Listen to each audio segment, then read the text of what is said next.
Welcome. It's 4th-9 to victory, man. And we are live. So Oregon just went deep, scored a touchdown. Kind of catching up, watching these games as well. Forgive us, we didn't do our recap this week. We due to Thanksgiving holiday, some family things going on. So we're gonna log on here an hour early before the game and do our you mean the preview, right? The preview, not the recap. Yeah, preview. I'm sorry. And do our scouting report and all that before the game. Come in and join us. We'll be here. We kick off at 6:30 Central. So as soon as we wrap this up, we'll go into the game, invite people in, get the calls going, and man, try to finish up this regular season at 9-3 and take on and beat up the baby Bruins. Man, so let's get right on into it. The battle for Los Angeles this week, man. All right. As always, we start with our first segment. Mama, there goes that man again. In this segment, excuse me, we like to talk about a player on the opposing team that we can't keep hearing the name called, right? If we want to win this game, and then we can't keep saying, "Mama, there goes that man again." And also a player on the USC side that we need to hear their name keep getting called that will secure victory for us. So who do you got on that side, B? Who's your mama? There goes that man for UCLA, and then on the good guy side, as you say, USC. Okay, for me, of course, I thought he wasn't going to be playing, but from what I understand, he is going to be playing. I'm going to say Nico. He is their offense, right? We talk about from a passing perspective. We talk about from a running perspective. He leads the team in rushing TDs right now, so he is their Mr. Everything. So you're going to have to contain him now. He's coming off of a recent neck injury against Washington, and he's suffered. I want to say two head injuries within the last month or so. He was out with a concussion, and as I said before, that game against Washington where he suffered that neck injury. Hold on. Okay. Well, he suffered that neck injury, but we're gonna have to contain him because this guy has some wheels. He will take off running, and he's fast too. He has a long stride on him. He's very effective, but I don't know if UCLA wants to really risk him with running like that. I think they're going to do what most teams do against us: get the ball out of his hand and lean on the running game. And hopefully, their defense can come up with a couple of stops. So for me, it's going to be Nico, Eo. I can't pronounce his name. I'm not going to even try to.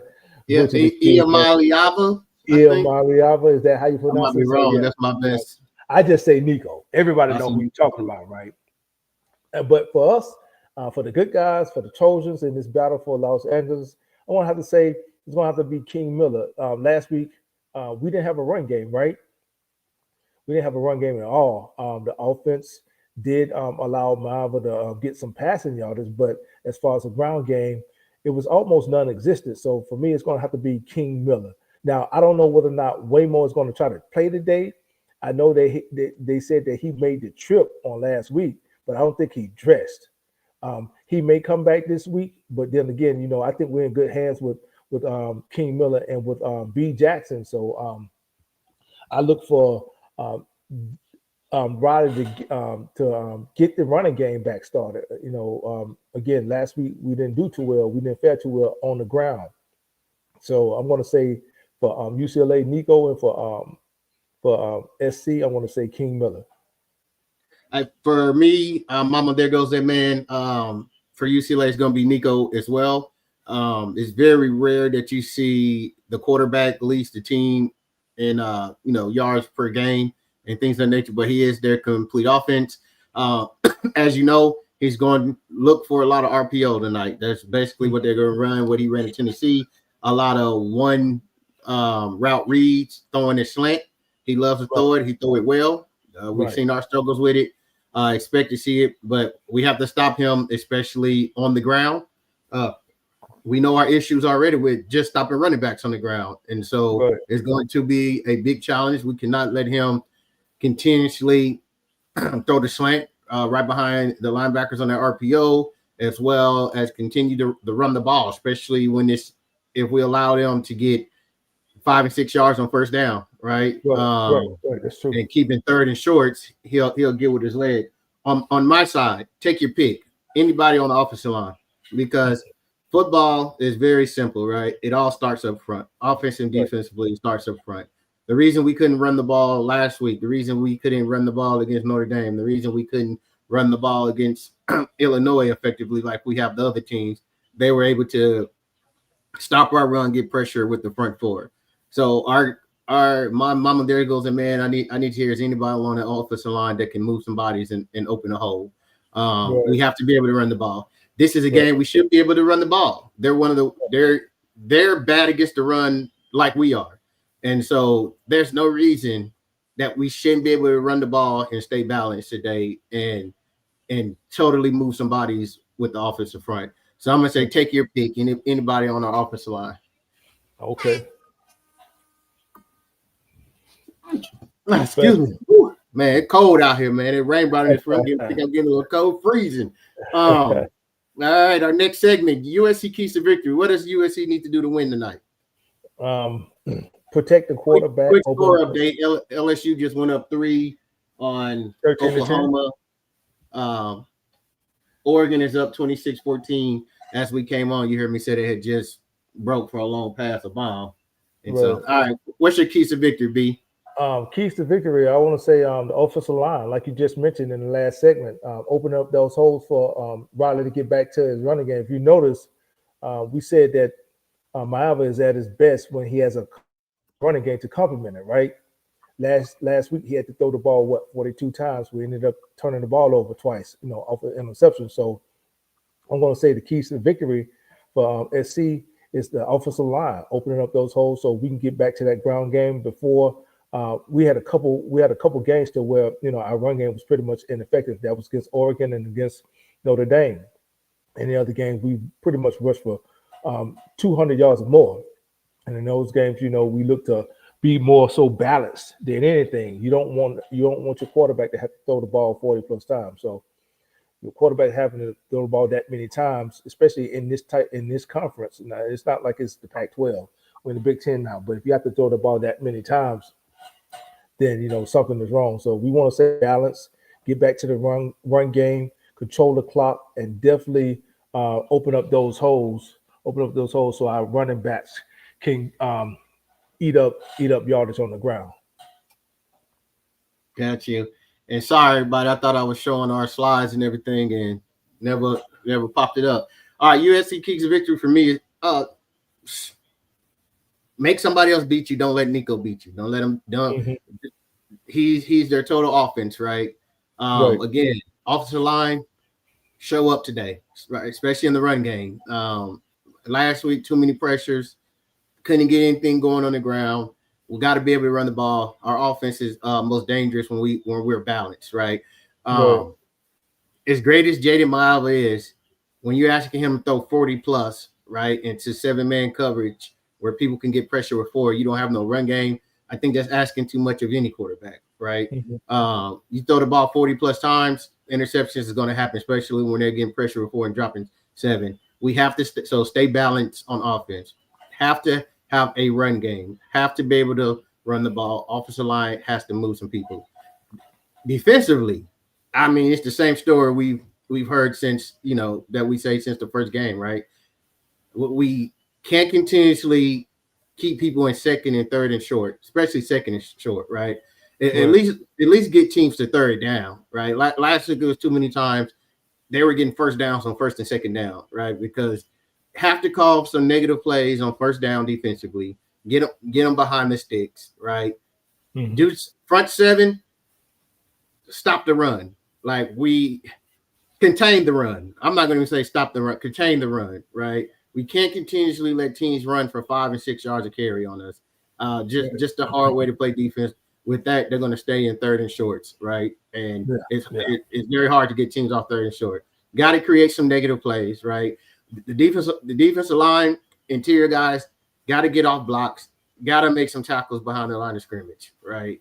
Got to be able to pressure Nico, and we have to run the ball. So it comes down to what football comes down to, the trenches, right? Be able to run the ball and be able to stop the other team from running the ball. That's my keys to victory. All right, moving right along. First down. You're scouting on UCLA offense and how USC defense should attack them. We go through this almost every week, right? Load up the box, man. You know, Nico, Since game he's one, going to look. What's that?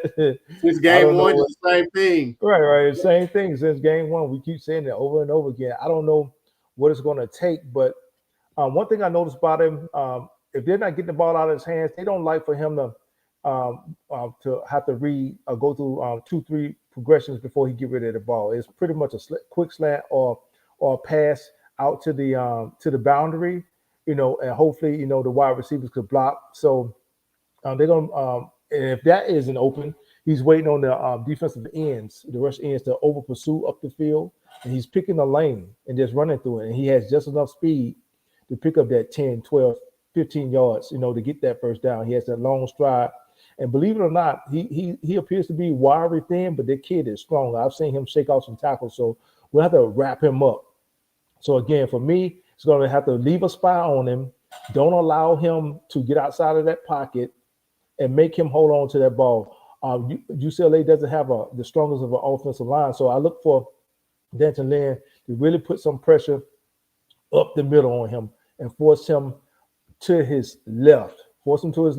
He's not that accurate, throwing on the wrong, going to his left. But again, the kid can pick up a first down on the ground. So I'm going to look for us to kind of like squeeze him like a boa constrictor, right? Close down that pocket on him and hopefully get him to the ground. Yeah, man. The same thing. We're not going to see anything today that we haven't seen a few times this year, right? Very RPO heavy, run pass option heavy. Like I said, he's looking to throw that slant. A lot of their pass concepts and routes are going to be just half the field, right? Mm-hmm. To cut down on what he have to read in his decision making and get the ball out of his hand quick. I'm playing the same thing we've been saying all year, right? Make the quarterback beat you, bring them corners up, right? The corners, they've grown a lot. Our defensive backs have grown a lot since the beginning of the year. That's one area of the team I have seen improvement on the defensive side is the cornerback play, right? Make him come off his first read. When he comes off his first read, that's when he gets into trouble. Edge rushers are going to have to be disciplined, not just crashing down. He's deceptively fast because he got that long stride.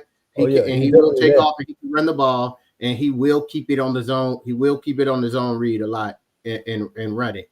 Again, I'm still going to go with our three linebacker set. You know what I mean? Especially on 3rd and 5s and things like that. Even on pass situations, I'm leaving a spy on him because he's going to take off the run. If that first read is not there, he's taking off. And anytime you can cleanly hit him, right? Yeah. Hit him hard and see how many times he wants to, run the ball and consistently take those hits. Like you said, he looks tall and thin, but he's definitely strong, but can continue to hit them. The last thing we want to do is give them any type of confidence, right? So as we stated, I mean, this is the 11th game, right? Every game except one game, we gave up a touchdown defensively on the first drive. This is a game we cannot allow that to happen. Take their will away. Whatever you got to do, get off the field, put your foot on their throat early. Don't give them any confidence in this game, right? And that's all right. All right. Second down. You're scouting on UCLA defense and how we should attack them offensively. Balance, run the ball. They've had a problem with stopping the run all season long. Now, I do expect for them to cloud cover on Makai Lemon.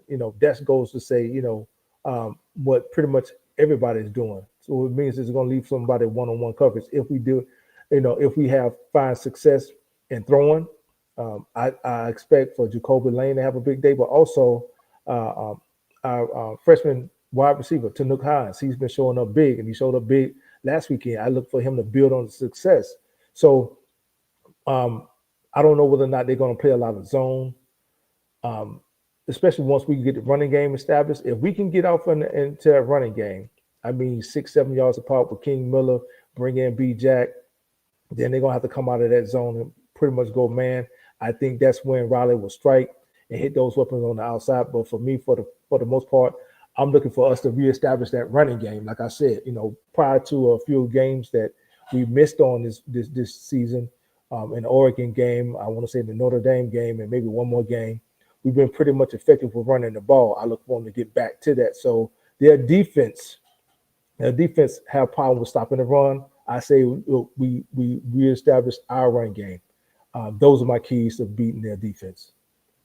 Score update. Oklahoma just scored. They're up 17-13 now. Right. And LSU almost ran the kickoff return back. Defensively wise, they actually play a lot of man coverage. I don't expect them to do that against us today.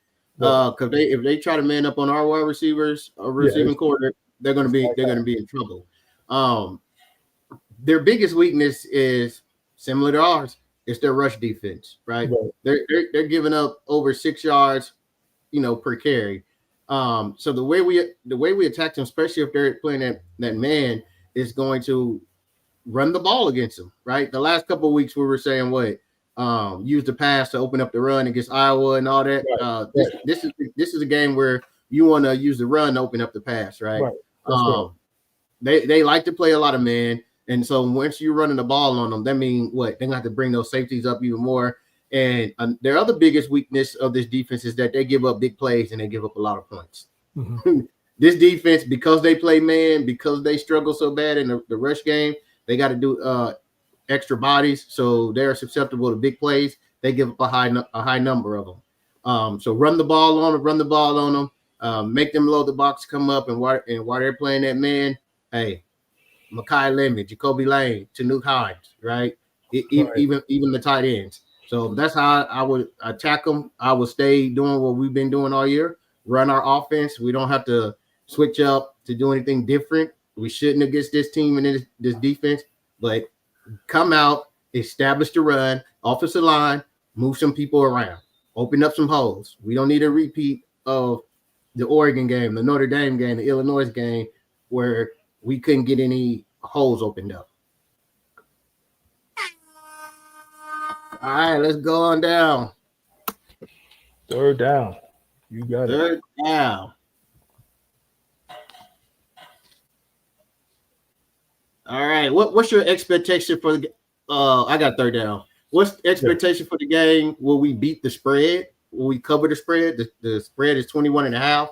I mean, that's a lot of points. My expectation for the game is that we win the game. I don't think we win by 21.5.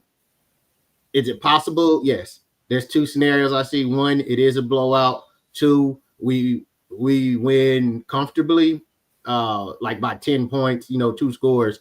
I don't think we covered 21.5. I just have too many concerns defensively wise to say that this is a Power 4 school. They do have a decent quarterback, that we're just going to come out and completely shut them out and win by 3 touchdowns or more. I can see the 17-13 range, but I don't see the 21.5. So I don't think we cover the spread, but I do think we win by 2 scores.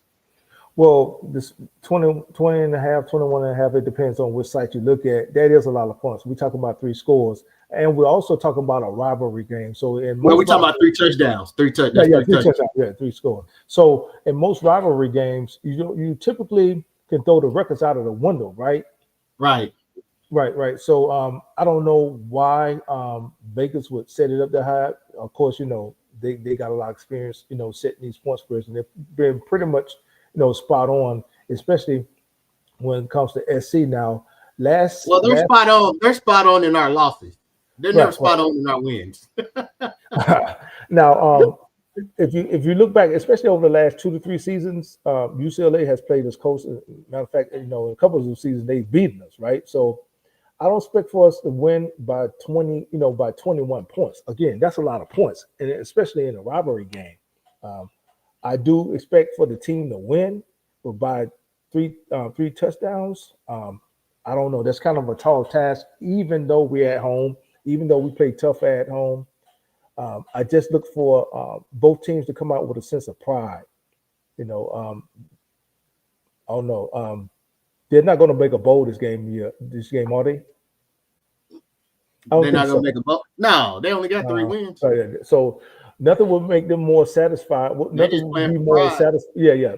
Nothing would be more satisfying to them than to beat us and to spoil whatever plans that we got. To wind up in a decent bowl game ourselves. So I think we beat them, but cover the spread. I don't think so. Yeah, I can see it anywhere from 13 to 17. Before we go into fourth down, shout out to Joe 760, Cardinal and Bow, my guy, Tobias King, 1988, Tobias Terrence. Shout out to you. Appreciate you guys for joining. The Wealth TV, man, we're gonna get you on soon as we get through our pregame and get the opening and everything up. Once the game starts, we'll get you on, my man. Appreciate you joining. Appreciate OGD Life. Appreciate you as always. B Mac, what's going on, man? Big B, what's up, man? Appreciate you guys joining. Yeah, definitely.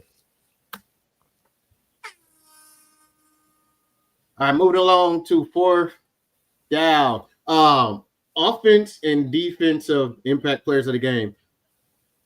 Again, offensively, I'm going with King Miller, and our mama there goes that man segment. I want to keep hearing offensive line name being called so that King Miller can be the player of the game. Like we said, they struggle in the rush defense. They don't play the run well. So this should definitely be a game where I think King Miller should have a big day, right? Get a couple of them long runs in as well. So I'm going to go with King Miller as my offensive player of the game. Cardinal Bow, I want to shut down their run game too, but at this point in the season, I don't know if it's a such thing as us shutting anybody's run game down. So that's why I settled for containing their run. Defensive player. We haven't heard much of him since the Illinois game. Who is that? I'm going to go with Eric Gentry for the simple fact I think he'll be assigned to be the spy, the person to come off the edge in the RPO to be responsible for Nico. So he should be making a lot of tackles in that RPO as well, where they're trying to throw the ball right behind the linebacker with that tall frame, get his hands up. So I'm going to go with Gentry to bounce back, man, and be heard of again. So I'm going to go with Eric Gentry is going to be the defensive player of the game. All right, for me, offensively, I want to go with Tanook Hines. I'm going to look for him again, huh? 2 weeks in a row. Yeah. 2 weeks in a row.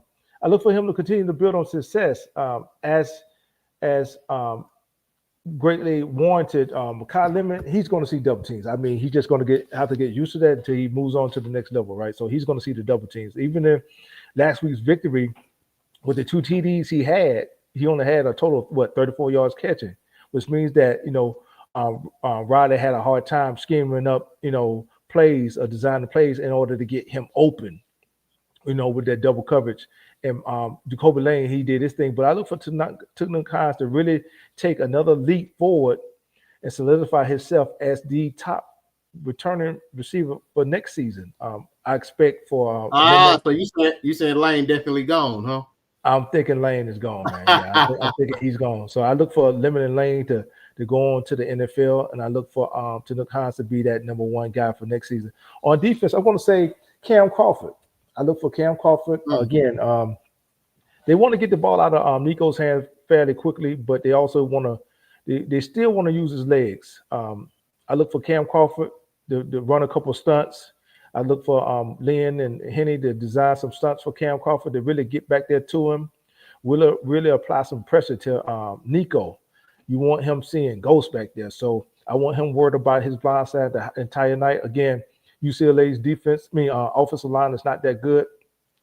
So and really they pretty much gotten their quarterback hurt within the last past month. He's sustained 2 head and neck injuries. So they're putting him back out there.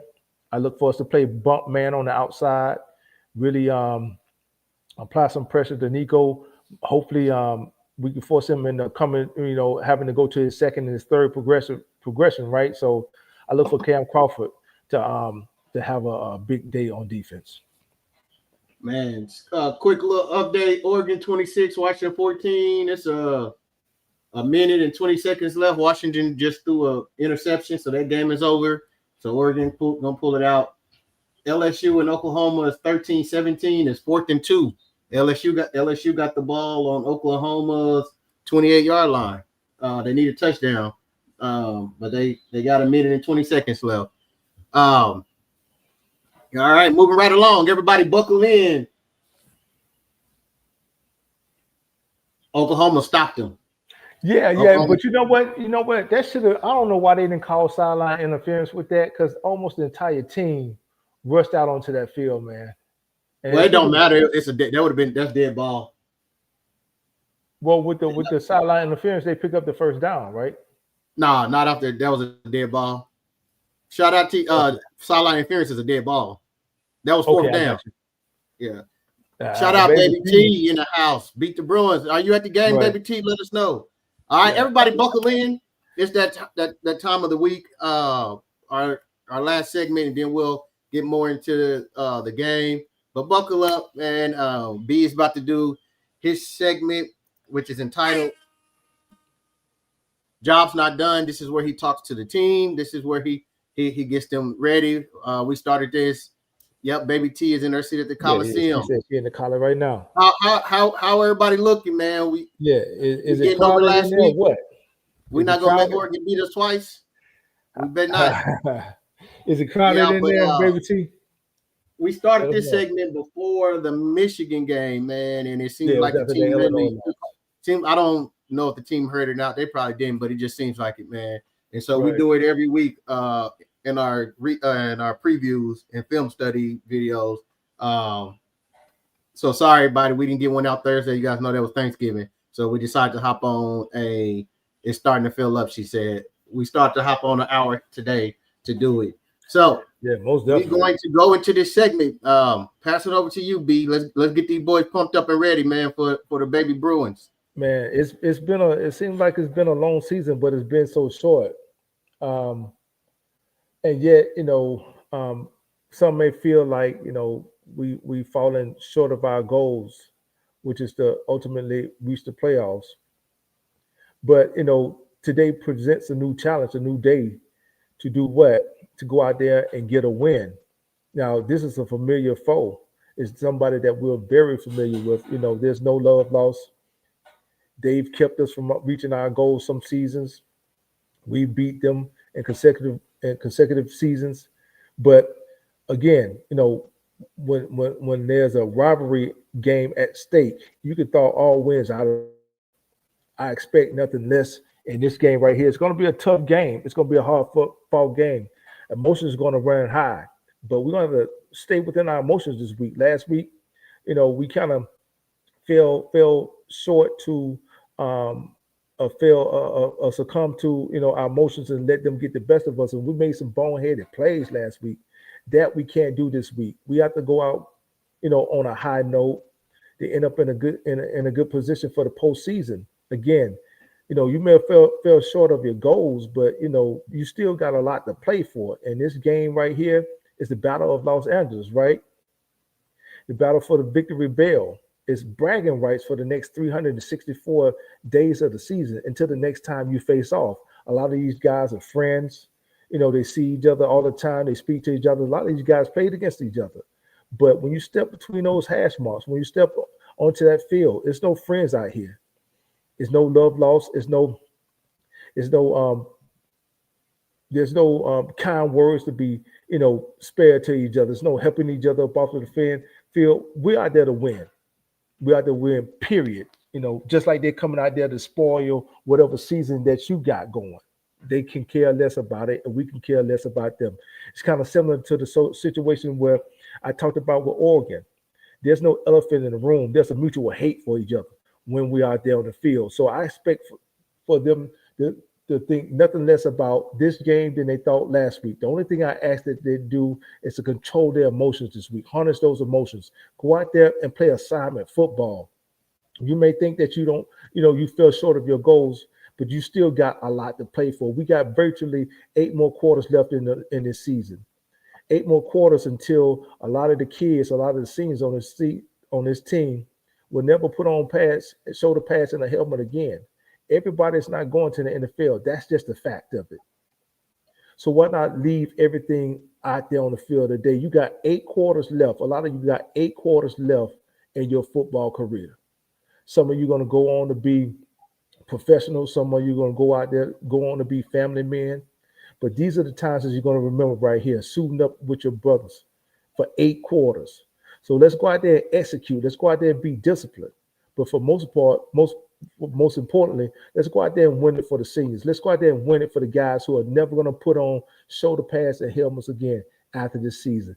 Best of luck to you guys. Go out there and bring that victory bell home. Fight on. Yes, sir. Appreciate that, big. Bring that victory bell home, man. And I mean, everybody wanted playoffs, right? Didn't happen this year, but to go 9-3 regular season, go to a bowl 10-3. I mean, it's still a successful season. I know a lot of people. Oh, I don't see no improvement. We didn't make the playoff. There's improvement outside making the playoffs. You know what I'm saying? Like this team last program season, what was made 6-6? What was the 6-6 last season? You got the opportunity to go 9-3 right here. How's that not a player? How's that not an improvement? I don't understand. And we won games on the road. You know what I'm saying? We beat a good Michigan team. I mean, you see what Iowa did yesterday. Iowa was a good baby T. There's a lot of recruits there, man. They've been coming to the home game. That's what I'm saying. All of them. Yeah. Hey, share this real fast. Okay. A lot of things just shook up. Is that too small? Yeah, that's small. All right. Tell me if it get better. Yeah, that's good right there. We're just looking at the current playoff rankings. I mean, like last year we wasn't even ranked in these, so that's success too. But you look at it, Ohio State won today. They beat Michigan. Indiana, Texas A&M lost last night. They're still going to be top 4. Georgia is there. Texas, Oregon won. Ole Miss, Oklahoma pulled it out, right? So they're going to be there. Notre Dame is at 9. Alabama's at 10. Alabama plays Auburn tonight. BYU, they won today, but they'll go play. They'll play in the Big 12 championship next week against Texas Tech. So the winner of that is automatically in. So if you're looking at this 11 spot, it's going to come down to Miami, who's most likely is not playing in the ACC championship. They're 4th in their division, so they're done for. ACC is going to come down to Virginia, SMU, and Georgia Tech. So the ACC champion is going to be number 11, right? Mm-hmm. You still have Miami there, right, at 12. It's a possibility they might not get in with a 10-2 record, which is crazy. Utah, they finished up with 10-2 record. Vanderbilt just beat the brakes off Tennessee. They're 10-2. Michigan, they got 3 losses, so they'll be out. So, you know, there's no path for us to get in. Texas to get in or Michigan to get in. As I will say this, and you and I talked off camera, right? We talk, we always talk about, the schedule, talk about different games. And I told you, typically, whenever we have a loss like that, they'll drop us down 4 or 5 spots. But for some reason, they only dropped us down 2 spots. Last week, we were at number 15 prior to playing Oregon up there at Austin Stadium, and we lost by pretty much 2 scores, right? Yeah, I can show you why. If you look at all the teams that was behind us, mm-hmm. have three losses as well, and they even don't have they've always found some way. This they have a disdain for SC. They'll find some way to drop us down. This is the playoff one. Now if we was looking at the coaches poll or the what's the name, I can see that. But in the playoff bracket, they do a little better job. I'll be having I have an issue with Notre Dame being ranked higher than Miami, and Miami beat them in the head-to-head. Right. So that doesn't make sense. But if you look at all the teams behind us, they have 3 losses as well, and they don't have better wins or better losses than us. Mm-hmm. Right? We had lost to the number 6 team in the country on the road. Right? We lost to the number 9 team in the country on the road. Right? No, our resume was better than every other 3-loss team behind us, which is why they didn't put us. in both those games we were in. You know what I mean? Right. It wasn't just blowouts, and so that helped too. But this was looking at the playoff. One thing I want to note real quick, and I've been watching games pretty much all day. And Baby T mentioned the recruits that there's so many recruits. I want to point out this one thing: all the games I've been watching today, they've been playing in this freezing weather. It snowed in that Ohio State and Michigan game. Oh yeah, because of the location they was at. Yeah. Yeah, it was snowing in that Minnesota and Wisconsin game. They couldn't even see the field, right? Yeah. It was cold. It was cold out there in that Oklahoma. It snowed in Miami and in Pittsburgh. That Pittsburgh game too. Yeah. But in sunny Los Angeles right now, this is all the recruits. It's currently sunny and 63 degrees. Perfect weather. Perfect. You can actually any more perfect weather than this. So, hey, I would definitely consider that. If I'm a recruit, I'm considering that. I don't want to go anywhere where it's snowing like that. Well, I'm a southern guy, so I'm used to the warm weather. But even at this time of the season, here where I am in Alabama, man, it's cold right now, right? But out there in Cali, it's 63 degrees and sunny. That's where I want to play at. Yeah.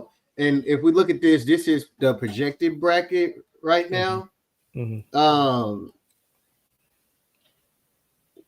Alabama hasn't played yet, so that can definitely Page walking with crutches. I hate to see him injured. They said he wasn't going to play. They had already said he wasn't playing. But I mean, we have 4 pretty good games without him. You know what I mean? We still should be able to run the ball on UCLA. Alabama's about to play Auburn, so anything can happen. I doubt Alabama will lose to Auburn. I don't see but it they happening. Still got to play in the SEC championship though. If they win this game, yeah, they'll be playing Georgia. And so what happened then? Say if Georgia loses to Alabama in the SEC championship, Georgia's still going to be in because that's only their second loss, right? Yeah, but Alabama will be in too though. Well, if Alabama loses to Georgia, now there's a conversation because Alabama have 3 losses, and yet you have, because right now they have Miami at 11. That's not legit because that number 11 is going to go to the ACC champion, right? They get an automatic bid. So Miami is really not 11. It's going to come down to whoever wins the ACC championship, out of SMU and Virginia, that's going to get that 11 slot. And so really Miami will be on the outside in. And so if Alabama loses in the SEC championship and get that 3rd loss, I would expect Miami to be back in. But to be honest, I think Miami should be in and Notre Dame out. They play head-to-head, and Miami beat them. It just doesn't make sense that Notre Dame's ranked ahead of them, and they have the same record, and Miami beat them head-to-head. Because now what you're telling me is, you say strength of schedule matters, right? Right. But you're telling me because the last time they lost was when they played us at the beginning of the year, and they haven't lost since. They're a better team. You know what I'm saying? It's like why are we scheduling these games then if head-to-head doesn't matter? You know what I mean?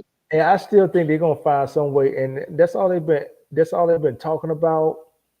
Especially since their win against Texas A&M last night, I still think they're gonna find some way to crowbar Texas. There's no way. I think they're gonna do it. There's no way that Texas can get in. Like, there's no way.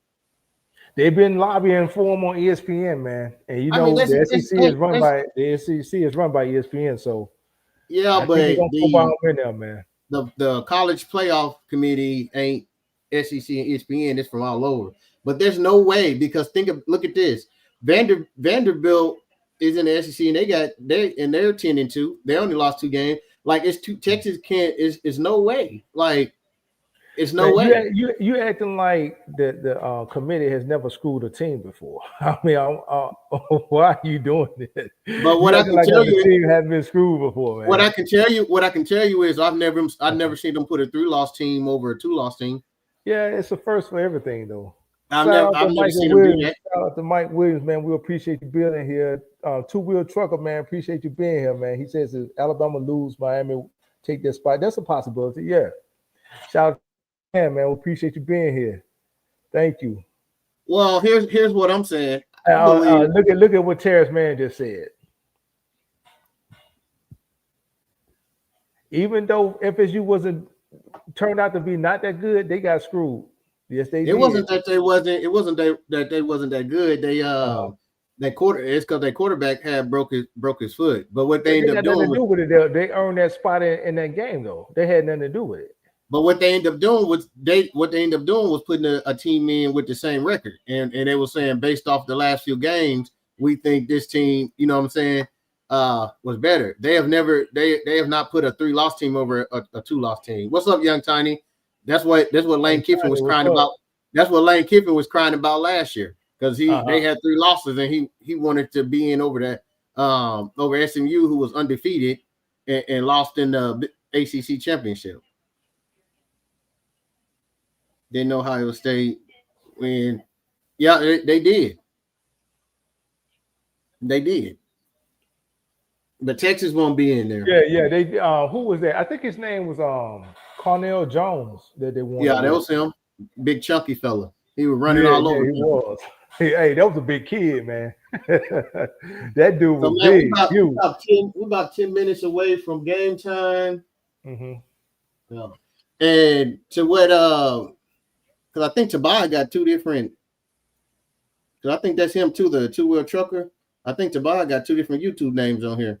but is that him? I think so. Yeah, 2-wheel trucker is him. Yeah.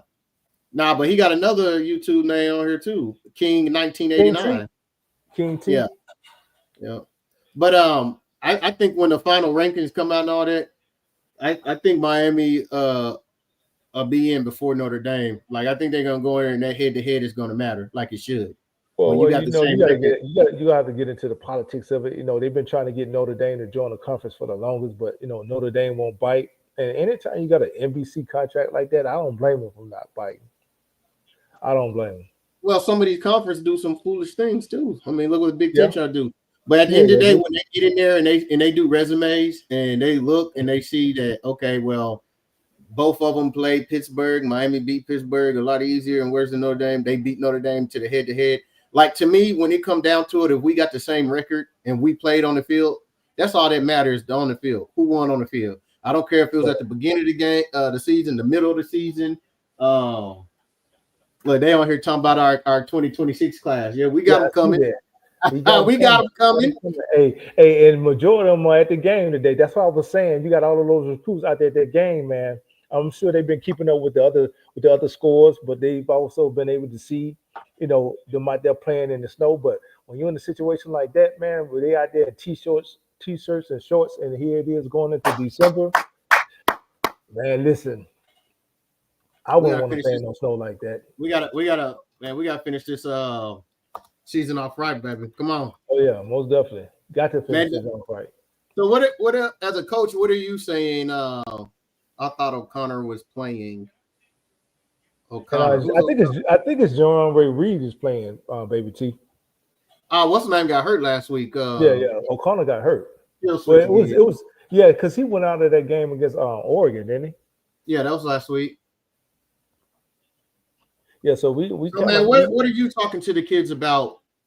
You know, coming off that Oregon loss, you know, it's a big disappointment, right? This can go one or two ways. We can come out and not let the Oregon game bother us and do what we got to do, or you know, we can have a hangover. You know how they say, don't let a team beat you twice. So, what would be your message? Well, it would be the same message that I said, you know, during our segment. You know, listen, I understand that, you know, the season didn't work out in your favor, but this right here is, you know, what we play for during the season as well. You know, you don't want to lose to UCLA. You know, those are just teams, certain rivalry games you just don't want to lose. There's bad blood regardless, right? So this is bragging rights for the next 364. And again, some of these kids, man, this is the last time they're gonna walk out the Coliseum, you know, in that uniform. So we definitely ain't going to the Rose Bowl this year. Yeah. So you wanna go out, you know, on a squad that loses to UCLA. And again, we're still playing for a position for a good bowl game here. We could possibly be in the Alamo Bowl. Or, it's better than the last two bowls we played in. But Hey, again, I laugh because you keep saying we possibly get a good bowl game, and I keep trying to tell you, yeah. all the bowl games are playoff games. All the good bowl games are the playoff games. Well, The well, Orange it, Bowl, the it, Fiesta, it, the Rust Bowl. here's the thing, man.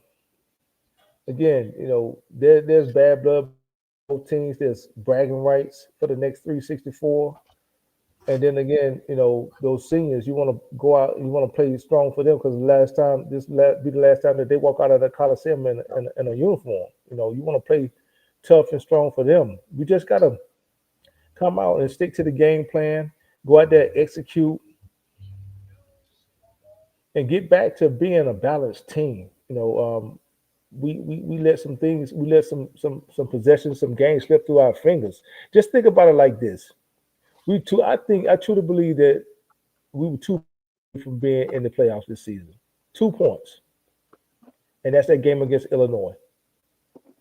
I think, with 2 losses, we genuinely are in, which, I mean, we would have been in. We yeah, would yeah, have been in. yeah. We kicked this season off. You and I talked about expectations on the season, and we were counting up our wins and losses. Right, we're looking at the schedule.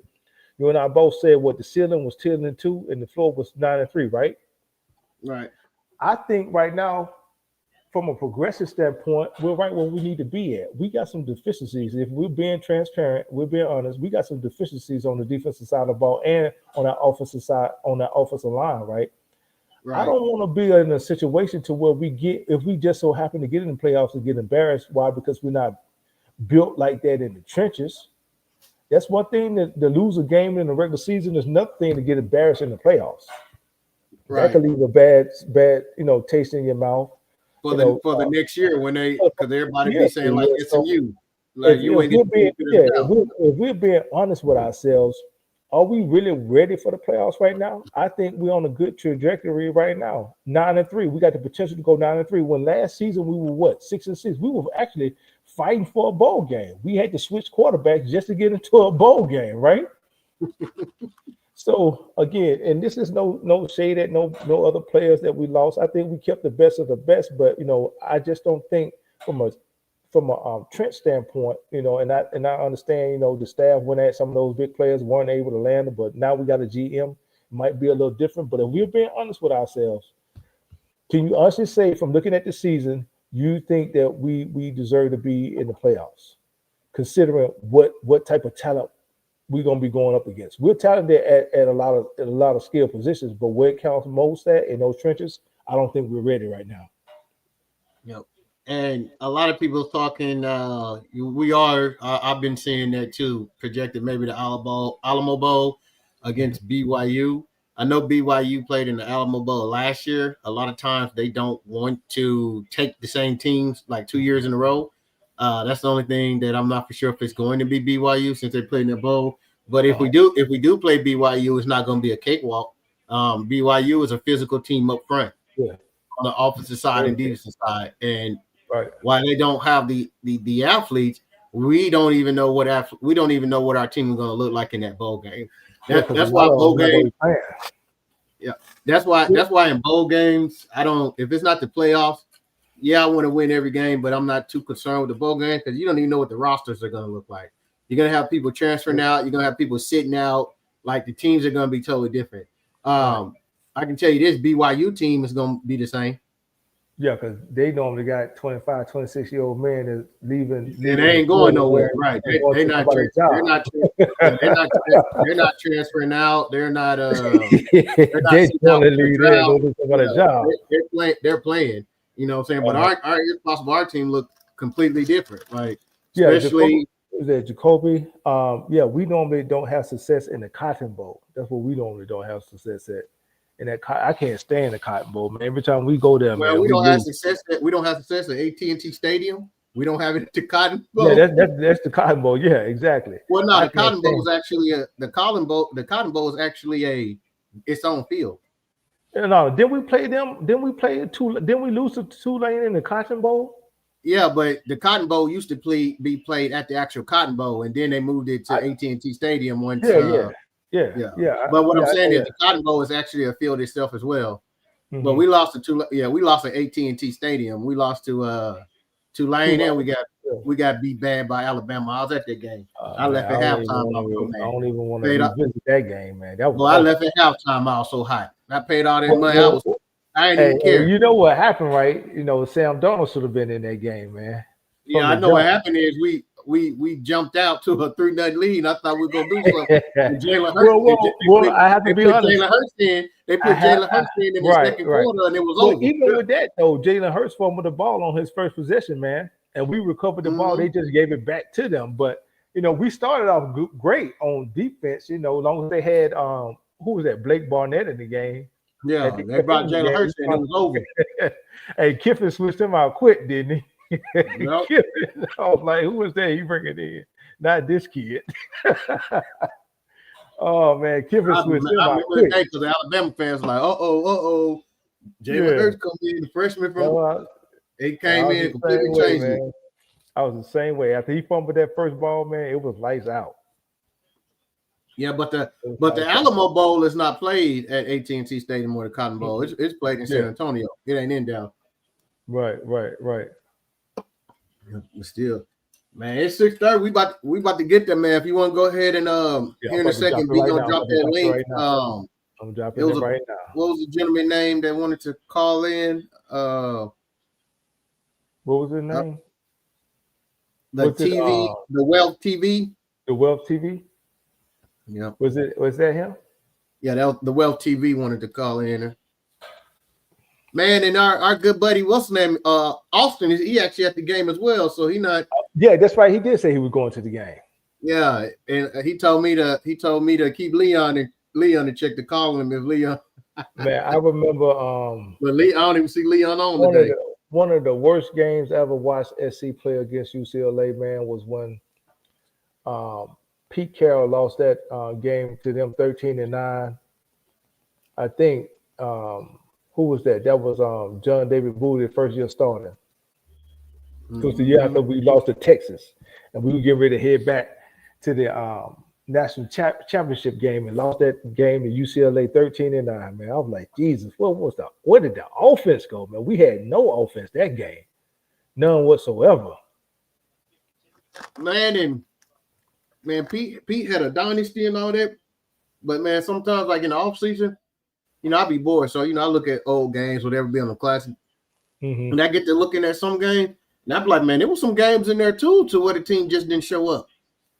You know what I'm saying? Like, you remember that one Stanford beat down? Yeah. You talking about the what was that? 55-10. Man, that was 2009. It was 2009. We didn't. You know what it was? I couldn't stand Harbaugh neither. Hey, Harbaugh was out proud. That was the year after we lost those linebackers, man. It was the year after we lost all of those linebackers to the league, and Pete didn't replenish them. We missed out on a lot of linebackers, and I think Harbaugh was like, "Yeah, I'm about to run out the school." Because if you think about it, the year before that, we beat them, but they beat us in the Coliseum. I think they were like 41-point dogs and beat us by a point. Yep. I don't know how many people in chat remember that game, man, but man, that game hurt. Yeah. So the TV, what's the name? He must have took off. Let's see. Yeah, Toby Gerhardt was a beast. That big old boy. He was a monster, man. He was a load, man. Hey, the link is in the chat for those that want to come up, man. I've already dropped that link.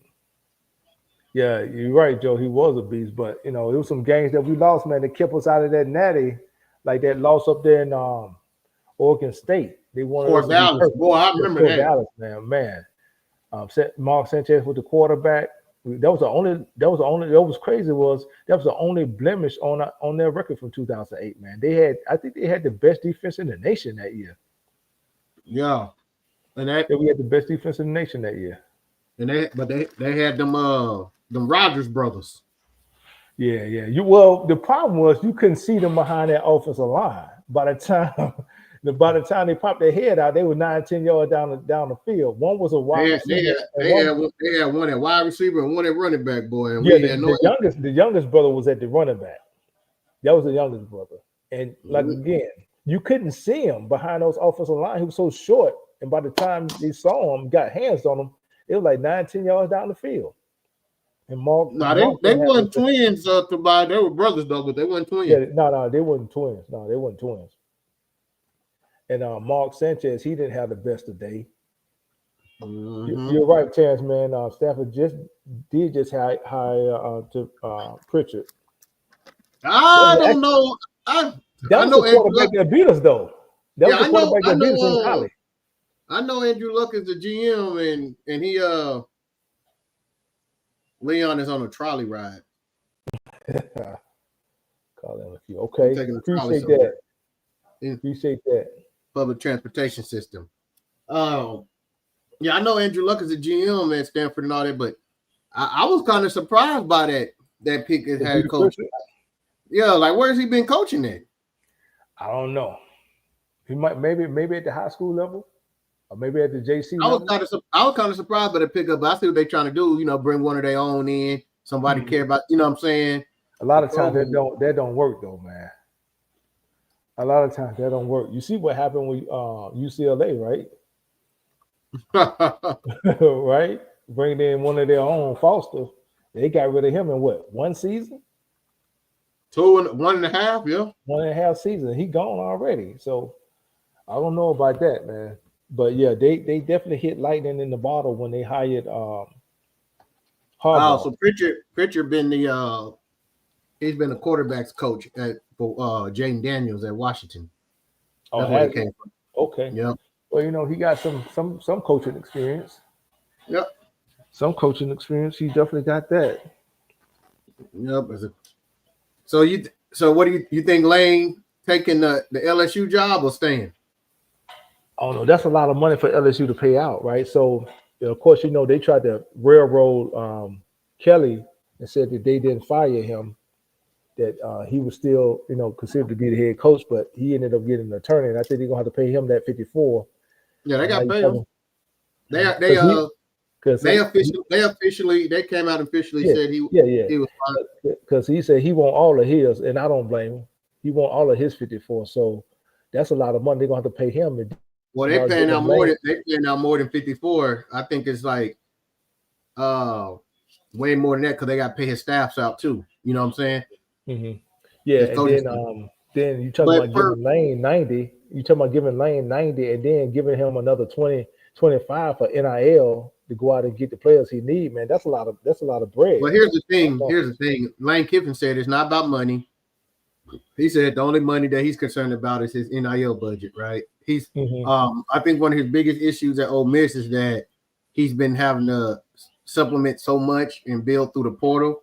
And with LSU and that budget, he can, recruit better out of high school. So I think that's the only thing that's really leaning him to LSU.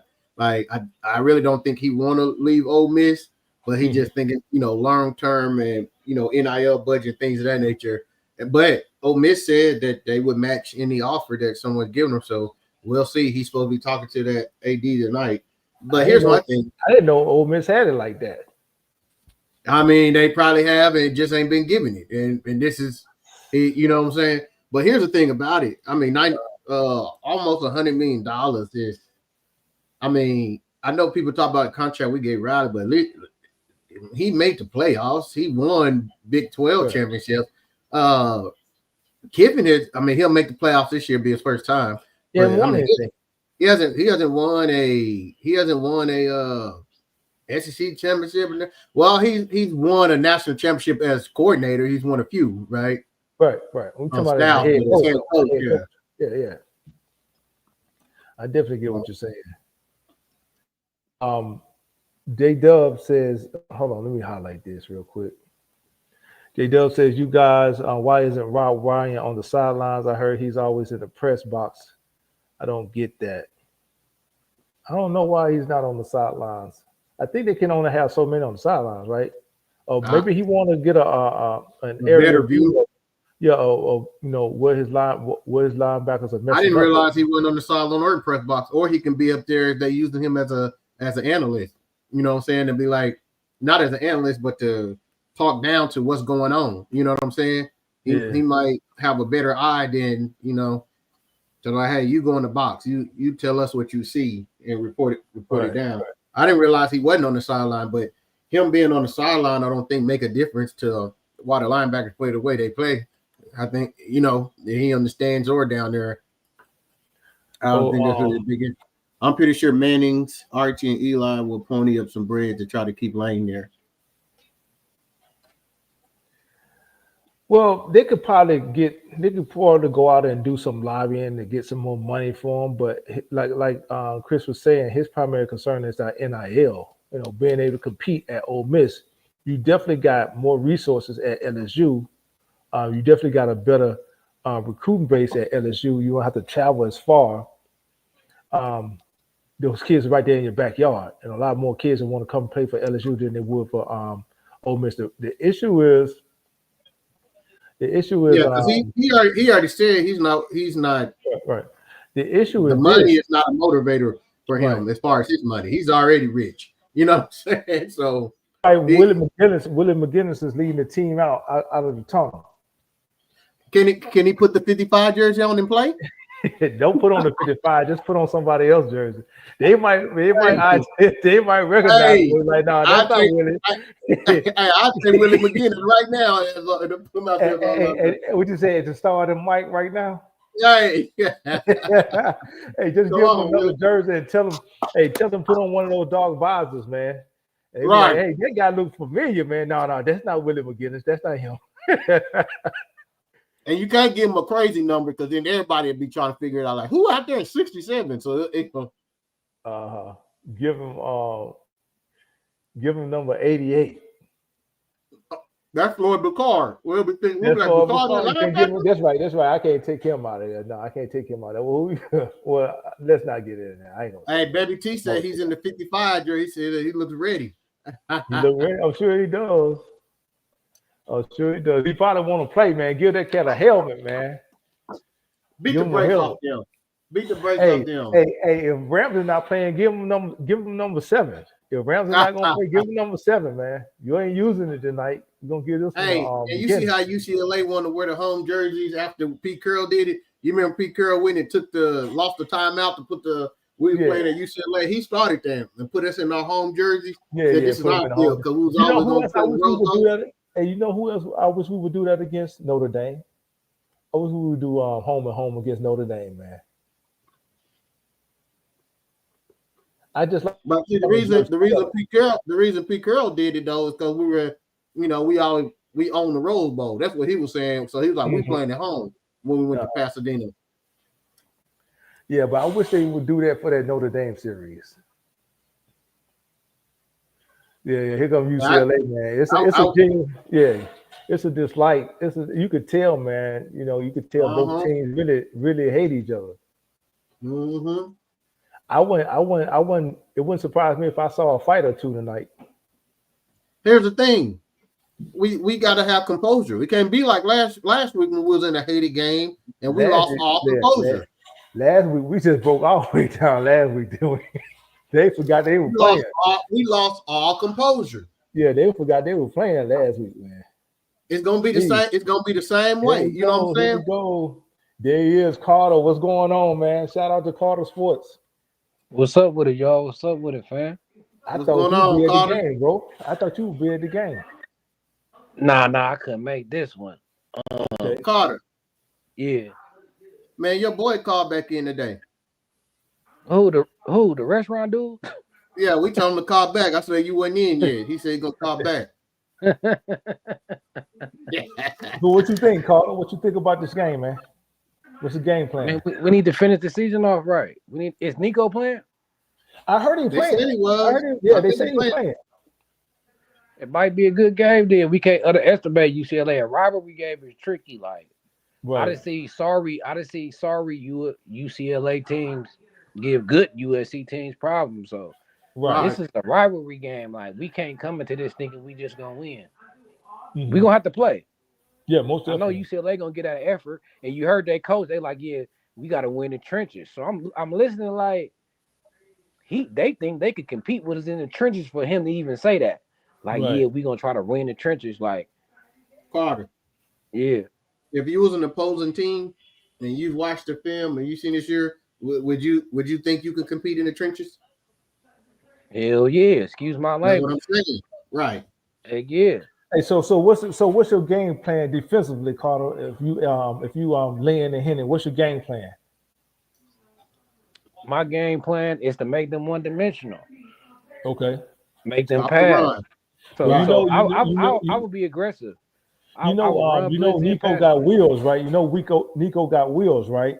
And he gonna take off running that ball. Yeah, but he gonna do that anyway. You know what I'm saying? So, Right. that's a given. He gonna use his legs. We can't be scared. See, a mobile quarterback that just discipline. Stay in your gaps, keep lane discipline, keep contained. You can manage a quarterback scrambling if you discipline. But that's some of our problems, though. I expect Nico to give us problems with his legs. He just is. Right. Okay. Offensively, what's the game plan? I'm gonna try to be balanced. I expect to score a lot of points. I don't think UCLA defense, if we on our game, they can stop us. So I'll just be balanced because that's what we want to practice, and that's what our identity being for most of this part this year too. Like we have to be balanced. Yeah, I'm gonna we have to be able to run the ball. Exactly. So it's simple. I mean, football is simple. You win in the trenches. If you winning in the trenches, you're gonna be balanced off top because you're gonna want to run and let the line. You know what I'm saying? So football be simple, especially when you coming into it in a game like this. You got a score prediction? I say, man, USC better score 45. I'm thinking like 45-21. 45-21. Okay. Yeah. So that's what we should. So we cover the spread. We're gonna cover the spread. No doubt. Okay. Dang. I don't think we cover the spread. I think we win by 2. I think we win by anywhere from 13 to 17, but I don't think we cover the spread, man. That's only just because of what I've seen from us defensively all year, not being able to stop the run, and that limits possessions offensively. Feel like we're getting the ball first. We're getting the ball. You know why I say that though, Chris? Because I think it's gonna be like all year. I think we might even give up a touchdown on the first drive. You know how we do. Like I don't want. We bet not. I'm gonna lose it. I'm tired of telling you. Look, don't be surprised if we give up a touchdown to our score on first drive on defense.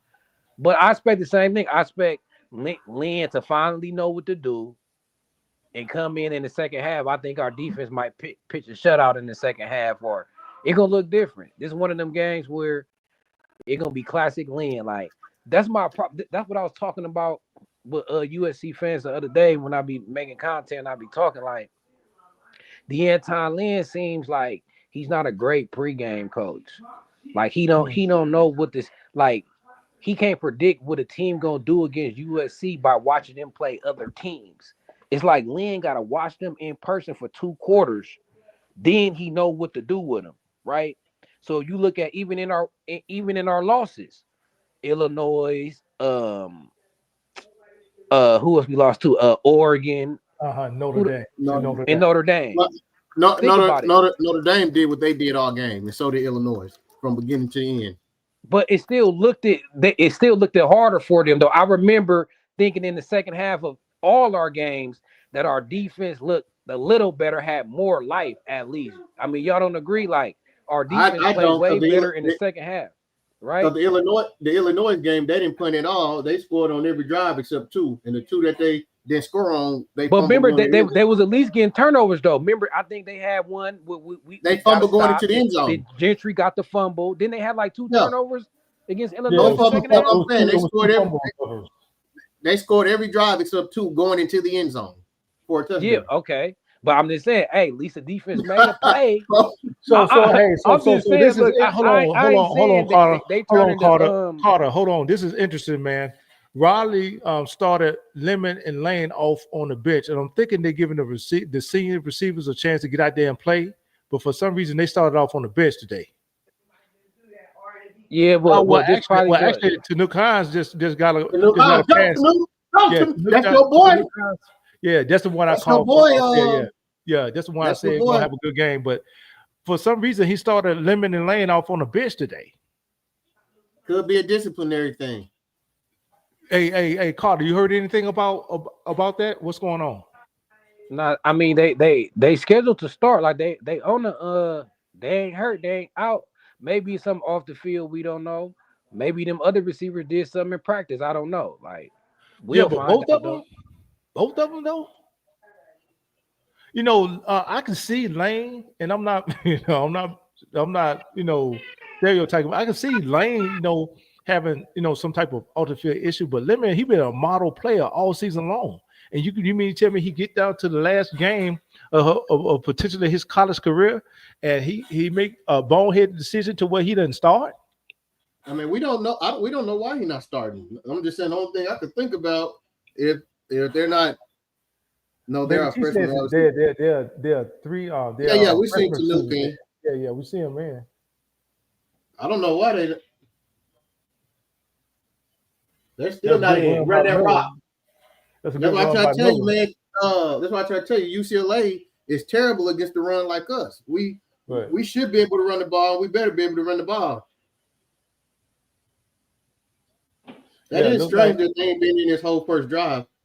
Yeah, it's strange. That's what I was saying. I can see Lane. Sometimes, Lane, he might do some silly stuff, but for Lemon sitting on the bench. So I just asked one of our buddies with a different podcast that they know. He said was disciplinary. So, dang. All right. So we're on second down, still on the first drive. We run the ball. I mean, I ain't mad at that. I'm not either, because one thing we always everybody accountable, no favorites. How undisciplined, right? And we want the accountability, so I support it. I mean, I don't know the story. They leaders, they juniors, they upperclassmen. That's true. That's true. I agree with it, but you got a receiver that's so close to winning that Bolitnikov, man. He shouldn't have done one series. I guarantee you, they be in the second series, bro. But here's my thing: is if you got a receiver that's close to doing that, he should know that, and whatever happened shouldn't happen. You see what I mean? True. It ain't the coach's fault he did it, but you'll be doing the kid injustice if you don't discipline him for it. Hey, I got a question for B Jinx. Yeah, what's up? When Chris sent you that video, which one? Which one? Of Jacoby Lane saying Makai Lemon is the best receiver. Did Chris tell you what I said? Did Chris tell you what I said? He didn't tell me what you said. He showed me what he sent you, though. He like, I'm about to say, Chris, this. Tell him what I told you. He said it's his teammate. He's supposed to say that. He's supposed to say it. That's his teammate. He's supposed to say it. Hey, you think he won't get on there? I don't hear. I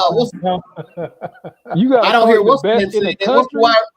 What's the wide receiver from Philadelphia? I don't hear him saying that about the wide receiver from the Eagles that's getting mad all the time. AJ Brown. That's professional, man. That's professional. I don't hear him saying that about the other wide receiver from running back from Alabama they got. Hey, look. I never heard Jerry Rice say that about John Taylor. Again, that's pro. Go McCree. My college players, man. It says Baby T says Riley Wormley in, but no Jackson. Riley Wormley, that's number 27, right? That's the freshman, right? Yeah. But here's the thing, man. Jackson has been fight. I don't think people realize, man, how difficult turf toe is. Those turf toes, man, they normally take a whole year to heal. I'd rather have a rolled ankle than to have turf toe. Like if our other two running backs never get hurt, Jackson don't play at all this year. He only came in because he had to due to their injuries. Those turf toes take a long time to heal. You know, they ended Deion Sanders. Go Miller, touchdown, baby. Hey, that's a successful drive. King Miller. That's it. Post. So we now, Chris. Yeah, go ahead. Now you still don't think we finna blow them out 45-21? But we came out on the first drive against Oregon, man, and scored, went right down the field. This is all I'm saying. Offense wasn't the question, Carter. Let's see what the defense do when they get on the field. The offense has never been the reason I didn't think we can blow them out. It's just defensively, I think they're gonna be able to stay around in our game because I that's what I've seen all year. Hey, who was number 27 at running back for? That's Riley Warren. Yeah, that's Oh, Warren. okay. Tobias says Lemon and Lane not starting for non-football reasons. Yeah, Tobias, we heard that. We just don't know what exactly they did, especially with Lemon, man. I expect for, Lane, he has a tendency to go off the rails sometimes, but Lemon, he's been a model player, a model leader on the team, man, all season long. I'd be hard pressed to see him get to the last game of the season, last home game of the season, and start, making bonehead, decisions like that, man. I don't understand that. It could be. It's part. I bet you it's something small. USC got little. It could be curfew, late to a meeting. Yeah. I mean, they could have went out. They could have went out last night and party. I get that. I'm not. Yeah, they probably went to the Laker game last night and stayed out too late. You feel me? Yeah, most definitely. They could have done that.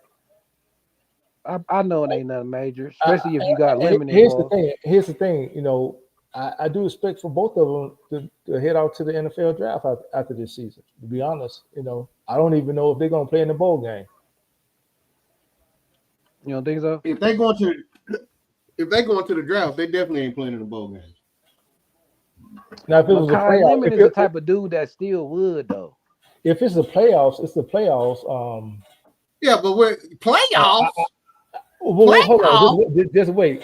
If it was the, I get what you're going. I get where you're going. But if it's the playoffs, Carter, you remember Jim Moore? Yeah, Jim Moore. I got that GIF in my phone. Hey, he gonna talk about stuff if it's the playoffs. Yeah, I would expect for them to play, but just being a regular bowl game, I don't think so. Now, Carter, I think back. What if we draw blue blood though? Carter, it's a question for you in the chat. What's the question? Which one? Where is it? Are you talking about right here? Yeah. Question. I ain't looking at it. Richard Anderson. Is there a chance Richard Anderson to flip? Who is that? Ain't that the guy that jumped in the pool? What's going on, brother? The swimming pool with ain't that the guy that jumped into the swimming pool with Dan Lanning? Nah, that's Wesley. Yeah, I know who you talking about. Richard Wesley, isn't it? Yeah, Richard Wesley. Yeah, but he still got another. Hey, Chris, I like that fit. Just to tell you.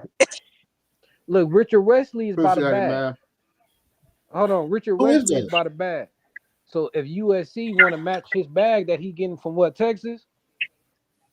Yeah. And he committed to Texas? But he said Richard Anderson. Okay. Yeah. Richard Wesley. I thought his last name was Wesley. Yeah. He ended up. Yeah, he talking about Richard Anderson. I think he's from Edna Carr. Oh, he talking about the 5-star defensive lineman. Carter might know who it is. Yeah, he talking about 5-star defensive lineman. He a sophomore, ain't he? He committed to LSU right now. I don't know. J.A., what you know, my man? Man, I'm blessed. Can't complain. I didn't go today. Yeah. Oh, that's who that was. I didn't know who that was. Yeah, that's J.A. on there. Yeah, we was asking Carter the same thing. We thought you guys would be at the game today. What's going on? Nah, man, I've been running through a cold, and I'm in Bakersfield right now visiting all my family for the holiday. And it wasn't today. So I'm gonna ask you the same thing. I asked Carter, man, what's the game plan on defense for today, man? What do you expect them to do? It look like Nico playing. Yeah, Nico playing. Okay, so what's the game plan? I hit you guys with it. I'm gonna go ahead and I'm gonna start like our DBs. Now we at the end of the season. I feel like in this game it's nothing to lose. That's just how I feel about it. I mean, Lincoln Riley. I mean, he got a lot to lose. If he loses this game, it's a wrap. But I would go press man coverage. I would really run what Deanton Lynn wants to run as a defense. I'll go press man coverage because everybody's been doing it, especially we saw it against Oregon. So I'll go press man coverage, and I'll bring a lot of exotic blitzes and stunts and different things I could just like see where, and I would do it with all the youngsters to see like how much they develop. Hey, surprise! I forgot this kid. Came out fast. Yeah. Huh? I forgot this kid was still in college. You remember Cortland Ford? Cortland Ford that was with us that left us and went to Kentucky. He's the starter. Yeah, that's the kid from Texas. UCLA. He came back in the Clay Elton years. I remember him. Yeah, he's the starting tackle for UCLA. You know how long Oh, that was ago? And What's he's that? still I know. playing? Yeah, he got away. They gave him 7 years. Yeah, but they wouldn't give. I've been seeing a whole lot of people get that, but they wouldn't give our guy that. But Yeah, I'm surprised what that was it? Tennessee Right. UCLA come up passing the ball. They didn't even try to run the ball, which is so strange. Play right into our favor. I love it. Yeah, this is gonna be. I mean, hopefully, we want it to be a blowout. It's gonna play better for us for It's a our. 3 and out, Chris. We just got a 3 and out. Yeah, I'm ahead of you, I think, because I just Christian Pierce been done batted that ball down. Yeah, I'm not looking at it yet. I'm about to pull up to my mom's house and look at it. So, No, like, I'm yeah, talking about yeah, B. I'm talking about B. You ahead of me? yeah. Hey, you must be on your app or something. Because normally Nah, you're I'm not ahead. on. Normally you're not ahead of me. Normally I'm ahead of you. That's because the game is on NBC, Hey, so I what can you watch say it you on about my to? cable. I ain't got to Hey, use my streaming service. hey, what you say you about to be out? The game on. Is it on? Is it on NBC? Yeah, it's on NBC. NBC. Okay. All right, cool. Hold on 1 second.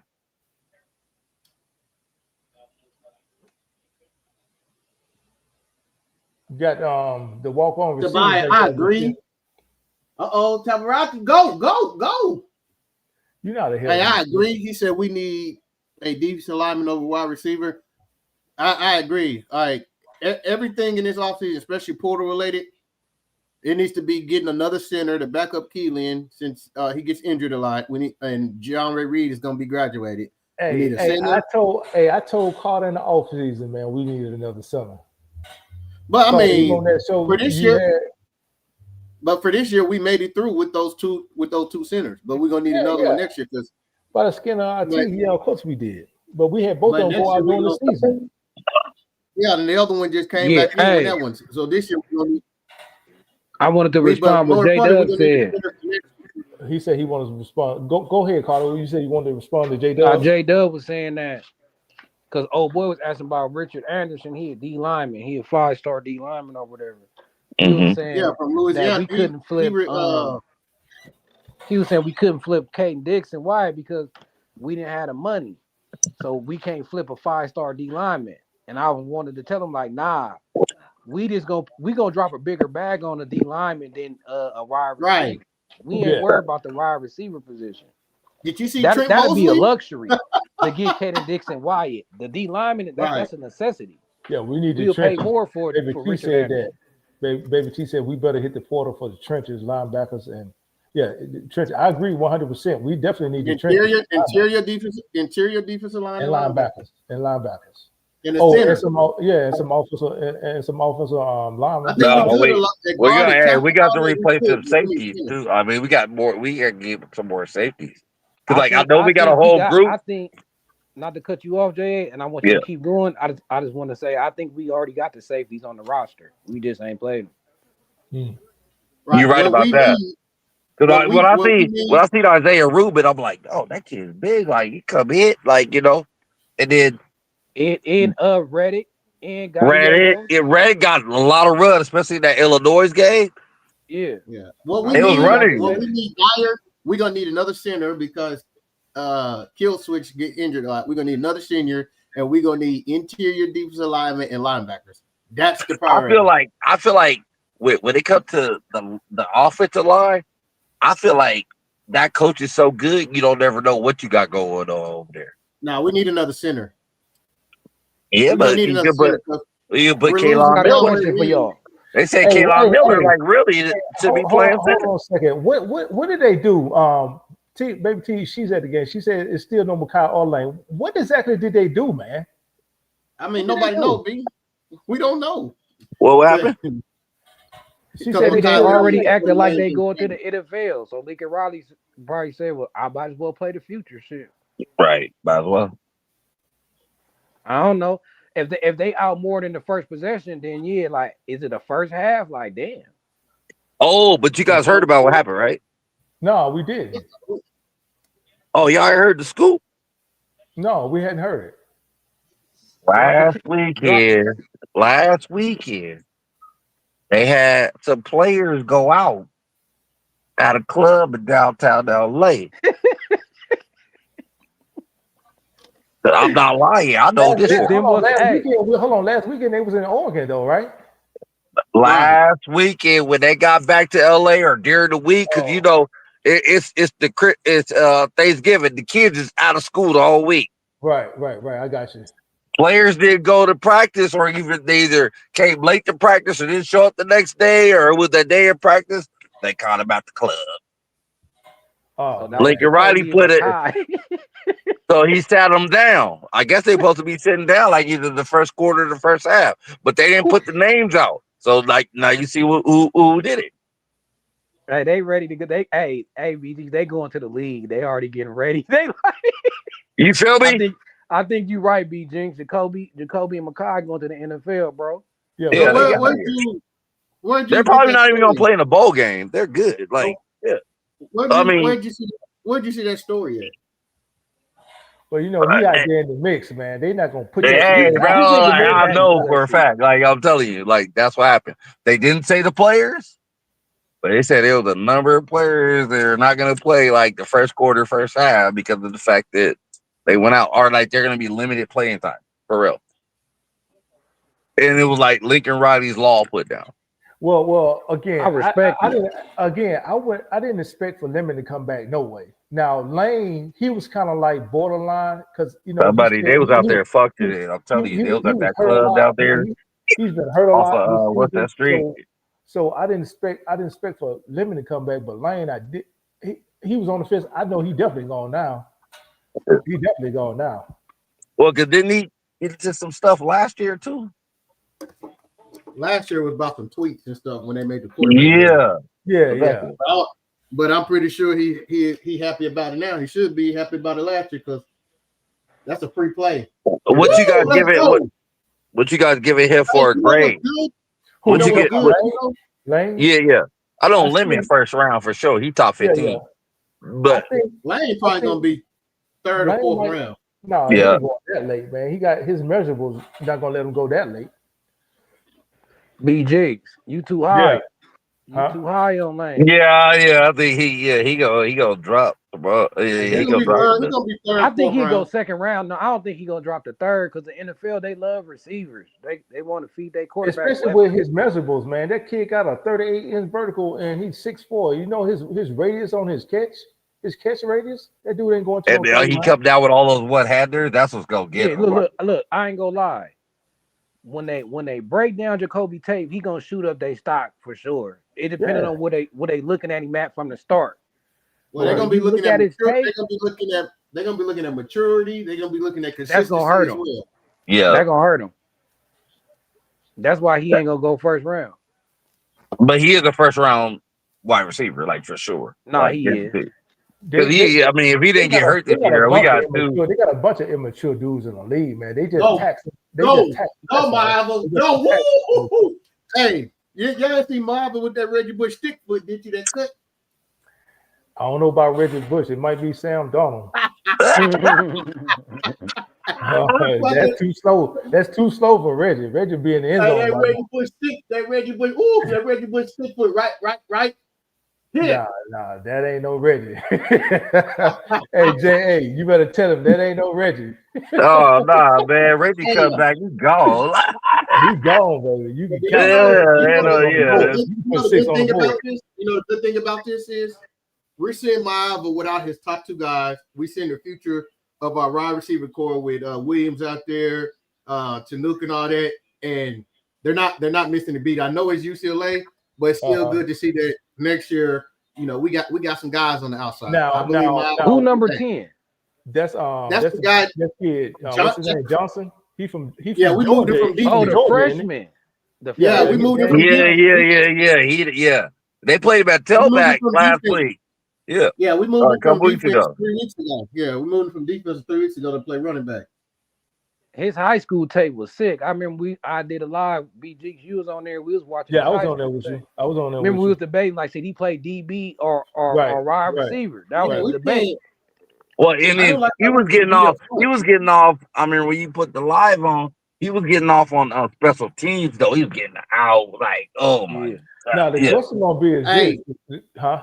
Go ahead and answer J-Dub question so we can make sure we stay He said, so intact with what's up with our the D people in the line next comments. year? Because Shelby and Cam ain't it, and Devin isn't a D tackle. Here's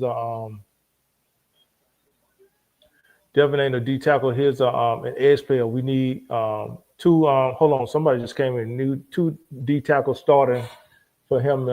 Jade isn't a starter. This is running together, my man. Rotation at best. Oh, this Tobias in here. Hold on, Tobias showing So up from the J-Dub, gap. Let me read. Hey, that lead me to a question. I got a question for y'all. After y'all answer that, I got a question for y'all. J-Dub, the answer is what I was stating earlier for me is that in the portal that needs to be a premium position need. It needs to be a priority. That Right. any linebacker, any interior defensive line we see, as a staff going into, we need to be vetting them. We need to be reviewing their tape, and They just blocked the field goal, man. They just blocked our field goal. we need not to bring somebody in off potential, but we need to try to bring in some people with some the special teams the last 2 weeks, bro. This looked like last year's special teams the last 2 weeks. He But came right on in there too. we need to bring some guys in that already have some production. I think this year I don't have a problem with Jared because he's young, right? So you can work with him. But Silver, he didn't have much production before bringing him in. We were bringing him in off sure talent and that he played in the SEC, and it just didn't work out. We just haven't got any return on it. So I would like to see us go get some linebackers with each tackle that actually has some production. Now, are they going to be in the portal? It might be slim chicken to pick. You have to see. A lot of the great players don't go in the portal like that no more. Outside of quarterbacks, you know what I'm saying, who's looking for a quick change. But those other positions, it'd be hit or miss, and those guys who have all that production most of the time are staying at the university they're at. Hey, I would stack the numbers. That's what I would do. Like I would totally be like, okay, I got a bunch of freshmen. I might even grab a couple more. And like I would stack the numbers on it. Like I'll put so many guys that we could rely on to do, because now at this stage of where SE is, it's a different stage than it was a year ago. And when I say that, it's like, okay, you got G Day, like you said, Chris, like you got guys that kind of like filter into the system. So now it's like stack the numbers. And stack the numbers, I may grab one guy, two guy portal, but that's we don't know that till the end of the recruiting season. But we done seen a lot of these young cats come in here and ball. Jakeem. Next year we got Jamie and Whitfield. We got Tom coming in. They got another kid too. You got to bring in some experience, though. You got to bring in some experience. Okay, hey, let me say this. Look. Who's been our best defensive lineman? To me, it's like Jakeem. Look, hold on. We got somebody just joined the live. T, what's going on, man? What's up, fellas? What's going on, man? We thought you was at the game. Nah. Okay. I know what brought him in. I know what brought him in. Go ahead and give it to Tobias. I know what you about to, I know what brought you in. Nah, I was just gonna say you was talking about Marvel look like Reggie Bush. Yeah, Reggie Bush now. Not back when he played. All right, I thought you were coming in about that wide receiver conversation. I thought you were about to. Yeah, no, we already knew what that is. Yeah, so that was news to some of us, though. The fans that live outside of the LA area. How do you get in there and block that, man? I do got something to say about that, though. Yeah, go ahead, T. I mean, they probably remember Jacob Lane telling call him, hey man, let's go out here, man, so we can party, man. That way you won't get the We ain't going to the playoffs. We ain't going to the playoffs. Nah, he trying to make sure he don't get that Blitnikoff. That's all. Is that what it is? He hating. Yeah, he hating. Okay, hating on him. If that's the case, I think B Jenkins was probably in this ear. Then take him out. Y'all see they haven't played, right? You see they haven't played, so. Good. I like it though. 4 minutes. You got 4 minutes left. Hey, first quarter, we're up 7-0. Alex Graham just made a good tackle on defense, man, on the tight end. The tight end tried to leap over him. He grabbed his leg. Textbook. Hey, Carter, what was you saying about you like it? You like it with that wasn't Ramsey. I said with the discipline? I said Alex Graham. Yeah, I like that. You got to stand on business. You feel me? Lincoln Riley, his ass need a backbone. You gotta have discipline, man. You Right. gotta Nah, have but I hey, mean, discipline. my Chris. godbrother told Hey, me. So Chris, he though. Chris was saying something about and I want to ask y'all a question too. But Chris was saying something about the portal, like we need to get people out the portal. Man, we need to do more than that. We need to make phone calls like Oregon did on us. Like Oregon called Pregnon and them and was like, you know what I'm saying? We got to entice I think people they to hop call yeah, on his the Bear agent. portal. Bear called Pregnon, and then there Call you his go. agent. Yeah, Yeah. yeah. When they hopped in the portal, they already knew where they was going to. We got to do some tampering. And just like you said, Chris, we need players who already producing. I don't want no players who couldn't make the roster. You know what I'm saying? We need to poach people who already didn't produce on the field. For real. So I wanted to ask y'all, should we take some of our NIL money and shift that a little bit more to the portal this offseason? And it might cut into our 27 class, but we gonna be ready for next year. What y'all think? Keep all the money for the high school, or is we gonna cut into that bag to get them pieces we No. need in the We've trenches? Now already we've already seen. we got to address the immediate need, man. Yeah, we have to. We've We already gotta seen that. get a center. We got to get at least 2 interior defensive linemen that can play, and we got to get linebackers. We've I'm gonna already. tell you I'm gonna tell you the number one If position we in run it need. back next year with our same front How seven, many players expect y'all to see think the that same is thing. though? Here, I'm gonna tell you the number one That position sound in like need. 10 players though. Like, I'm gonna look at tell you J the number Dub. one J position in Dub feel need. like we need two defense. J Dub think we need a whole new defensive line. He said Shelby and Fountain ain't it. That's our two defensive ends. He said G Day too small to play defensive tackle, and he said Devin Tompkins is really an edge, which I agree with him with. So J Dub feel like we need a whole D line. But, That's 4 players right there, and then we but need have they seen Gus linebackers. What I'm Cordova? saying is, Have they seen what I'm Gus? what They I'm don't know saying is, about Gus. That's our secret weapon. We gotta be quiet about that. I ain't saying replace the whole defensive line. I'm saying get two big guys, two interior guys who can play, and they'll give us some production. So that's two. A center, that's three. You know, a center that got experience, right? Because Kill Switch gets injured. What's up, Gil? And I'm also saying get two linebackers. So The So again, that's number five. one, the that number still sound one. like 8 or 9 players. That's five. I just named 5 players. I know the players sound good, but you But know who I would really hire? I'm gonna hire somebody in Ohio State. If what's the guy, the manager? What's his name? Bowden Bowden. Bowden. Oh, If yeah. I'm Bowden, or because you Bowden. know he hired all this staff, I'm gonna go find somebody in that Ohio State staff and see how they running their money like that. Because that's gonna open up everything. Man, my guy Gil is on a cruise ship to Mexico. Man, appreciate you, man. Appreciate you joining us. Enjoy the trip, man. Have a good time. But when it comes to the linemen, I mean, you don't know who's ready, especially in the offensive unit. I feel really confident with that unit I think and they who get we're ready to go bringing in. in. Hold on. I think they get ready to go in, man, because they get stretched on the sideline right now.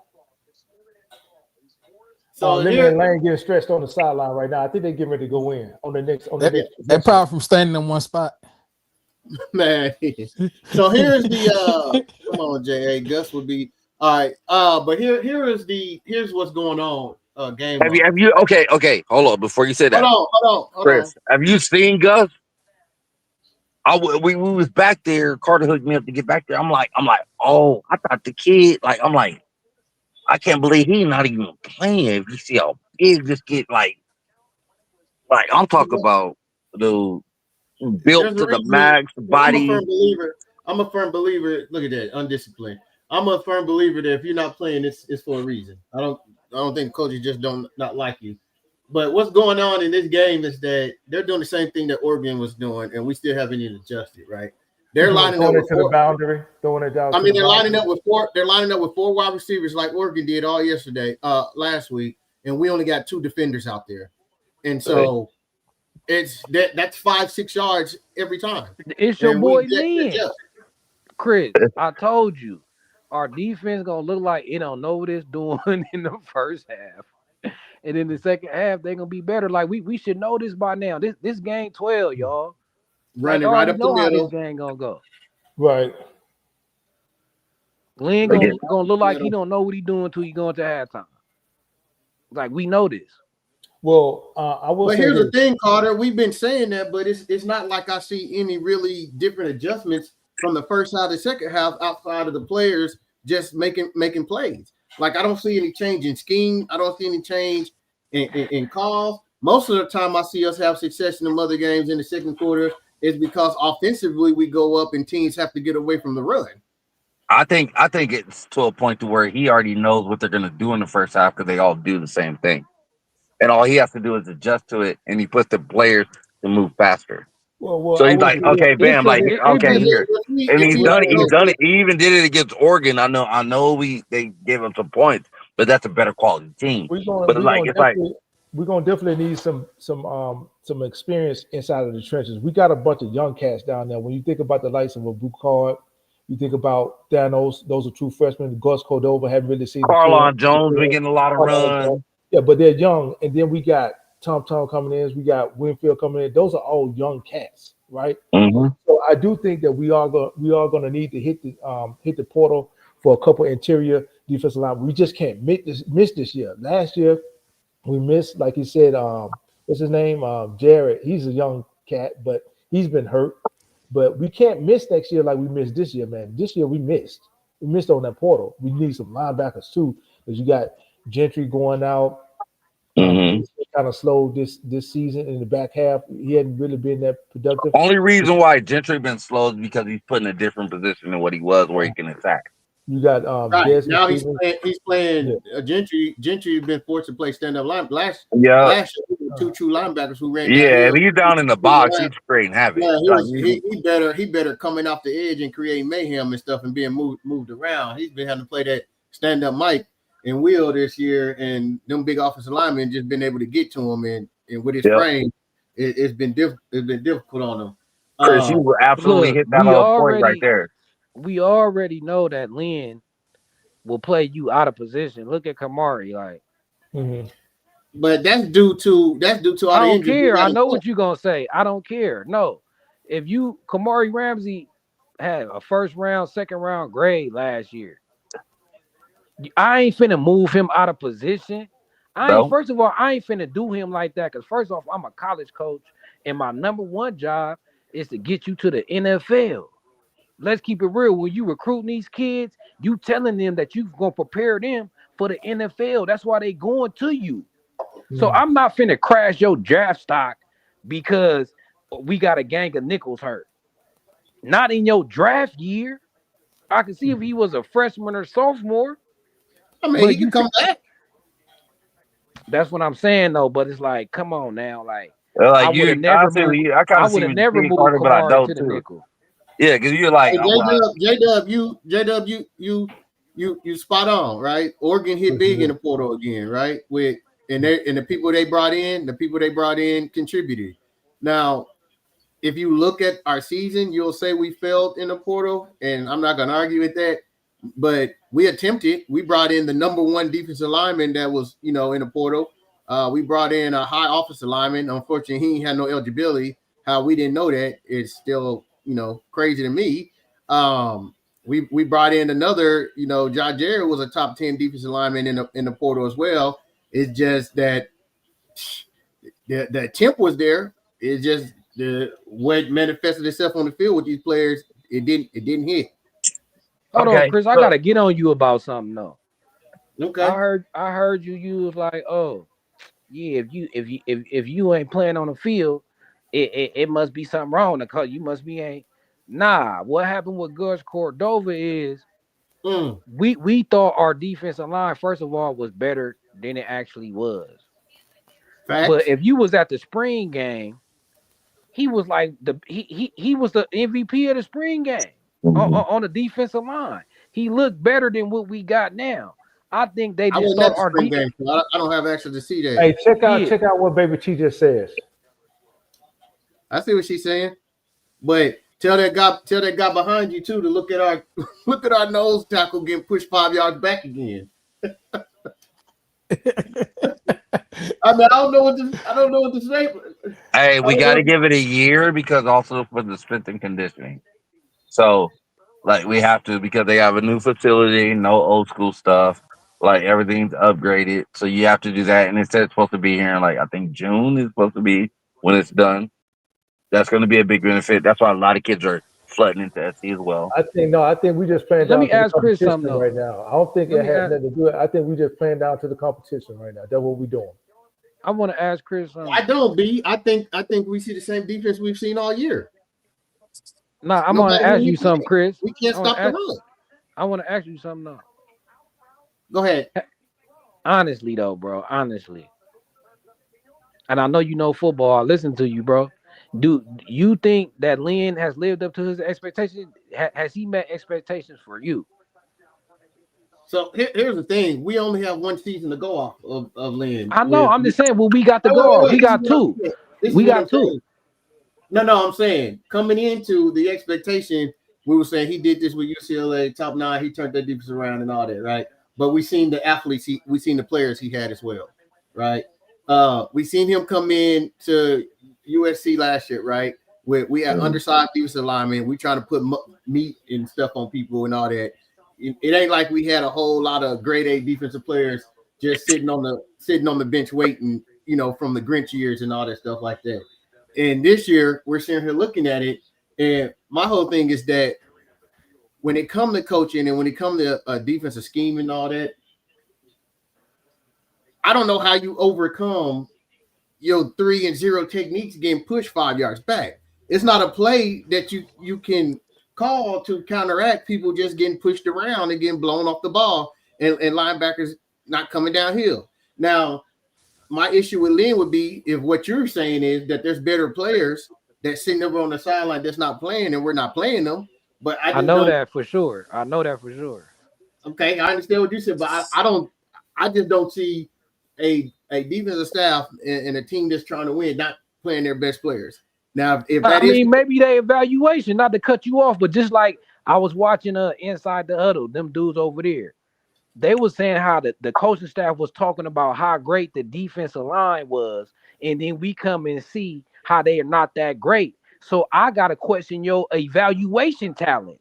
Y'all thought y'all seen great D linemen and y'all didn't. So now I gotta question your evaluation on you, who you think good and who should be playing or not. that's facts, but I'm gonna say this from every report that I was hearing from the spring, from inside them same people who were at the spring game and who was at those things and got to see, and the same thing from other podcasters. Everybody was saying the same thing. Oh, this defensive line is elite. It's gonna be this. But Chris, nobody could watch the practices though. So everybody you hear saying that, they were saying that because what the coaches was telling them. USC practice get closed 15 minutes into it. After 15 minutes, all the media gotta leave. So when you talk about people so saying y'all the didn't watch the D-line, spring game because you just said you watched the spring game. that's the spring game. I'm talking about forget one spring game. I'm talking about every practice. They wasn't hyping the defensive line after the spring game. They hyped the defensive line all through spring camp. Spring game is just one day. It was like a 30-day camp. So the spring game, that's just one day. That's just the end of the spring camp. I'm talking about even before the spring game, they were saying the D line looked different. And you just look at them, they look like a whole different team. Like when you see this D line get off the bus, it looked like a real big. You know what I'm saying? That started first day. It wasn't after spring. They was like, oh, the D line is lit. No, all spring they was saying that. It's a picture at the bottom. Our best D lineman is no, there's true. somebody else in here. There's a fifth person in here. So that's me, J.A. No, that's Tobiah and J.A. Oh, okay. I thought I have fell out. Yeah, fell out. He back now. You know what? Like this is what we got to. This is what they're gonna have to do at the beginning of next year. Everything's open. It's open game because, and the reason why I think that other programs do it, especially Oregon, you can see does it because the way that cornerback balled out, and that was supposed to be our guy. Benny, yeah, open competition. Well, don't they supposed to be having that anyway? Right. I don't think that really doesn't happen though. Like, cause don't think so. No. I mean, And then also recognizing your players. Like some kids, you guys know this. We all don't play ball, with basketball, football, track or whatever it may be. Y'all know some kids like okay, they may not ball out in practice, but winning that game, it ain't no stop. That's how Jaden Walker was. Yep. That's how Allen Iverson. Man, this dude said practice. Yeah. Because I mean, when you got game, you got game. That's just what it is. But it's like also keeping the kids like on a stable mindset, moving forward. That's for you. Huh? I know the problem stem from the NIL issues. They're like UCLA. I'm just talking about Lynn Yeah. and playing certain people out of position for one. I wouldn't have jeopardized Devon Tompkins too. He a DN, but they made him play D tackle because they felt like he was the best defensive lineman. Kamari, he is safety. They made him play nickel because he our best overall DB. Eric Right? Gentry, they're bringing him out in the slot. Hold on. Give me a second. I got to say this, man. I have to say this, and I know we got people out here that's listening, and we want to be optimistic, but this defense, man. And I'm not saying we should fire Coach Lynn or Coach Henry or anybody, but this defense, man, I don't understand how they let these teams that other teams have no problem with stopping. Right. It's like Washington stop this team. This team right here that scored on Washington, I want to say for the first three quarters, man, how we just let these teams go up and down the field on us.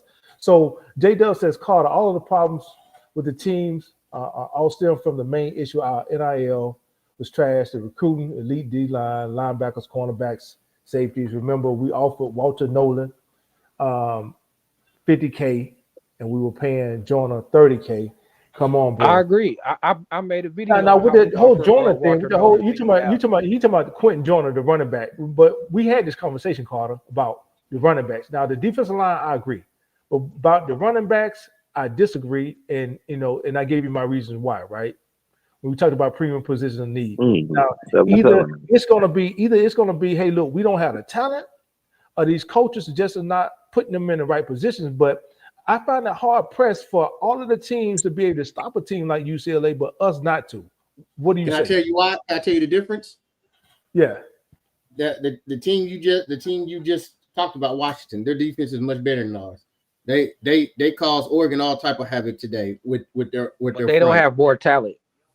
Yeah, we got more talent. We got more talent. They have better defensive front.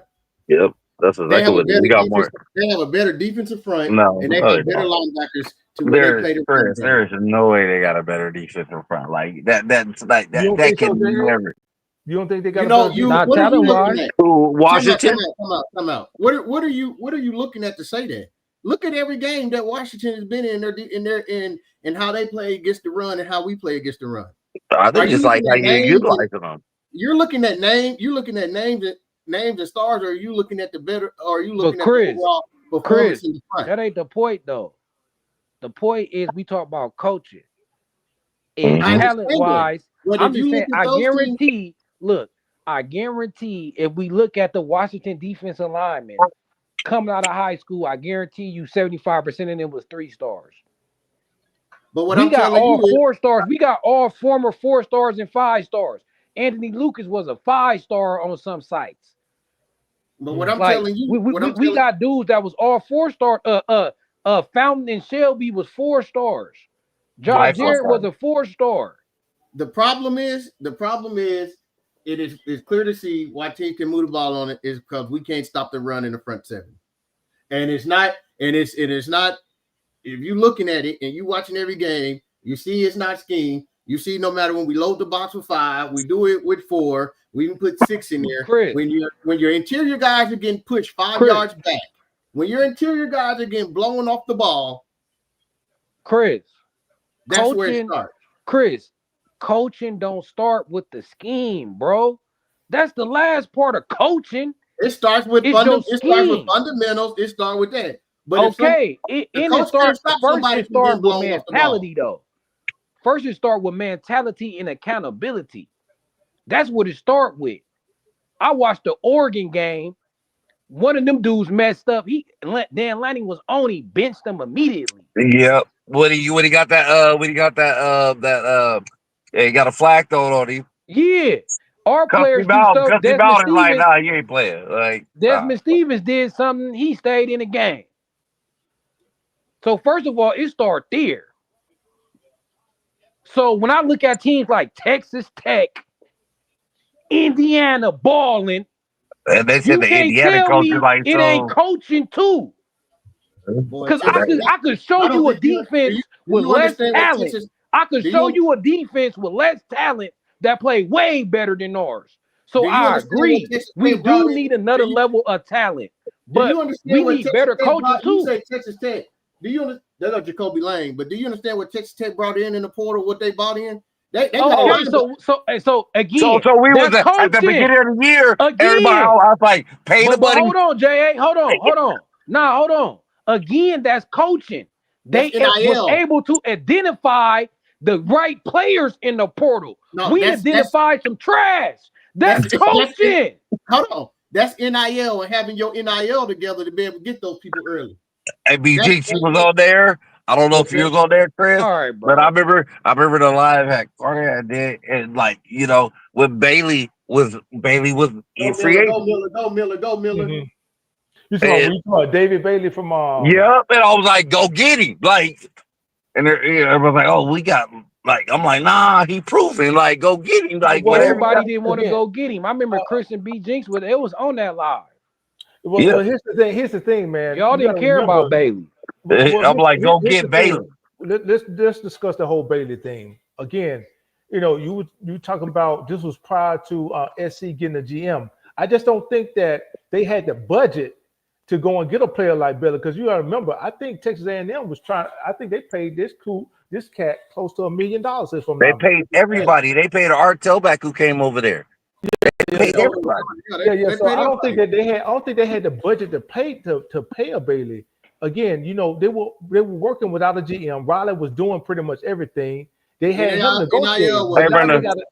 Now they got a GM to go in there and do all of that negotiating thing. Now, if we had the GM that we have now, then maybe we able to finesse Bailey in the coming, but we just didn't have it then. The NIL wasn't together either. But that's what I'm saying. We just didn't have it then. So I can see a player like Bailey being like, well, hey, look, man, I got my Stanford degree. I'm only sticking around for the paper. I'm gonna stick around for the paper. So if y'all can't match, throw it away. If y'all can't match, hold on, man. If y'all can't match, I'm gonna throw an interception. Yeah, I know it. If y'all can't match Texas Tech, you can't be mad at the kid, but you also got to be understanding. Mad at the kid. The kid gonna go where the money at, but but you also got to be understanding of the program too. If they ain't got the resources there, what they look like telling the kid, we gonna pay you, and then when you get here, they ain't got it. Okay. So, that's just like the year before that, Harvard, they got it. And I know we didn't have everything in order then. It's like those kids, you got to go get it. Like you got like whatever was needed to keep with the lineman pregnant. All right, cool. Hey, look, and I know that was like, but that was like some sly shit they did. Hey, look, we had enough money to offer one or two premium players that we need. Mm-hmm.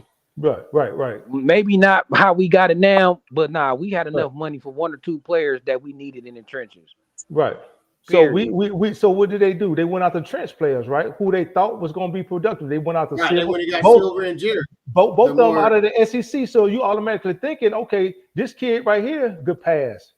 They're not starters though. But here's the thing, J.A. You thinking like this. Silver didn't start either. Hold on. You're thinking that like this. Okay, we bringing in 2 SEC defensive linemen. That's what we bringing in. So we thinking they're going to hit. We didn't know that they wasn't going to pay off. They didn't know that. You think they do? You honestly believe that they go into it thinking that, hey, look, this kid ain't going to work out, but let us give them the money anyway. They don't think I think this is the thing. No, this what happened. First of all, that's lazy coaching. If you thinking, just because they from the SEC, that's number one. Number two, Josh Jared was a project he had never produced. When they got Keyshawn Silver, I studied him. he wasn't even starting for Kentucky. The But number they got the zero, best he that was backed up. available, so Carter. He backed up number 0, right? So they got these players thinking they could develop them to the potential they haven't seen yet. Because Keyshawn Silver and Josh Jarrett wasn't doing nothing at Kentucky and Georgia. Silver was a rotation player. I watched all Kentucky games. He was a rotation player. He did not start. Number 0 what started. what I'm saying is this though, Carter. They got the best that was available in the portal, though. Is what I'm saying. Yeah, As far as from a defensive line perspective. No, they the didn't. lane- No, No, they they didn't. didn't. No, that is not. No, they didn't. Keyshawn they- Silver and that- Josh Jarrett wasn't the top rated transfer portal defensive linemen. I think Silver was. No, look at the what. Silver was. Silver was. Y'all gotta understand, no. Silver was by the time he came out and signed with USC. So they gonna rate you as far as who was available at at the at that moment point? that you committed. So if somebody committed before you that was better than you, you're gonna be left on the list. So you're gonna be the best out of the remaining. He was the best out of the remaining. Hold on, look what J Dub says. J Dub says Silver was the top defensive tackle. Yeah, I remember he was. I know. Listen, y'all. Look, I'll follow this. At one point, he was. So look at it like this. So say if you got 10 defensive linemen in the portal, right? And the number 1 dude, and say you rank number 5, and the dudes ahead of you, they sign with another team. Now you're going to go up the ranking as the number 1 dude.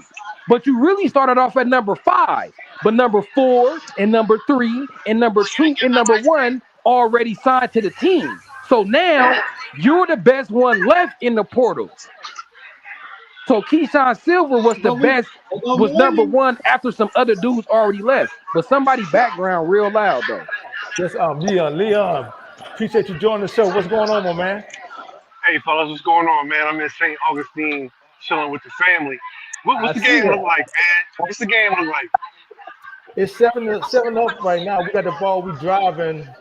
Right now, defensively, of course, we're doing what we've been doing all season long. We're not stopping anybody. But right now, we're driving inside the red zone.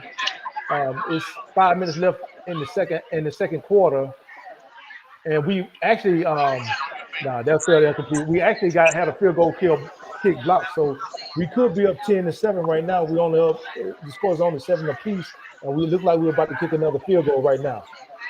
Hey, listen, Keyshawn Silver was the number 1 defensive tackle in that winter portal. I guess people ain't listening to my logic. At the time, Silver came to USC, but he signed with us real early in the portal. He signed with us. Yeah, it was at the time. All right. Listen, Y'all can have that. Go ahead, Leon. He was the number 1 defensive tackle in the winter portal. Out of all the it's not about signing, not signing. Out of all the defensive tackles in the portal in the winter, he was number 1. Dang, man, our special teams trash, man. My bad, Leon. What happened? Leon, I got it. He just missed another Leon, I hear everything you say. Man. Who would you say? Let's just go. Let's just look at it. Who would you say was better over a course of a season? I'm gonna give you 2 players that came out of the that portal. background is messing up the lie though. I can hear somebody TV and all that. All right. All right. So who would you give as somebody who's better in the portal now? And they're all youngsters. You know, we all older men. I get it. Like, ain't no saying somebody better than the other, but who was better to the university as of like Silver or like even Gavin Meyer last year? Like Gavin Meyer was just like a boss, ran through it, did what he had to do, even undersized. Gavin Meyer produced more. Yeah, production. And that's the main thing. It's not about like really like, oh yeah, we got a kid that's 6'5", 6'4", 335 pounds or 320 pounds. Hold on. I looked it up. The number one defensive tackle in the portal this year was Bernard Gooden, who transferred to LSU. Oh yeah. No. Don't look that up yourself. I know what I'm talking about. Bro, and the number 2 dude was Damian Wilson. No, And the number no, 3 was Patrick Payton. What hold are on, hold y'all on. talking about? Carter. When you go to 247, Man, bro, I know what you saying. And I'm saying he Hold was the on, number Carter. one Hold on, on the Carter. list at the time. Hold They on, Carter. rank you by who is in the portal at that time, bro. Why y'all ain't getting that point? Go ahead, Leon. Go ahead. listen. The reason why I'm not the reason. It's not the reason why USC went and got Keyshawn Silver. But if y'all remember and go back to the spring portal when Derek Harmon and the other guy, I can't remember his damn name. Yeah, I They, remember. they came. They came to Right, USC. Fisk. I remember Fisk when he's playing It for the wasn't. Rams. That was a year It, before that. But yeah, it wasn't Fisk. It was Derek Harmon, the guy that played for for the Oregon. Steelers. No, for I'm talking about. You talking about when he was in But now college. he played for the Steelers. There was Derek Harmon for Oregon, and it was the other guy. I think he went to Texas. They both came to USC. Everybody in all the forums is saying, "Pay them the money, pay them the money, pay them the money." They didn't do it. Both guys produced.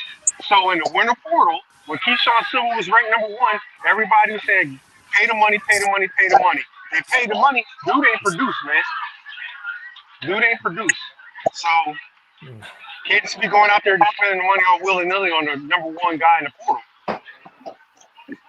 So that's what I'm saying. It come to coaching because you can only have it one way, right? So if you pick this dude out the portal, you must thought he was good and you could do something with him. So if this is your guy that you identify in the portal, if he don't turn out, that's your fault. That's how GMs in professional sports get fired. Oh, you drafting the wrong dudes. You don't know talent. So again, this still gonna fall on coaching, no matter how y'all put it. Oh, these players wasn't good enough. Well, the coaches should have knew they wasn't good enough. Period. They get paid millions of dollars to know these things. I guess not to just try to like say everything you say is right, Carter. But I'm gonna piggyback on that to say, look at Sam Darnold. You know what I mean? Look at the organization he went to for the people that were there, and look at him now balling.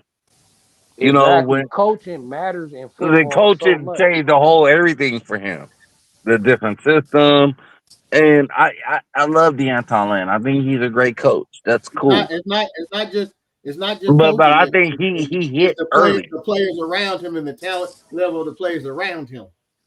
He hit early. He hit early with a very No, I'm talking about Sam Darnold. Sam Darnold went to Minnesota with a great mhm. wide receiver and, a much better team and players around him as Man, well. he But balling look in at him right Seattle right now. now. He's in Seattle balling. Exactly, with better people around him than what he had at Yeah. Kentucky. Let's get Okay. Tobiah Alabama up in 10 for a minute. nothing. Hold on, Jay. Let's get Tobiah in. Tobiah, Hey, Alabama what's up your 10 opinion nothing. on it? B. I saw that. Tobiah, what's your opinion on it, Tobiah? You I there? mean, I really be up in the air because I mean it's certain players that want to come to USC, like the offensive tackle that's going to Oregon, Emmanuel Iheanacho. He's That he wanted his dream school was USC. USC didn't even offer him, so I mean I thought it's they did coach. offer that kid. I thought they did offer him. I don't think they ever offer him. Carter, did they offer hey, him Yeah, the wasn't I'm offensive he gonna tell tackle? y'all committed at this. one point and Nah, decommitted? he never I'm gonna committed. His I'm dream gonna tell school was y'all this. Hold on, USC. I'll say Leon. one thing, What you say, and Leon? I won't say nothing after this. Somebody That the breaking up. way, can y'all hear me? Yeah, go ahead. Okay, the way that offensive line at Oregon looked last weekend. Oh my god, dude! Like like it was just like and then you go back and you look at like another kid we lost. That's another kid we lost. Even from the DB, defending like okay, dang, whatever. I mean, he was a 4-star, but he balling. Hey, He listen, wasn't man. ball. He got ate up. He got ate up. And let me tell you something. The guy But ate Yeah, him that's up. Feeney had okay a rough though. game But against he's a us. freshman. Hold on, Let me finish. The All guy right. in Sonata, you talk about that 5-star tackle from Maryland. He's not a tackle. He's a guard. That's Mm-hmm. he wanted to play. He wants to play tackle. If you actually watch him, he's got slow feet. He's not a tackle. He's a guard. and that's one reason why USC ain't won And then, them. Jay, Based on what? you saying how Oregon offensive line looked last week. They were playing our front seven. Everybody looks that good. UCLA Hey, looks that good. they No, had but I'm three. just Hey, saying, look, like if you they had like three players. They had three starter there were players some on our really offense. big kids, bro. UCLA, There were some really big guys, and a lot of offensive them was line like all good individuals we recruited. And we're not getting any pressure on Miami, man. I mean, on Nico. We're not getting any pressure on him. He going through 2-3 reads, no problem. He just standing back there. Bro, Hey, yo, it's the same thing we've seen from the front seven all year. I'm not surprised. That's why I was saying I don't see us winning by no 21 points because our defense is not there.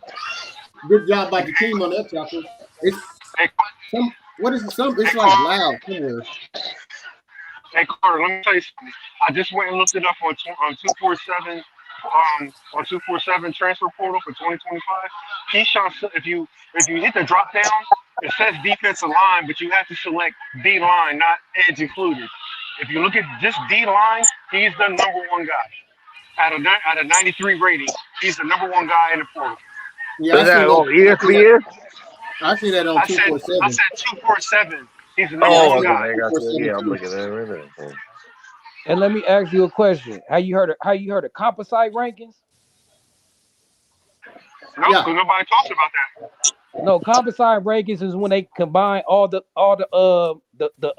sources. So 247 on 3 rival ESPN. The list I looked at combines all of them. So it show what all the recruiting sites say combined. Now he might be number one on 247, but do me a favor. See was he number one on ESPN? See was he number one on Rivals? And see was he number one on 3? Well, on 3 and Rivals is the same thing now. I ain't saying you wrong. I'm just saying since you looking, go see what he was at on Rivals and ESPN. 247 has the cumulative. So they do the same thing. There's two rankings on 247. They have the 247 ranking and they have the cumulative, which at the time took into account on 3, Rivals, ESPN, and 247. They do that for all the athletes. But we ain't gonna be the death force on that. Yeah. All right. Look, I'm looking at but look. Hey, 24. look. Who that? Hold Leon? on. 24/7 had him as number one. On three had him as number two, the number 2 defensive lineman. And let me see what ESPN had. So he's 1 on 1, 2 on another. But do somebody else keep hearing that? Like somebody whispering? Like I keep hearing like a. Or am I tripping? Now people doing it on purpose. Just heard it again. You good? There might be somebody connection, man, as far as that hissing sound. I know what you're talking about. Go ahead. Oh, okay. Like somebody sitting here like whispering at me through the. I'm like, what's going on? Hey, and look. Whoever bringing that information, look. We see on the field that he wasn't the number one, so it don't even matter what the ranking said, really though. Yeah, ESPN. and ESPN. He wasn't by ESPN. He was number. Let's see, 24/7. He was 1 on 3 was 2, and then he just said by other sources he was consistently recognized as a top tier defensive lineman. Regardless, he was, and we didn't. He was one of the top guys in the portal, and we just didn't get return on investment. So do y'all think the boy from UTEP, the one that we couldn't get, the edge player, because of his grades, y'all think he would have made a difference? Man, he ended up going to what, Wake Forest? Didn't he end up going to Wake Forest? Yeah, what's he doing now though? What's he doing? West Virginia. I don't know. Man, West Virginia's so bad. I don't watch them, man. I think he started off the season balling, from what I remember. Yeah, then he got hurt or something, didn't he? Yeah. My whole thing, I would have took Bailey. I think that's just a difference maker. Yeah. Everybody. I mean, we wanted Bailey. Like that. That's the one. That's the like. Bailey. Yeah, the price tag. Also. Yeah. But we needed more than just one player, though. Everybody. Yeah, I know, but even you see, I'm telling y'all, even the true freshmen, we're gonna have We got a 35. We got 35 kids coming here's in. my issue with the Bailey thing. 10 are hit right away. Our biggest issue was in the interior. Right. Bailey wouldn't have fixed the interior. You're right. Our biggest problem is our best interior defensive lineman is undersized. The guy we got with the beef just ain't it. We didn't get the return on investment. We got him to be able to plug up. You know, But all we got to do is just do like what B Jinx, what you say, just lay down and go. Lay down in the gaps. Yeah. That's all they really had to do. Bro, like, hey, that's better than getting pushed back 7 yards. Right? Stop. Bro, it's possible that we about to go in the halftime down and they get the ball back. Yep. Hey, yo, the other guy I was talking about was Demonic Williams. It was Demonic Williams and Derek Harmon were the two guys that came into USC for a recruiting visit, and we got neither one of them. Those were the two guys. You talking about like a couple years, like last 2 years ago? It was last year. No, that was 2 years ago. Derek Harmon. It was 2024. I'm looking at on 3 right now. It was last year, yeah. Derek Harmon, yeah. They came to SC first. Oh no, we looked at Jamari. You're right. We looked at Jamari Caldwell. We looked at Derek Harmon. We looked at Demonic Williams. We wind up getting Nate Clifton and the other guy y'all talked about. The kid from not Boise, what's it called? North Dakota State. Yeah. But he did a good job. Wyoming. He came from Wyoming. Wyoming, yeah, somewhere up there. It was Bird from Wyoming. Bird. His name was Bird. Yeah. Even the boy that committed to us and then left and went to Auburn. Oh yeah, what was his name? Isaiah Ray.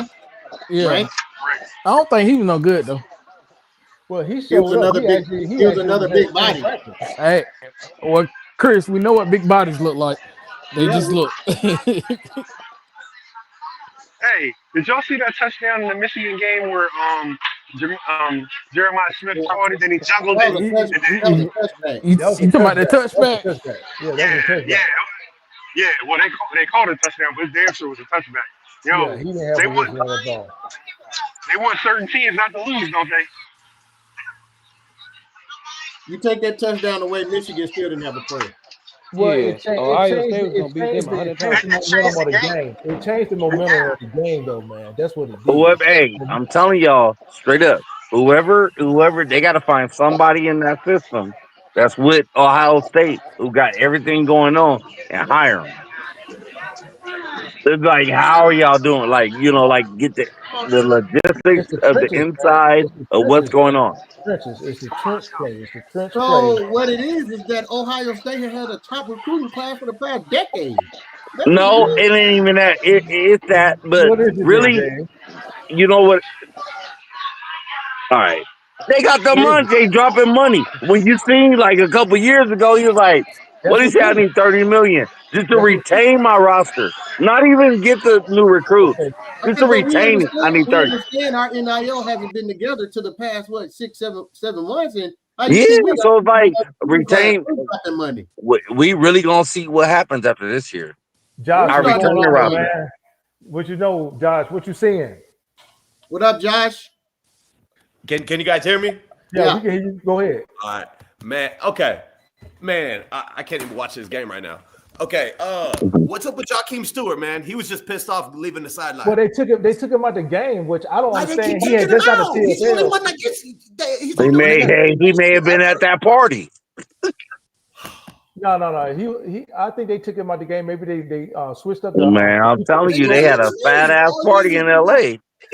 Bro, you see, and a lot of kids were there. You see Keyshawn Silver get pushed back 6 yards? Come on, bro. I can't stand watching this shit anymore. Here's the thing. Henny is the D-line coach. Lynn is the DC. Why take Jakeem out? He's the only one getting penetration all year. Lynn is the DC, man. So you're gonna have to take that over with Lynn and Henny. Lynn decide who play. I know because my cousin on the team, bro. I've been telling. What up, Carter? What up, Carter? Man, what's up with it? Bro, this is bullshit. I'm heated over here, dog. I can't watch. Man, this is hard to watch right now. It's hard to watch. Why you surprised though? I know, because it's like same BS every game, man. I'm like, all right, baby, we're about to win by 230. What did I say? We're about to win by 30? Yeah. Hey, can I tell you guys something? Like what? Let me ask you this, Josh. What from this defense all year have made you think that we were gonna go in? Nothing, man. I just love USC. That's it. I hate UCLA. God, man. Hey, can I tell y'all something? Go ahead, Jay. From what I know from the inside. Man, Lynn but was, to be honest, no, we should at least be up by 14 at the most. for SC, because of what happened in LA as a rivalry, Lynn was a safe bet. And the reason why he was a safe bet, because what he did against when they had Kayla and how he shut him down in the collie. So that just like, oh, that's a safe bet to get him. LA gonna be cool, everything gonna be good. But it's like realistically, if you look at it, it's not. I think he has a lot of growing to do, and then also, I don't think he really opens up the box. And what I mean by that, when I say open up the box, you got okay, you got Toss Lopoy up there in Oregon, right? You guys hear me? Right. Go ahead. We listen. He putting them corners on Man Island. And then even when you see against SC with the best freaking receivers they saw this year. Everybody knows that. And they even took so many PIs. But he didn't change. He didn't change. He never switched up. You ain't gonna beat us two ways. You ain't gonna be able to run it and pass it. So we gonna decide to shut down your run and live with the plays you make in the pass game. So here's and with the pass game, if I got a full tag, you get 15 as opposed to getting 50. You get because here's where I understand what you're saying, but I don't rock with it. I don't think it was a safe pick getting Lynn. At the time, he was the best. Oh no, it looked great because of what happened. He wasn't the best hire, bro. Let me talk. Other dudes out there. Let me talk. There was a guy from Notre Dame that ended up going to Florida State. I can't remember his name. That defensive coordinator. That it wasn't that many people out there. If you look on the list of the top DCs that year, Lynn was, and there goes Nico again. Every time because my bad, boys. My bad. Ooh. I'm surprised you know who they were saying was the number one dude when you. But time out. If you look on the list of defensive coordinators that was coming, oh yeah, that's not targeted. Coming out that year, that's what he was on that list. So I don't think they were trying to do no safety. He was on it, but he wasn't number one. He was like top 3. The number one dude. They were talking about a guy from Nebraska, Tony. What's the name? Tony White. And then the dude from Wisconsin was in the NFL. Right. And those Jim Leonard. Jim Leonard. Yeah. They were talking about Al. What's his name? Al Golden from Notre Dame. And Deontay Lynn. No, it was Jim Leonard and what's the name that was on the. It was Tony White, wasn't it? Tony White. Yes, Jim Leonard. Tony White and Deontay Lynn. So I don't think it was a safe pick thing because he was in LA. It was best available we can feel we can get. That's not no first down. Talking about the Oregon defensive coordinator. The Oregon defensive coordinator has a luxury we don't have, and they can win with just 4. No, I'm gonna tell you about the Oregon. I'm gonna tell you about that Oregon defense. Their front four can win in the run game and in the pass game. That coach. What people forget about Deontay, he had Latu at DN. Latu at first round draft. Yeah, we have no DNs that came with an already defense. And then when you talk about Oregon, he had Latu at defensive end, and he had Jay Toya at that nose. He had a true okay. He had somebody who gonna plug up that. He got the Murphy twins. Right. But toss up boy. When you bring up the Oregon defensive coordinator, imagine you started off when he started up there when Sarkisian, there was 0. They had no way. No, he had gotten into trouble. Toss Lapointe had gotten into I know. I remember because recruiting trouble. Yeah. And then, so they didn't want to take and then he went over to Alabama.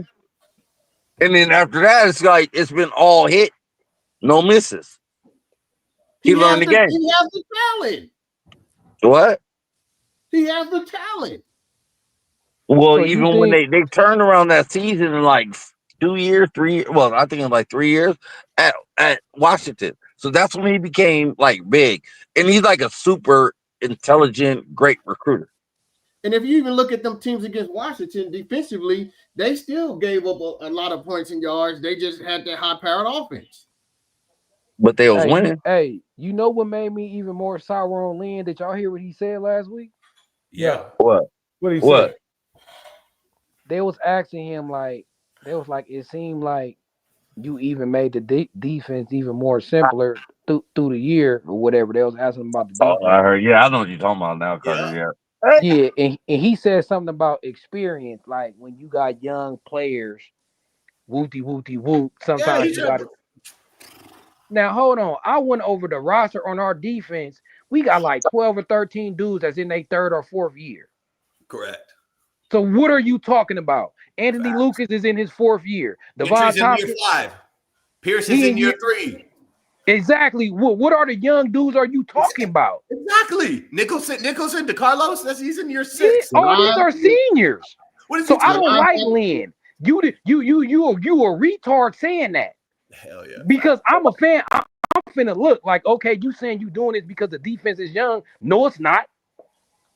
It's You not. doing this because you don't know what you're doing. I'm convinced that statement right there, it's a complete lie. So how can I even trust this man if he'll sit in front of the media and say, oh, because our defense is inexperienced when we got nothing but upperclassmen? Facts. Well, both the linebacker, I need you to address that. No, I'm talking about the overall picture. He said the defense is inexperienced. That's why he had to make it simple, and he ain't doing all the intricate stuff, all the stuff that he can do. He's probably talking about defense, but he's probably speaking to the inexperienced. No, and he said he had to draw back. Where Hold on. We got to pin Chris in the corner on this. No, we got to pin Chris in the corner on this. Where is the young players that he's talking about that's playing? Name me one unexperienced player.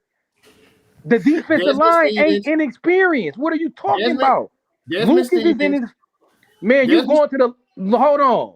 You just isolating young players. We looking at a defense overall, Chris. DeCarlos Nicholson is in his 4th, 5th year. Kamari Ramsey. Hold on. I'm finna name them for you. It ain't gonna be nobody left.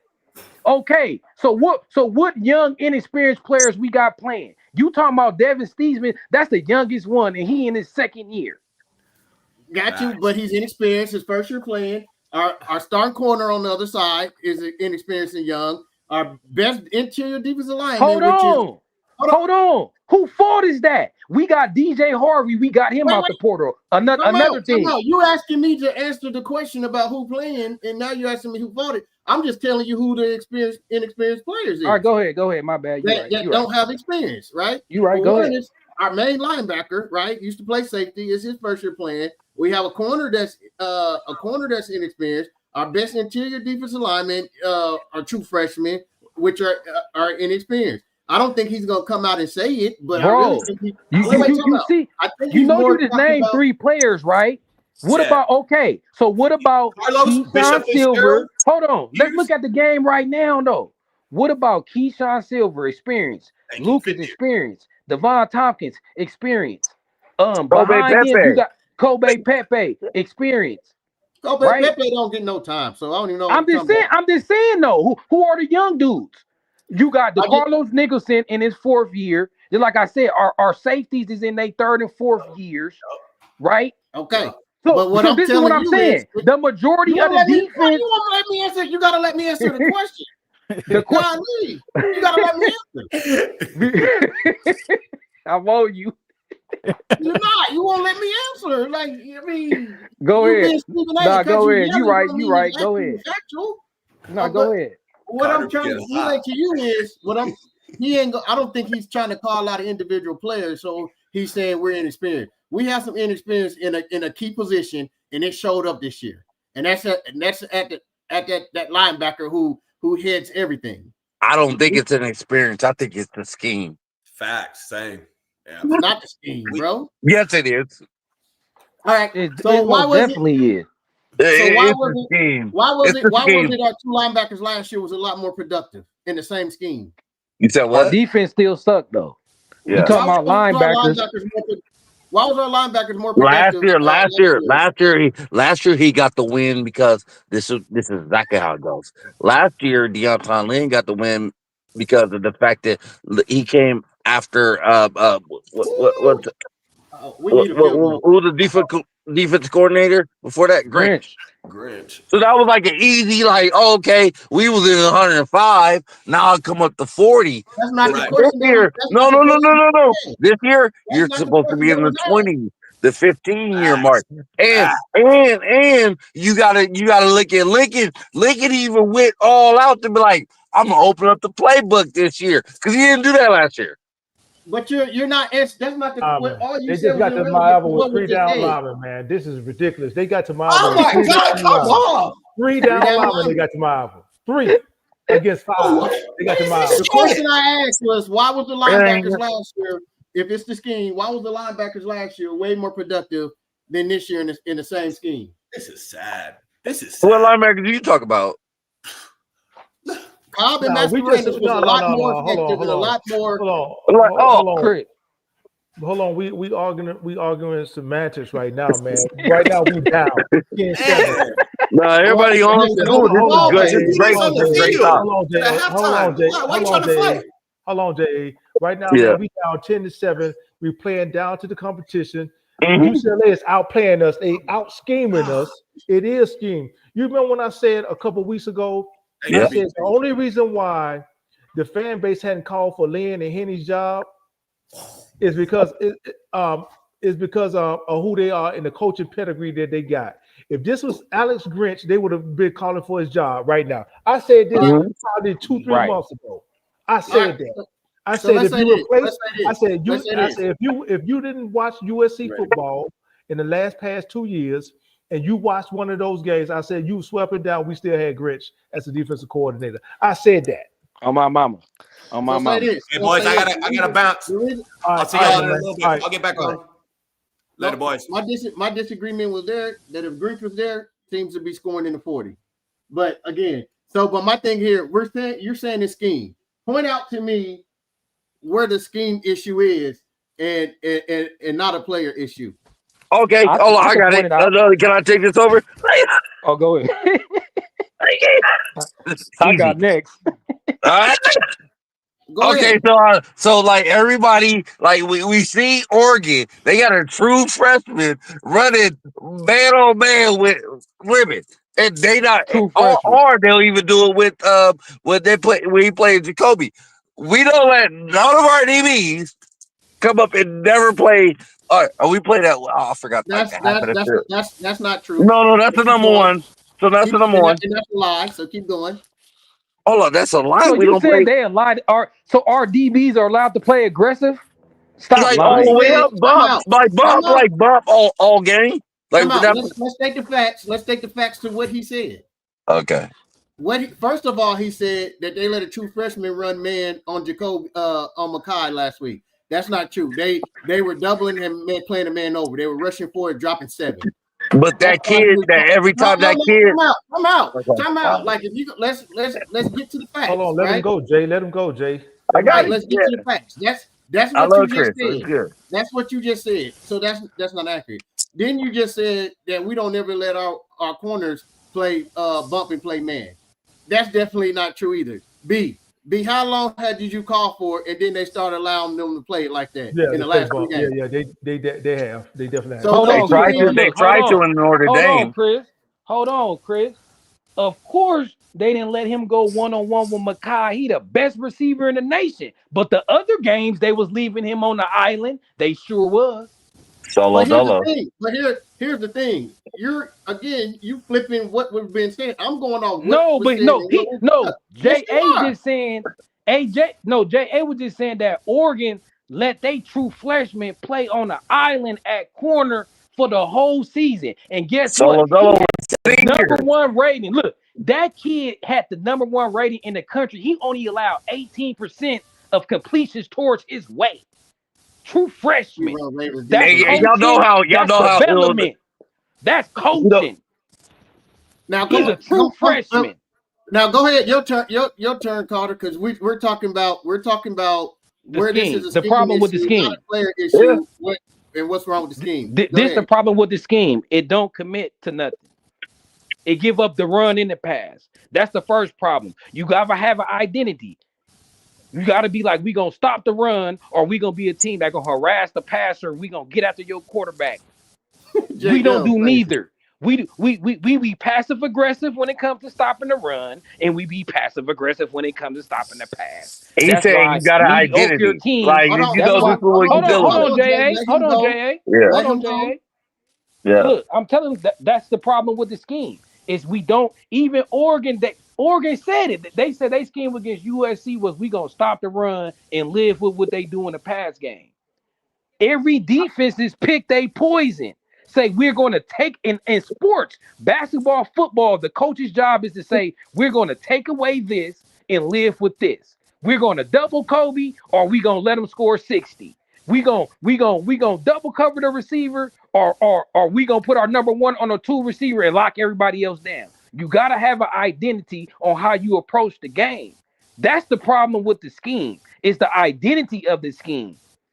Okay, so here we go here. Here we go here. This is There's no complexity to a scheme. Hold on, let me say this. Like, hold on, no, because you're gonna let me speak. You can't keep cutting in. Hold on. My bad. Gonna give everybody an opportunity. And Carter, this is what I'm gonna say. And I'm gonna say it's not the scheme on there. You know why? Because I've seen us go 5-man fronts. I've seen us go 6-man front. I've seen us put everybody in the box, and guess what? Teams still ran the ball on us as they wanted to because our interior guys are on skates and getting pushed 5 and 7 yards back. So even when you commit that ain't coaching. Time out. So even when you commit to stopping the run and you put those bodies in there and you load the box and you have 300-pounders getting pushed 5 and 7 yards back with the linebackers, that's not a scheme issue. That's a player issue. Now, if you want to say that, if you want to say they're not getting developed, if you want to say coaching, they're not getting developed and all that, that's semantics. No one's there at practice. We don't know, but I can know by seeing the result on the field. But continue. What I'm saying is that it's not a scheme issue because no matter what front we go in, we have gotten the ball ran on us all year and not been able to stop it because I'm seeing our interior guys being pushed 5 and 7 yards back. So let me ask you this, Chris. We didn't stop the run game second half against Michigan, second half against Iowa, second half against Nebraska. Guess what? Didn't we hold Oregon to under 200, 180? Guess what? Your version of stopping the run, men lie, women lie. Numbers never lie, but they can be misleading. And B will let you know. So I got a great. That was awesome that you said that. Hold on. B can let you know. We did a whole show on it where I broke down the Michigan game, every game by game, and how many times, even in the second half, the entire game, how many negative plays or yards we stopped them for 0, and how many times teams got to ran the ball for 4 yards and 10 yards or more on us, right? B, was it not staggering? Well, it's kind of like easy to do. Was it not staggering? Even in the Michigan game, we did not stop their run. What happened is the offense. This is what I always say: when the offense goes up double digits, it makes team go away from the run and they start passing the ball. The only reason why we won that Michigan game. When did we go up double digits against Iowa? The only reason why we won that Michigan game is because was you not on the live in the Iowa? Was you not on the Iowa live with us? What did we talk about, B, in the second half? What ended up happening? For some strange reason, Iowa came out in the second half for some reason, panicking and start trying to throw the ball and went away from the run game. But when they did run the ball in the second half, guess what? Devin Tompkins was 12 yards back. They got a third. So you saying the other teams gave away the second half to us? Say it again. I got a question for everybody. I got a question. Hold on. So you saying them other teams in the second half gave it to us? They went away. They went away from the run. Any game. All right. I hear you. Any game where a team was close enough and they was able to stick to the run like that, that was Illinois. Look what they did on the ground. That was Notre Dame. Look what they did on the ground. That was Oregon. Look what, like, for us to be celebrating that we kept Oregon just a shy under 200 yards on the ground rushing, that's bad. That's not good. Why are we rejoicing that we kept Oregon to 180 rush yards? That's a bad game. Like, I don't understand. Hey, look at hold on. Lou, I got. hold I on, hear hold you, on real Chris. quick. Hey, We gotta look. come in. We gotta come. Hold on, Carter. We gotta come in real quick. He says, why do we always have to make adjustments after the halftime? Then What's can up, Louis? make in-game adjustments. Yeah, Hey, Exactly. that's what I was gonna Let me go respond into. to that. Let me respond to that. Go ahead, Carter. And I'm directing this at Chris. So, Chris, so you basically saying our defense ain't been looking better in the second half this season? That's the first question I want to ask you. Say it again. You don't think our defense be looking better in the second half this season? To me, our defense looked the same as they look in the first half. What do I always say, B? Our best rush defense is what? It's for our offense. It's for our Depending offense. on Offensive that's what you're saying is dependent upon the opponent. Chris, for real though, like you don't see no adjustments. I don't see it be when I no say different. adjustment. When I say adjustments, and when I'm saying adjustments, I'm talking about scheme wise. Like, so are we running a different front? Are we blitzing or are we doing that? I'm not seeing no changes in these games that we not doing in the first half than the second half. In the second half, players that came out and made some better plays as far as play wise, but as far as schematically, I am not seeing any difference in what we're doing in the first half. But Chris, you just said you I've didn't. only been But to hold every on, single. Chris, you just said that you didn't see us switch up though. Go to 5-man fronts and still get ran on. So No, I'm saying game after game. I'm seeing this in the first half. I'm seeing it in the second half. Like I said, we came out against Illinois with a 5-man front. right. We started the game with that. I mean, So okay, this is how I see it. Louis the Why not 13th. stick to the script? Like if that's how you get down, that's how you get down. No, But- he's saying he is sticking to the script. He's saying so to me that's a problem then. So I let you say that to say then you making your case against Lynn and we getting whooped in the first half and you saying he ain't making no adjustments in the second half. What I'm saying is Cardi, you did Hey, say something I right. got you right there. No, you don't, because I think you understand the whole point of what I'm saying. No, Carter was What right I'm on that saying one. is no matter what he calls, he know no I'm matter right. what he do defensively, what I'm saying is no matter what he called, no matter what I see him do, what I see us do defensively, it doesn't matter. This defense is the defense. They're not gonna Okay, I got a question for you. They're not gonna stop the run. It is what it is. That's just our. I mean, I hate to say it, but I mean, our defense is just it's not there yet. It's not on the level to be a playoff team. It's not on the level to compete with the bigger guys when we go up against people who got the same talent and stuff with us, and it all starts up front. No, the talent's there. The whole thing about it is like it's just not like what the coaching is. And I'm not gonna say not coaching them up. I'm gonna put it like not putting them in the right position. And then not understanding what it is to have like a deep level of talent and play the kid. Oh, what's up? There's okay, and you got to look at it. And I kind of think they're like the blueprint of how they did it in college football is Indiana. Like you can't say like that dude brought all the kids from James Madison from him, like over to Indiana. He don't want to hear about Indiana. They gonna blame that on because they got a gang of seniors, Jay. I Yeah, already brought up no, but he Indiana. brought all those kids over with him, and then but they know his system. They know how to ball. They know his system. Carter and Bo, we've already proved that we can't blitz Nico all night because he's going to take off. He's going to hit that right hole He and just take keep off on and get take 8, off 9 running. yards. It makes it look like We gotta easy be work. able, we gotta be able to get pressure on Nico with 4 players, man. He's gonna take off with us blitzing him because we hadn't got home. Oh, shoot, we missed Austin, man. Austin at the game.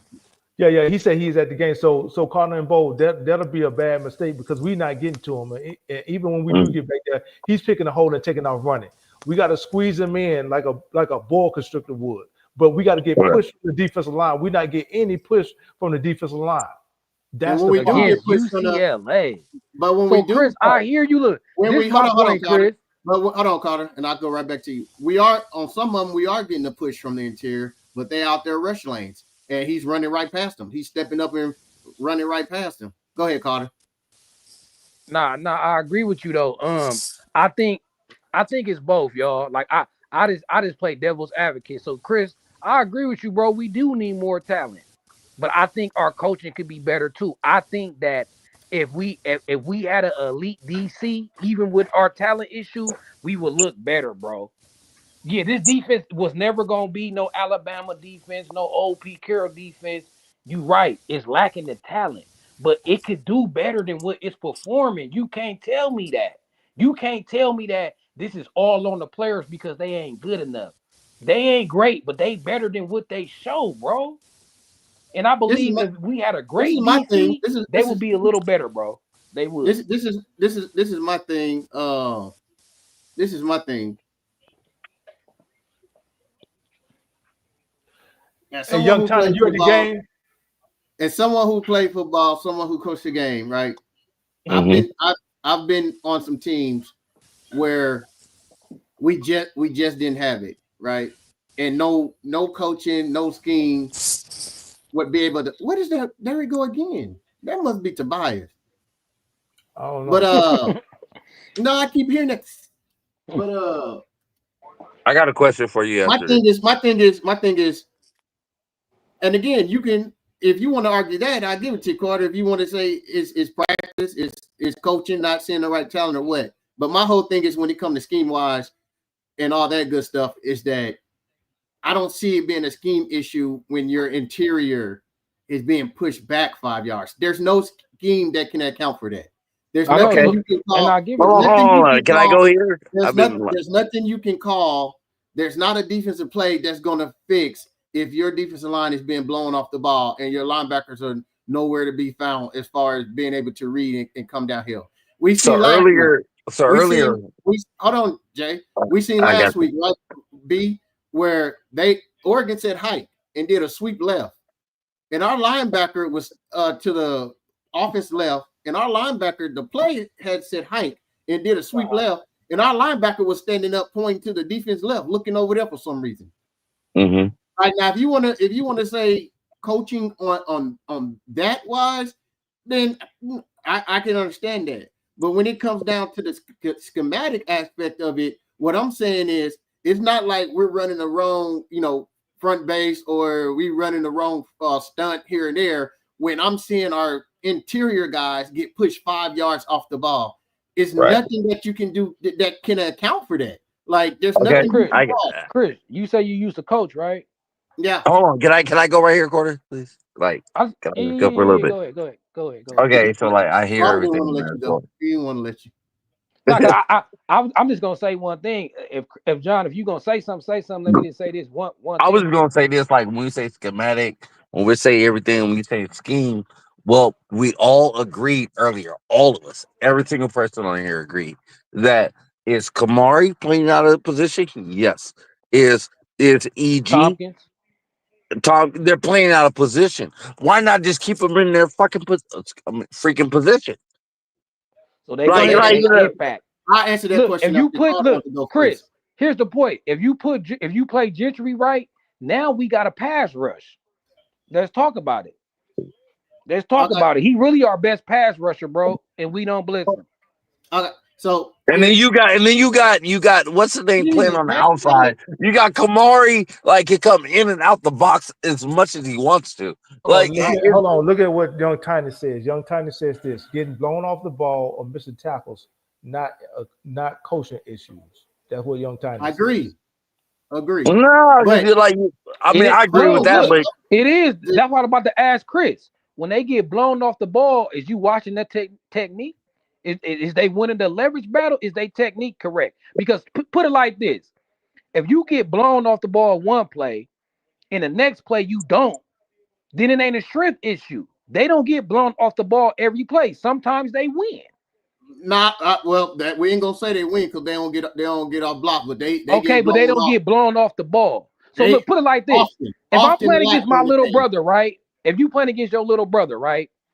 You could push him back every play because you're just stronger than him. So if they getting blown off the ball and it ain't every play, it ain't a strength issue, it's a technique issue, goes back to coaching. But guess this. And it can go back to the player not doing what they're supposed to do each play. Well, that could also go again because you got to hold it to accountability. Yeah, but I think the main thing is not having the correct player in. Look, if you get blew off the ball, Chris, look, if you get blew off the ball 6 or 7 yards, you should come out the game and you should sit. They get blew off the ball and be right in there. So it still goes back to coaching. This goes back to what you guys were previously asking that we never got to. He was saying, why is Ramsey at safety? Why is Gentry not being able to play on the edge? Tompkins on the inside. That goes back to scheme. Just let me go, man. Hold on. For one, as a defensive coordinator, defensive staff, you got to look at what you got and say what people give me the best chance to win, and them being at what position. With all the injuries we had, we all know Ramsey's a better safety than he is a nickel. We didn't have another option at nickel, so it was best to play our 3 safeties, which was Fitzgerald, Pierce, and Ramsey, and had them on the field because they're 3 of our best players. So we're gonna put our best 3 defensive players on the field. The reason Gentry was over there because we had Stevens and what's the other young guy, number 31, Stevens. Jaden Walker. Jaden Walker. Steve was the best linebacker we had till we started going, to this 4-3 and playing all of them. The reason we're putting Thanos and Tompkins on the inside and not on the edge is the same reason I've been saying all season. Our best interior guys, which are those 2 guys, right, are undersized. We playing on the inside, but they're obviously, as what we've seen this year, those are the best guys. So we're trying to put our best people on the field, even though they're outside their natural position. All that, that's what we have to work with, and you have to try to get your best people on the field and make do. Chris, but this is what you failing to realize. Kamari gonna be on all these players. They gonna be on the field anyway if you put them at their natural position. That's one. Number 2, what's the point of moving? Hold on. I'm gonna let you go because I want you to address these points. Right? So, like I said, Kamari, EG, and Devon Tompkins, it was no way they ain't gonna be on the field anyway. So we don't got to change their positions to play them. Number 2, what's the point of changing their positions if they not gonna make plays and impact the game? So for instance, Kamari, when he plays safety, he making plays. He getting interceptions, getting down in the box, getting tackled for losses. He was making plays, helping the defense. So I'm not going to take my playmakers out of the position to make plays just to cover up holes. So guess what? Now they playing out of position. They can't cover up that hole. Devon Tompkins can't cover up the D tackle hole like you wanted him to because he's a DN, right? So you're not getting your value by even moving him. You're still weak at that position. So you might as well keep him at defensive end. So at least you got a better pass rush. Same thing with Kamari. I hear what you're saying. If they plugged in position, how is that not true? Because they ain't making plays. You gotta let the Ramsey. Hold on. Kamari Ramsey looked non-existent. Hold on. Kamari Ramsey looked non-existent this year. Last year, he looked like one of the best defensive players, period, in the country. So, no, I'm not finna move you, change your position, and you ain't gonna be able to impact the defense. As a coach, I'm supposed to put you in a position to win. So you can make plays for my defense, not put you in. Go ahead. I think I made my point, but go ahead. I understand. I see what you're saying. What your point is, you're saying if they're not going to produce at those they moved them around for the team. Hold on, J.A. Hold on. Yeah. Lead, you saying lead those gaps in there. But what I'm saying is when they look at the holistic of the defense, they're saying even if we're not getting the same production out of them at those other positions, we're still getting more production out of them at the positions we're putting at that we're going to get from any other guys. And we have some guys that can play the positions that they're playing that can hold it down. So this gives us a better overshot of overall to be a better defense by switching their position. Okay, B-Jinx, hold on. I want to go here right quick. B-Jinx, yeah, and Chris, remember I'll jump on the live. Remember when they do that freshman in number 44? Yeah, the linebacker. Remember anybody linebacker? We was like, oh, And I remember being just like, hey, he did good though. But have we seen him since? Exactly. You talking about when we seen him against Missouri State in the fourth quarter? No. He played against Michigan. He played he played like they was putting him in. Gentry got hurt for a little couple plays. 44. I'm telling you, stop that play because he was wide open. And he was balling. And it was like we ain't seen him since. I gotta run downstairs for a second. PG, you know, because I remember you brought it up. Not Austin. Who's the J Dub got a whole lot of stuff for you in the comments. So y'all can. I think the number one thing SC got to start doing, and I'm just gonna keep it 300 with you because I'm on campus all the time. I got people all there, everything. Man, they got to stop playing favorites. You got to stop playing favorites. But here's the thing, though, J.A. They did that crap last year with the quarterback. J.A., let me respond, bro. Hold on. All right. With the whole favorites thing, you would think with a new coaching staff there would be no favorites. You would think that, right? We talk about from a defensive perspective. You talk about Coach Henney, Coach Lynn, Coach Ryan, Coach Reed. You would think there would be no favorites. To me, I say play the guys are going to look. Don't look at the stars. Play the guys that come in the practices that's available and that's going to work the hardest. That's what I say. Yeah. Forget about who you recruited. If you got to walk on that's out playing one of your 5 stars, then that's who played. It goes back to what accountability. What Carter was saying. You got to hold these guys accountable. You can't watch them get blown off the ball. Watch them get blown off the ball and then leave them in there, knowing that hey, look. You go through the same technique as the other kid that didn't get blown off the ball.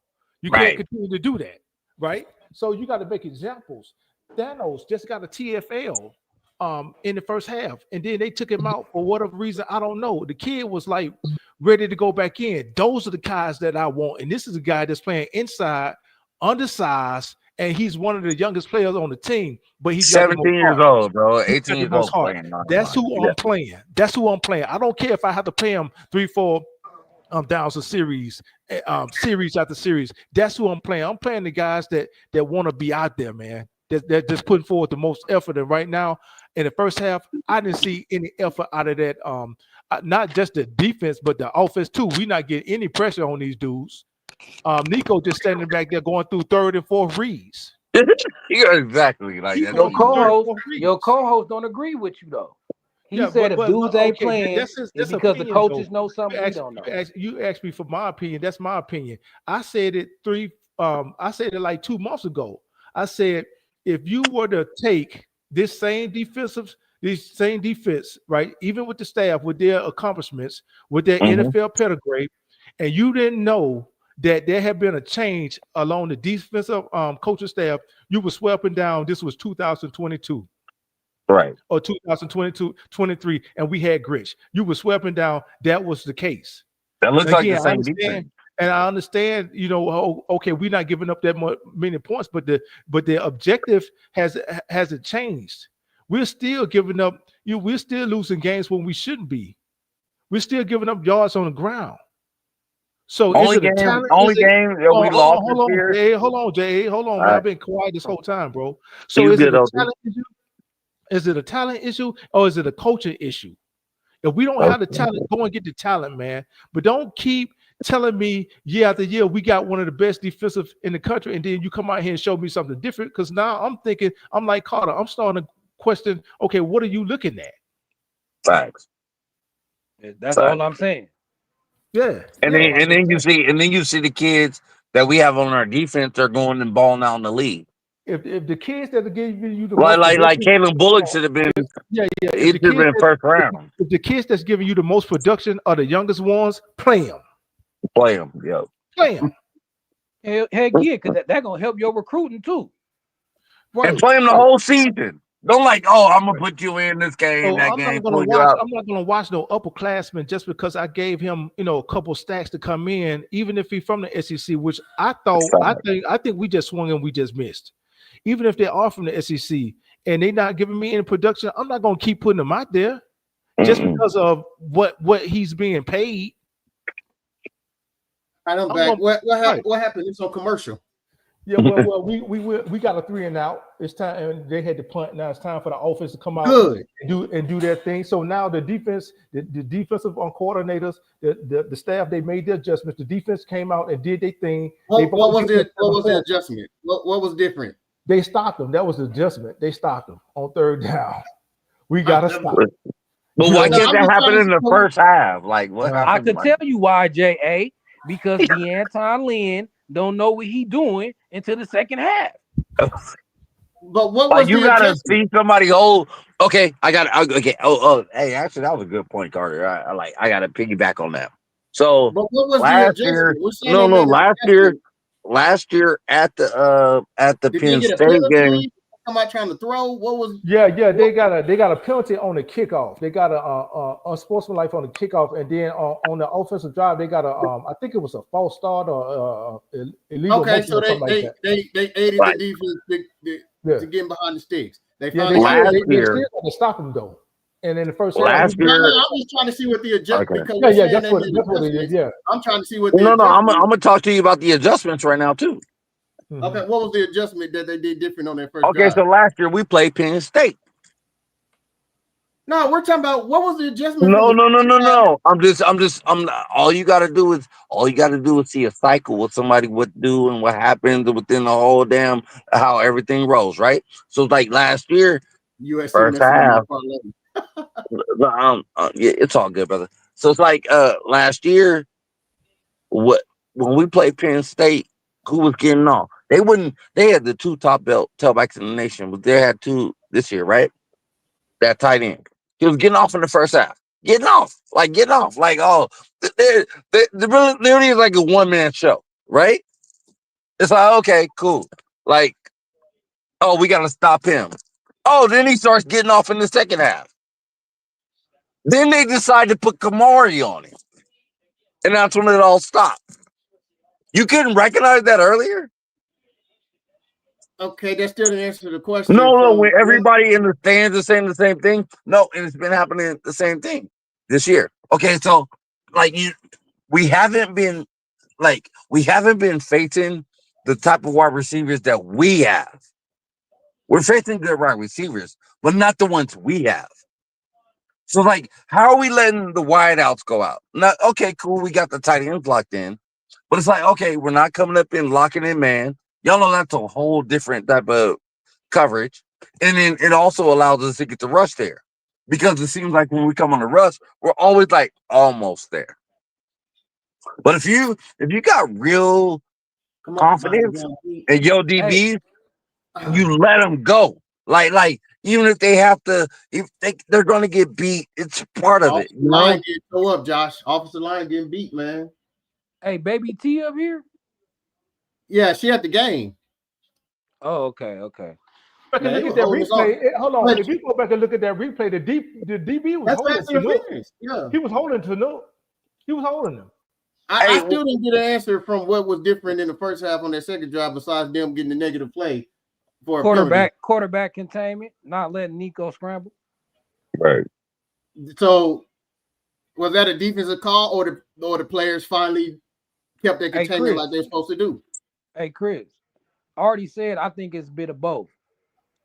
So I'm not here to prove you wrong on the talent. I'm just here to enlighten that the coaching need to be better too. I'm with you 100%, Chris. I'm just saying it's still more to it. That's all. And then we go 3 and out. My main thing is like, and Chris, it looking like we gonna need some transfer portal offensive linemen too, bro. Right, baby T. What did you say? With the offensive line? I mean, we'll see how that goes.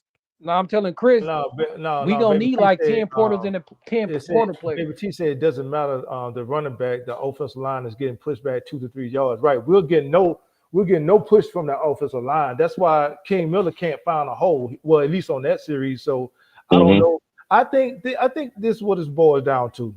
UCLA wants the game more. Period. I think they want this game more than what USC players want. Right. And here's the thing. From what I'm looking at, we're making adjustments, true, but in a game like this, in a rivalry game, we've already missed 2 field goals. Yeah, this is supposed to be like game on right now. One got blocked, and then we missed one. These are mental errors. Mental errors because we're not getting we're not holding at the line on special teams. Now the field goal kicker, Sumner's in his head, he's missing. These are the type of games. If you're not careful, we get to the fourth quarter and they up 13-7. We can't miss his last 2 field goals after having a great. We mess around. We lose. He's had a great year. He's had a great year. He done missed his last 2 field goals. Yeah, but that's mental though. That's mental. Don't tell me. Shot and got 1 block. Don't tell me Oregon broke their spirit. They're gonna let 1 loss turn to 2. Well, we talked about that pregame, right, B? When we said what team will come out. We're gonna come out and see a team who let the Oregon loss beat them 2 weeks in a row because now the playoffs is over and they're like, well, the season over and they're not playing for nothing. They just out there. Yeah, they might be, but they don't realize it's an easy win. They might be thinking that this is an easy win right here, and these guys gonna lay down for them. But no, these guys wouldn't care. They wouldn't give more than to see whatever momentum USC had during the season to be ruined right here. This is their national championship. 9-3 looks a hell of a lot better than 8-4. When you talk about what I'm saying, your trajectory in the direction that the program is heading. Last season, this time we were 6-6. Now we got the potential to be 9-3, as opposed to 8-4. Well, Carter preferences at the beginning of the game, right? This is their Super Bowl. They ain't got no bowl game. This is their seniors' last game, and it's a rivalry game. Anything goes in the rivalry. Playing down to the competition, man. We playing down to the competition right now, and UCLA. I'm gonna say. Offensively, we've moved the ball and stalled twice down there where we should have had touchdown, and didn't come up with nothing because of blocked field goal and all that. Defensively, we're playing like we played all year. Forget the rivalry. I think this should be easy work. That's what I'm saying. If we lose this game, this ruins the whole season. It's like this should be easy work. This should be like, okay. And then you got all the I mean, you're gonna keep all the recruits there late to hang out. They're gonna hang out, they getting big NIL deals, but still it's just like, dang, like, man, this UCLA, like, come on. They went they were like 3-4 or something. Like, come on. Like, nah, this should be easy work. Like that first down run, look at it again, off that tackle. Defense end came up too much, got washed out. No linebacker filled the gap. And Chris, this proved that it's coaching too, bro. Because you can't say that UCLA got more talent than us. You can't say we struggling against UCLA because we ain't got the talent. Nah, bro. Explain What I'm saying is I'm still seeing defensive linemen can't win. Can't get penetration, can't get off the block. I'm seeing linebackers shooting the wrong, not shooting the gaps at all. I'm still seeing the same players I've seen all year. What have we heard about Lynn? You can say that's coaching. Why it ain't been fixed? I refuse to believe that this coaching staff has not pointed this stuff out over and over again, talked to these people about it. And at this point, I just don't think they have the ability to do it. So UCLA is on the same talent level as us. No. Okay, so if we losing to them, then it got to be the coaching. Just like Illinois. So here's my, again, with that, it's not like they're being out coached or out schemed. They winning up front. That was a pig play right there. That was a pig play. The referees just didn't call it. Okay, if they winning up front, up front with the same amount of talent or less talent, what is that? Your players can be. All right. So all right. No, hold on. So if it's the players, that means UCLA players is better than ours then. You can't have both. Look, Chris, you can't have both. You can't say our players is better than UCLA and our coaches is good, but we losing to a team that we got more talent than. That sounds stupid. No, it don't. I'm at every game. I'm in the middle of every game. Like, you know, like. Hold on, Jay. Hold on. Young says, I don't think it's the coaching. He says players are not executing. Fact, right. That's coaching. You can always put it on the player, but it's like, come on, bro. Like, all right, like even last weekend with Oregon, okay, when Jacoby Lane go over there and try to grab that ball. It's like, oh, okay. Same slant we talked about, B, over and over No, again. but I know I heard you guys earlier. So it's like you can't really put that on him, but at the same time, you got to put that on the coaching. Like what you? I'm telling you. What? No. It goes down to like in that same game, that star. Hey, I think it was J-Dub. the tight end. All He right, got it. hold on. Oh, J-Dub said I'm let just me just finish arguing. out. Let me finish out. That star tight end got a penalty, and the coach like him out right on the sideline, going off like, and then put him back in like, nah, like you So did I effed up. just hear you say that Jacoby Lane going over there to get the ball and all that and get a penalty is not on him? That's the coach part. That is on him. Is that what you just said? You said it's not on the player, that's on the coach. Hold on. I guess no. I'm saying it's like, what are you coaching up the players to do? Like, hey, listen, we're going in here. UCLA is nickel and diming us with the pass all the way down the field, and not only that, they're using the pass to control the clock. They nickel and diming us all the way down the field. But where's the DB? They're not locked up on them. They're using the pass as a run game. That's what they're doing. They're nickel and diming us all the way down the field. That's what they're doing. They're too far past the sticks. I'm looking at this game, man. BG. Yeah.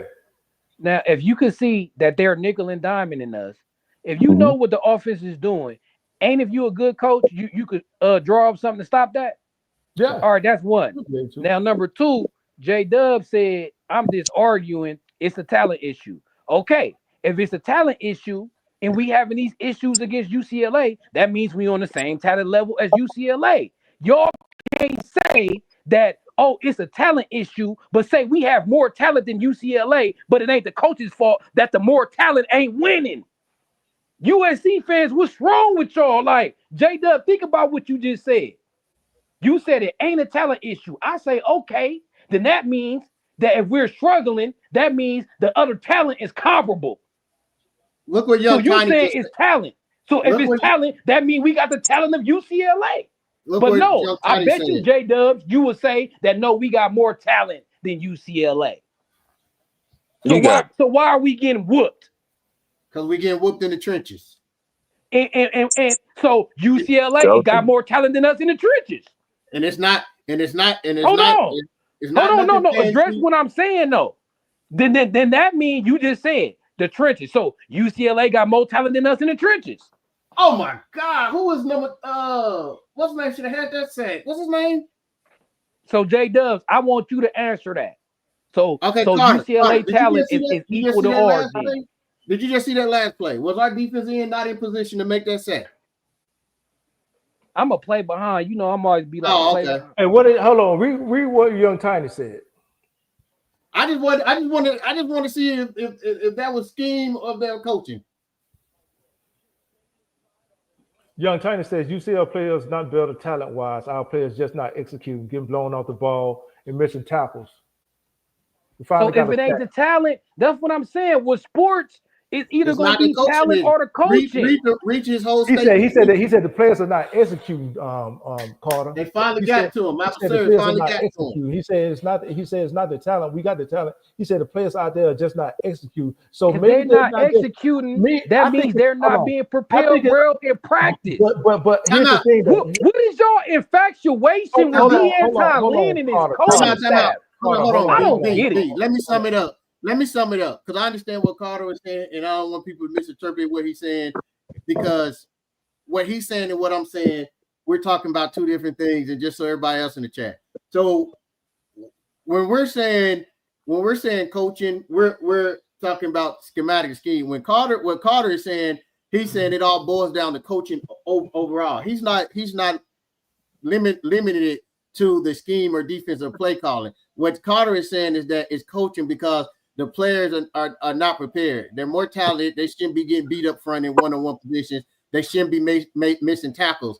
Carter is saying it's overall. Am I right, Carter? You're not just talking about scheme. Really, you're saying the overall that if these players are better, they shouldn't be getting beat one-on-one. Yeah, I'm talking about preparation. I'm talking about mentality. He's not talking about he's not talking about scheme and defensive play calling. I think that's where everyone But is here's getting the lost in thing: translation. even if they're not executing, no, Chris, if they're not executing, you need to have some type of accountability. Is what I'm saying. Yeah. I Exactly. understand what You you. take I them out of understand the what you're gap. saying. I'm You take them out explaining of to the gap. everybody what Somebody Carter was. else. I just explained to everybody what Carter was saying. I got what I you're think saying. what I got what you're saying. I think what everybody else was saying, and what everybody else was thinking more in the aspect as far as talking about his defense philosophy or scheme or play calling. No, Carter's saying overall that if your players is not executing, they're not making tackles, then that's on coach because you should be but teaching better tackles and etc. even if you miss the tackles, though, it means that Young Tiny just said it. Even if you miss the tackles, you're still in position to make the tackle. You're still in position. So you're not being out schemed. You're in position. You just ain't execute. You ain't wrapping up when you get to the man. Now And what did Pete Carroll teach? You wasn't in the position anyway. You could say, well, hey, look, that's a coaching issue. But if I'm right there, if you put me in the alley to tackle Carter, Did I miss something? Did somebody got first and goal on the 9? Yeah. UCLA punted the ball, man. Yeah, but how they got? How's it's? They I'm looking at the track outside 9-yard line. And no, I say first and goal on the 9. I think you're looking at that wrong. No, it says first and goal on the 9. The tracker must be wrong. I was about to say, what just happened? Yeah. They punted. I'm like, so yeah, if they in position to make, I'm gonna play behind sometimes. So I'm trying to make sure. If they miss that tackle, then that means that they were in position to make the tackle. Execution. I know. I hear you, B Jinx. Yeah, go ahead, Carter. But check it. When you miss that tackle, your ass supposed to come out the game. I agree with you. Accountability. I agree with you 100%. I seen Oregon 100%. Do it. I see the best teams, they do that. You mess up, you finna sit down next to me. Right. At least for a play or two. It's accountability. It's like, yeah, we're not playing like, okay, now one thing I do give SC that they've done over the several years, they haven't had a lot of players have like, challenges outside the school. And living in that neighborhood, like hey, Carter, you taking over our live. Everybody asking you the questions, they.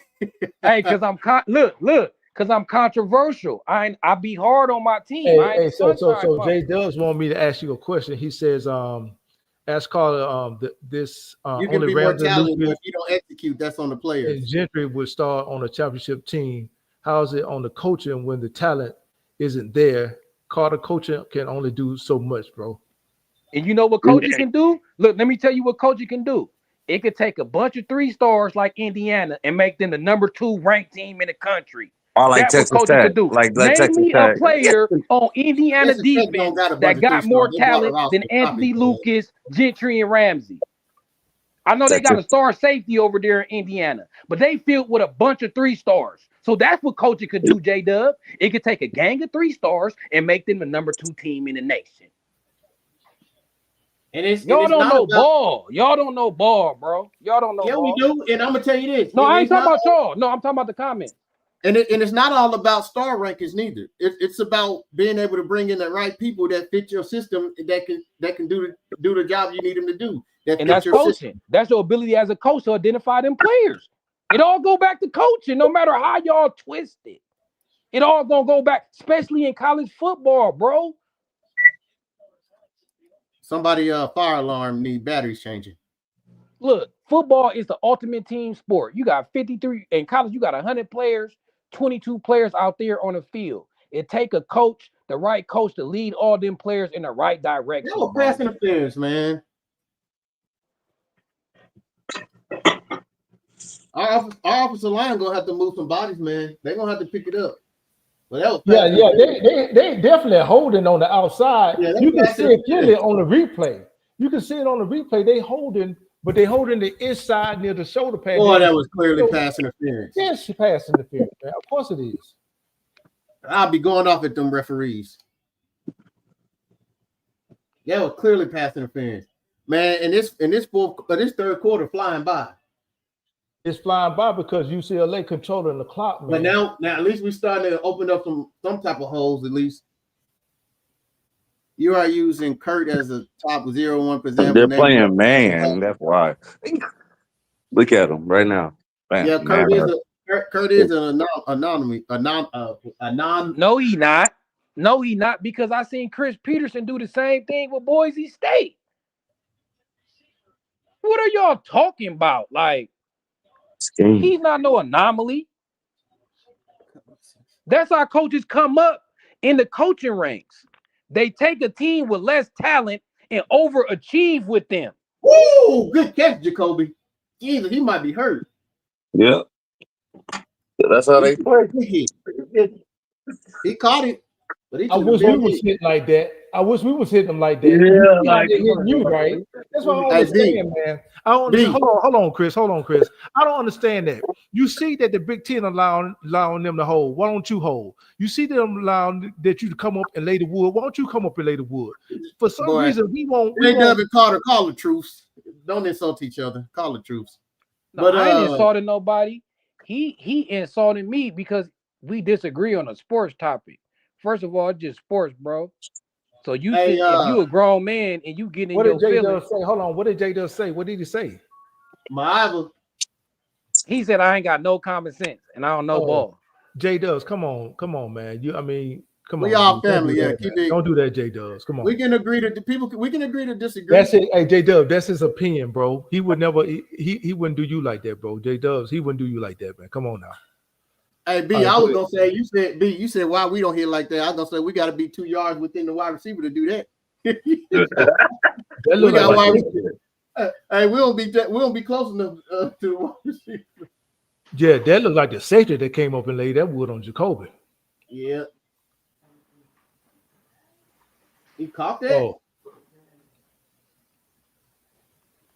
It Carter looked like said I didn't know ball first. Stop playing victim, Carter. Oh, y'all looking at the Chinook one or no? Yeah. But he was down. I ain't about to argue back and forth, bro, because I can tell he don't know ball because he said comparing Boise. Y'all agree to disagree, man. I'm just gonna say this. He said comparing Boise State to Indiana ain't the same.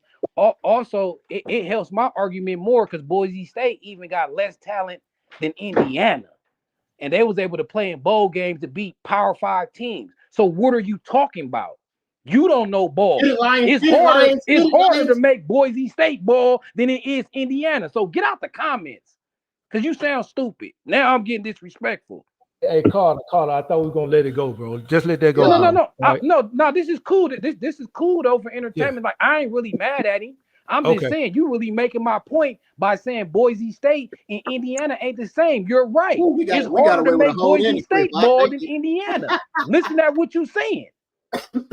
I'm just keeping it real. Like we all grown, man. He could take his little shots. I'm gonna take mine a little back though, respectful though. But think about what you saying. Boise State, Indiana. Let's go, baby. Let's go. So what Chris Peterson did was more impressive than what Kirk Cignetti doing. So thank you. But yeah, while we sitting here arguing, we might lose this game. Austin Grisby. Austin Grisby just said TDE. Touchdown, baby. Touchdown, baby. I just seen it. Who's it to? I just seen it. I'm gonna let you watch it. That man. Stop. John, let him watch it. Don't ruin it for him. I saw it. Hey, listen. We needed that bad. Did they call a penalty? He got to get the Blitnikoff after that. Like right there, like that. Like yeah, look at man. Oh no! Okay, it's on the defense. It's on defense, though. Hey, listen. Carter, J Dubs, y'all are correct, but it's a certain way that we could say things without taking it to that extreme. You understand what I'm saying? Yeah. I appreciate both of y'all being on the Hold on, Chris. I appreciate both of y'all being on the channel. J Dubs, you've been a loyal fan here on this channel. We appreciate you. Carter, you know how much I appreciate you, bro. If it wasn't for you, this channel wouldn't probably be up. But I'm asking you guys to, pretty much call it even on that, call it a truce. Let's not go back and forth like that. Remember, he just asked me. He just said coaching only could do. What do I think coaching can do? Coaching can only do so much. Right. I said coaching could take a bunch of 3-stars like Indiana and be ranked number 2. Yeah. I get what you're saying, and you make a valid point, Carter. I'm agreeing with you. I don't know ball because I said that because I said coaching could take a 3-star team and make them number 2. Mm-hmm. And he go off in his tantrum like I'm saying something that's idiotic that didn't make no sense.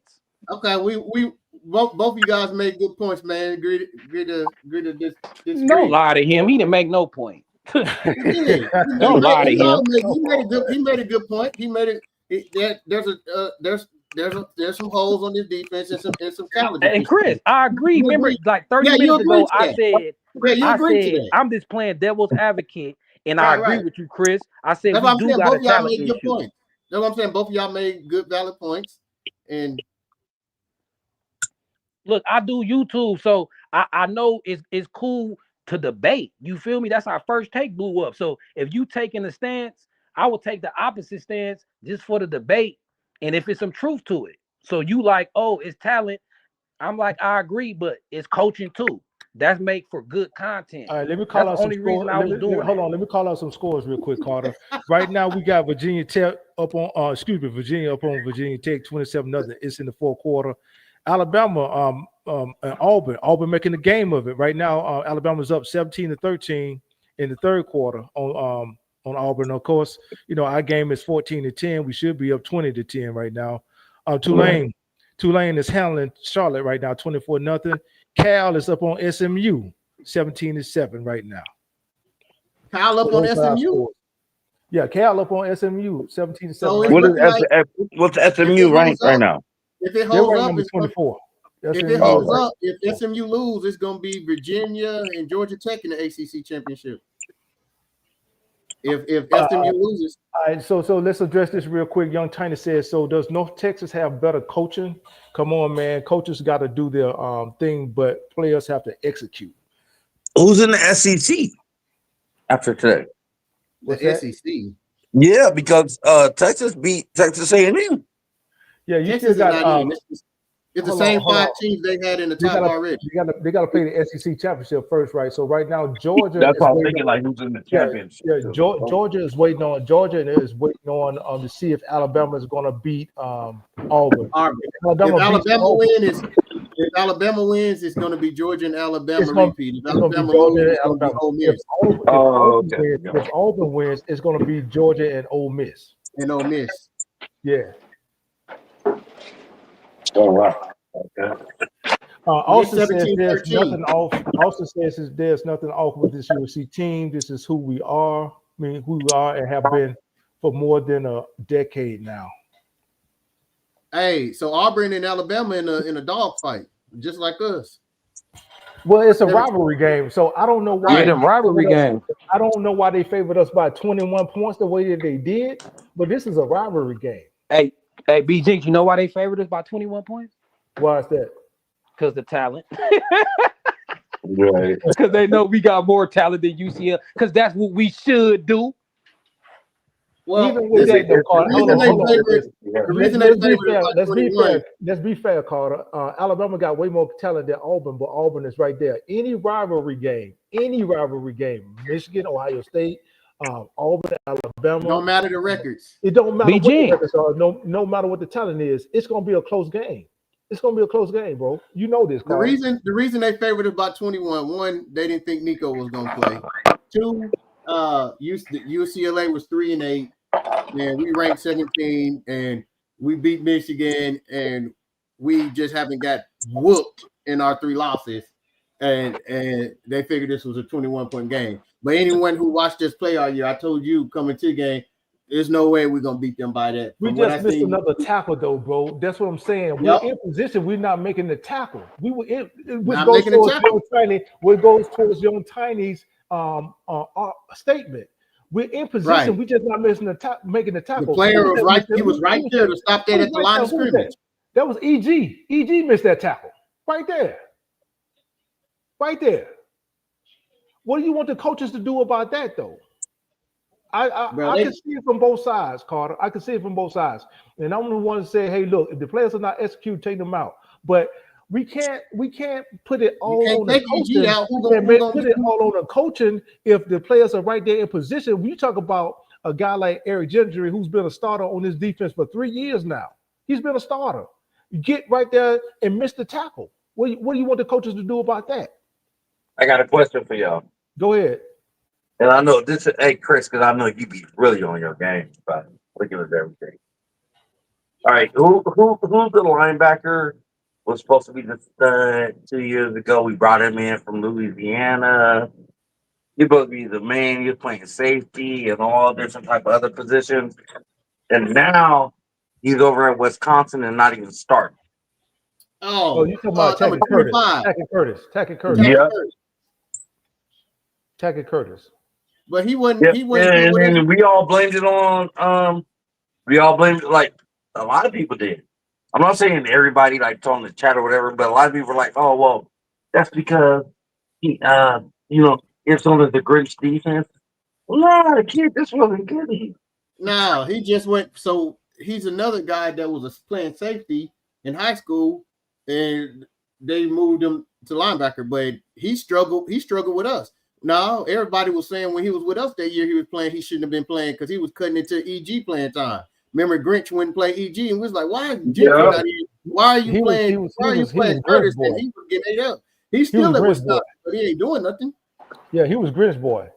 I think they played him at linebacker. He was running around like a battering ram. He went all the way over there for Grinch.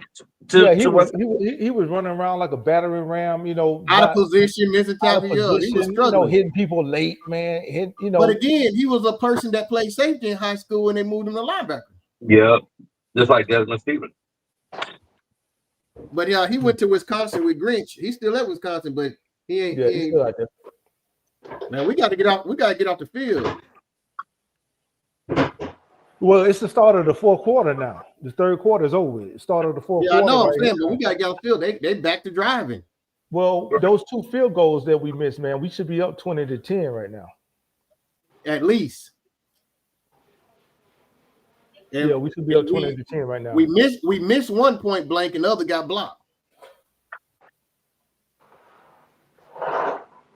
Man, Josh said the link is gone. The link is gone. Hold on. Let me put it back in. It might just be way up. Yeah, let J Dubs come up. He very he's going. I just put it back in there. No, that's Josh Gates. That's not J Dubs. That's Josh Gates. Josh, the link is in there. No. It's all good content. Like it's good when you go to when you disagree because it'll be half your viewers can agree with me and the other half can agree with J Dub. So we giving everybody what they want. You don't want anybody saying the same thing. Yeah, exactly. So it's cool, but it's good content. So I'm gonna bite into it. Oh, you feel different? Let's talk about it. I know it's all the subject, but I think that here we go, fellas. Come on, I really think that the SC should bring out they should bring out the black jerseys for the blackout in LA. The nighttime blackout. They're not going to we ain't earned alternate uniforms yet. I don't think that'll ever happen. Josh, I'm just saying, even if they wanted to, we ain't earned it yet.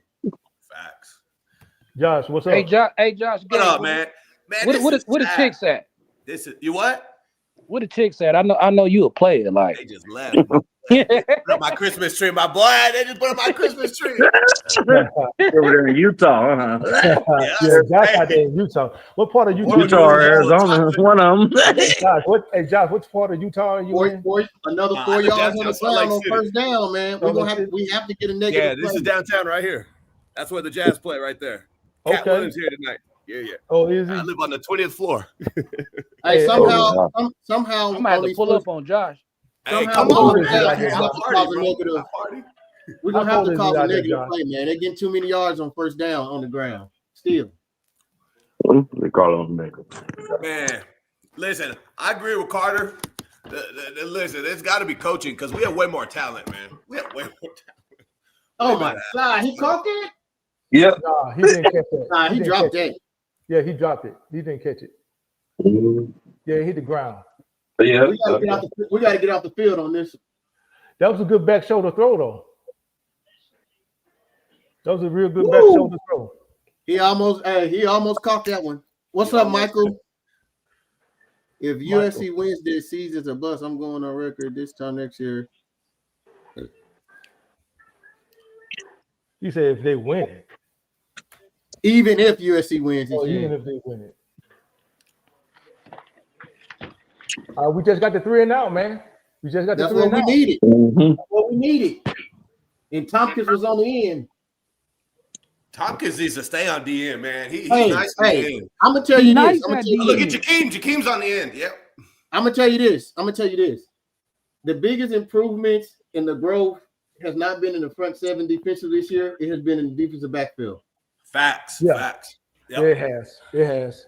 Marcellus has been playing better, way better. Yeah, Marcelo just made a great play because he was Yep, open. look at that. Boom. I wish DeCarlos had another year, man. Man, we got lucky to got him another year this year, so he not gonna be able to. Hey, I was BJ, saying, I wish he had another year. He got way better from last year to this year, man. I'll give you that. Yep. From the beginning of the year to this year. Hey, Yep. man, great play by Tamir Robinson.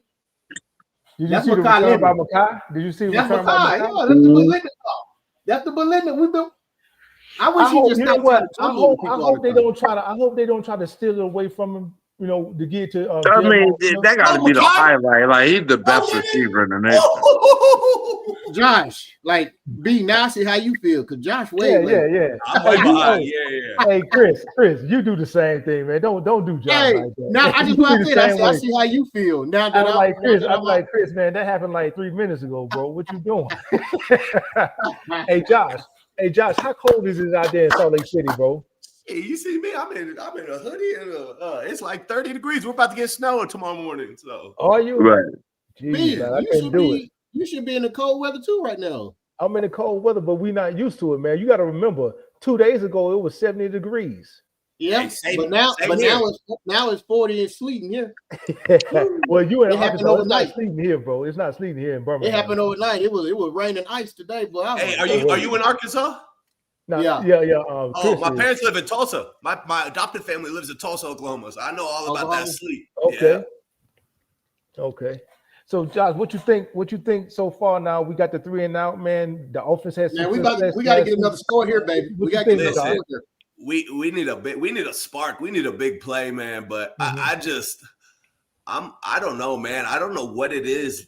Lincoln's play calling in the first half, and I'm a Lincoln fan, but it was just kind of BS. I got a question. I got a question for everybody in the chat, man. That's crazy, Josh. I got a question for everybody in the chat, and we may have answered it a couple weeks ago. I'm leaning more so towards Marvin should come back. I know. Yes. I know. I said if he gonna get a first round grade, we talking about especially top 15. If he should go, I don't think he's gonna get that high. It might be a late first round, but I really think that Marvin needs to come back. And this is not me being a homer and wanting to see him, not get to the next level, but I think he should come back. So, Some B, work. you got to place the question to ensure everyone. So, are you asking, do we think he should come back because there's things he needs to work on, or are you saying? Yeah. I think he needs some more work. I think he needs some more work. Are you saying? Do we think he should come back? I think Marvin needs some more work. I think he needs some Okay. more work. I think a year and 3 games is not enough for him to get the right toolage he needs up on the Raleigh. But hey, you guys might feel different. I'll say mine. I said it when you first said it. I said yes, he needs to come back. Because he hasn't had what everybody else had. All these other quarterbacks, right? He didn't get to go to the camps. He learned to throw on the beach, throwing cans with his uncle and stuff, right? This is the first two. This is the first true toolage he got, and we've seen the biggest jump he made. You know what I'm saying? Within the year with Riley, another year doing some good. There's some things he needs to work on, especially when teams are getting pressure with just 4. It's about getting his feet set right and being more accurate in those situations. And I think another year of doing some. Oh no, he's not. No, he needs to come back. Yeah. Hey, do you guys think Lane's coming back? I don't think so. I don't think so. Really? I thought so before Jay told us the news to why they didn't start. Man, what the heck? Why didn't they start? Yeah, that's what I'm saying. He needs to come back. It was perfect timing. Why didn't they start? I didn't hear that. Interception. I don't know if y'all watching the game, but Interception. That's exactly what we didn't need. Yeah. No, bro, come on. It's a flag, but it's probably going to be on the return. The interception probably. He had his receiver. He had his running back in the flat. He was wide open. Yeah, he went for the gusto. That's We the didn't even problem. need to. We didn't even need to take that shot. We could have ran the ball. We got the lead. Like we didn't have to go for the juggler. Everything was all good. Well, it's a flag, but it's probably going to be on the return. No, it looked like it was pass interference on. It looked like it was pass interference. It was pass interference on Lake They gave McCree. it to them. It was on Lake McCree. I don't know They if they gave called McCree it. before the ball got there. See, there it is right there. It was Oh pass yeah, they interference. caught it. Let's go, baby. Yep. Hey, guys. Hey, listen. I grew up in LA, right? This game is massive if you're from LA. Mm-hmm. Out of state kids, like, what's going on? There should never. Oh, and we got roughing the passer. We got passing the finish and roughing the passer. Yeah. They took the rough in the passer because they got the pass interference. But what I'm saying is the running back was in the flat. He was wide open. You see, King Miller was wide open. But what I'm saying is, you see, this is why I say he should come back. You see the safety is deep, and you're staying down the tight end. Why even throw it down that way? Why not just hit the running back in the flat? That's why I say he need to come back. Carl, Wait, so we could ain't the roughing the passer a dead ball? We couldn't get the PI and the roughing the passer? No, you can't get both penalties, bro. You can only get one. Well, I thought roughing the passer is considered a dead. Well, it can't be dead ball because it happened in the play. You right? Yeah. So Carter, what you think? You think he should come back? Is Carter still on? He might not be young. Mayava definitely. There we go. Because I think he got the potential for one. I think he got the potential to win the Heisman, and I think he got the potential to be a number one quarterback if he improved. He already probably like top 5. Austin Grisby said it's amazing how far behind the real game you are. Okay. That's because you live, Austin. We Of course we're gonna be behind. You live, bro. You there with the action, bro. Come on. Like, nah, he's not coming back. I can tell y'all that. You said Mayav is not? No, you're Kobe. He needs to, man. Mayaba's coming back. Mayava has to. I would think he would come back, but Good pass. Go Lane. Go Lane. Here's the Go thing, Lane. man. I think If we score a touchdown here, I feel good. We should be able to wrap this game up. I think there you go, Jacoby. I don't like him spiking the ball like that, and he hadn't scored. Let me do it, B. Josh, you late, man. That happened like 5 minutes ago. Yeah. Josh, man, we got that Utah cable. Who just dropped off? Carter dropped off. Yeah. Hey, boy. Hey, guys. I just, man. I don't know what it is about why I don't understand on defense why we're not playing Jakeem Stewart every play. Like he wants to be in there. He wants. Here's the thing. he's 17 years old. Like, look, he's 17. Here's the thing, Josh. He wants to be in there, but you also got to look at it from this perspective. That kid really should be a senior in high school. Right. So I understand them putting him on the snap count, and plus he doesn't have the strength there we go. That those grown men have out there. So you thought he was gonna score, didn't you? I thought Miller was gonna score on that play. Yeah, that was an ill play. No, man, but it just seems like Jakeem's always in the backfield and causing a disturbance. And that's a good play call. That's a good play call. He's next year, bro. He's next year. Man. I know. Yeah, he's next year. Like next year, we got one for y'all. Hey, baby. Jay, you see Luke Wayful's stats? You see that the kid from New Jersey? Monster. Luke Wayful, he's got 31 sacks. Yeah. He's gonna be a monster. Yeah. And see, that's the thing. That defensive line and that up front is coming. The good thing it's just gonna take time. We're about 2 years away. The good thing about the interior guys that's coming straight out of high school. What's the guy name from De La Salle? What's the guy from De La Salle we got coming in? No, we got the guy from Texas, Jamie on Whitfield. He's from modern day. You talking about Tom? Yeah, modern day. My fault, modern day. Yeah, Tom and Whitfield. The good thing about those guys is they coming in over 300 already. 100%.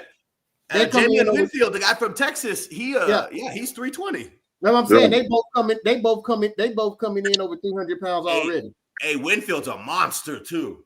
Yeah, I heard that. Yeah, I've been. Let's go, baby. Here's the thing about that.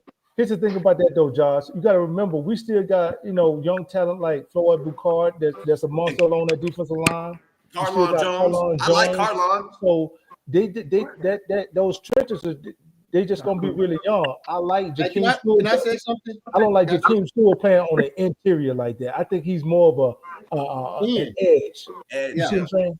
Yeah, go Because ahead. he undersized. They under 300, man. That's a lot to ask to take I on like, doubles. but there's a difference. I like Bukar on the interior though, Chris. Yep. Floyd's I good like on the Bukar on the interior. interior, Yeah. but I want Jakeem on the outside. Yeah. That's right.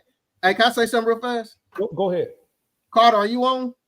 Yeah, he on. He just came back on. I think he has. Yeah, I'm on. I'm on. Yeah, we argued Carter up and down and all that, but to his credit, he asked the question earlier, and I'm gonna be honest. I don't see anything scheme related. I don't see anything play calling change. I do see them still being able to run the ball. I seen them get stopped due to a penalty, but the defense has played better in the second half. Mm-hmm. In the first half, man. They have played better. I need some. And all I'm saying, Chris, They have played better in the second half. And all I'm saying, Chris. but again, I want you to acknowledge too that UCLA have done some foolish things in the second half. It's like B was saying, they had so much success throwing in the first half. They came out in the second half. They haven't been running the ball. So it ain't that we shut down their run, because when they run the ball, they're still getting 4 yards or more. It's just they've been going to the air, and our defensive backs actually done made a couple of plays to back the ball out their hand when they touched it. So they have gotten off the field. How can we get them to play in the first half then? That's what I'm saying, Carter. Okay, so that's the question. Hey, you know what I always say, Chris? Hey, Chris, you know what I always say, right? It's the same 100 yards in the first half that it is in the second half. So why can't we do it in the first half? And what I've been saying is been the same play calls, the same schematic things. The players are just, for some reasons, like they're not waking up to the second half. So back to what Carter just said, that's the key. And again, I understand what Carter gonna say. He gonna say it's the coach, because you got to get your players ready to play. I don't know what it is about this team that they don't wake up to the second half. Yeah, but why? Like, can we not bench these guys? Like, can we not do something disciplinary? Some got to change. You know what I mean? Like, yeah. Oh, what they about to start finding out, and what happens with talented depth, which is what we're building and stacking what's coming in. That's when those practices and all that stuff is gonna get to where every day's a competition, right?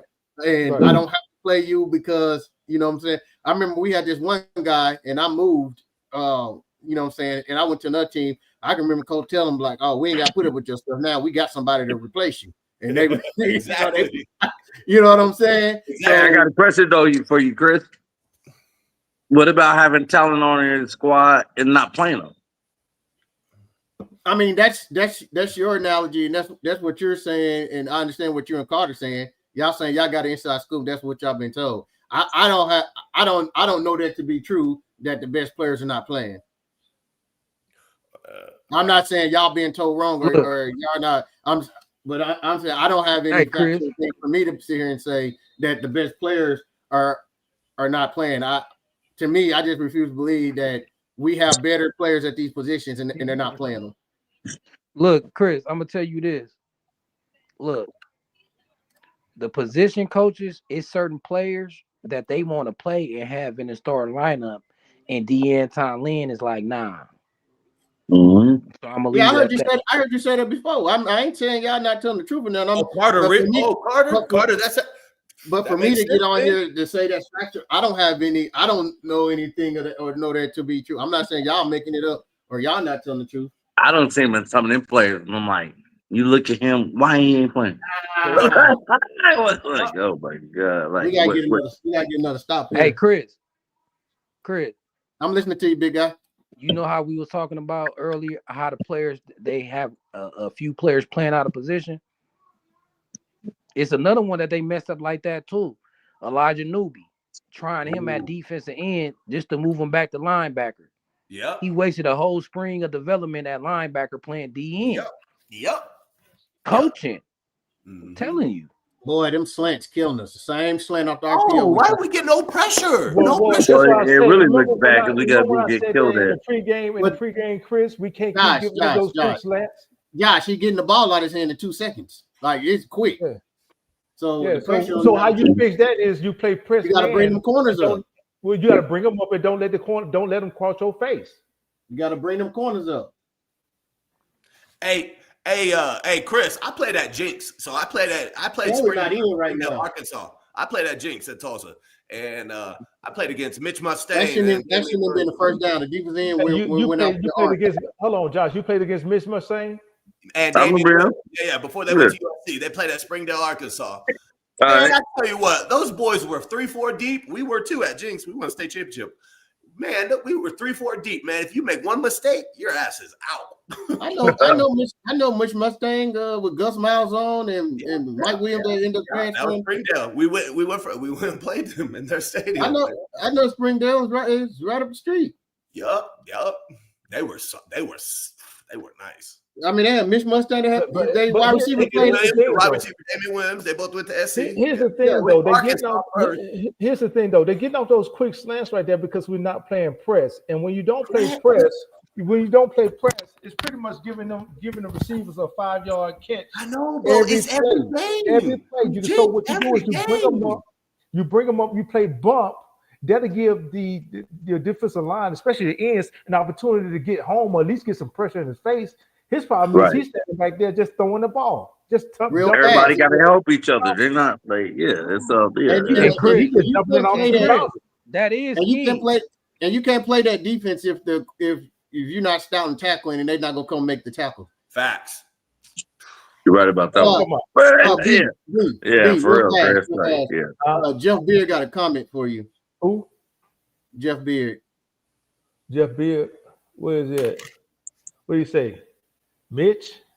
Talking about Mitch Mustang. Yeah, Mitch what he talking Mustang. about? Mitch What he Mustang. talking about Mitch is Mustang.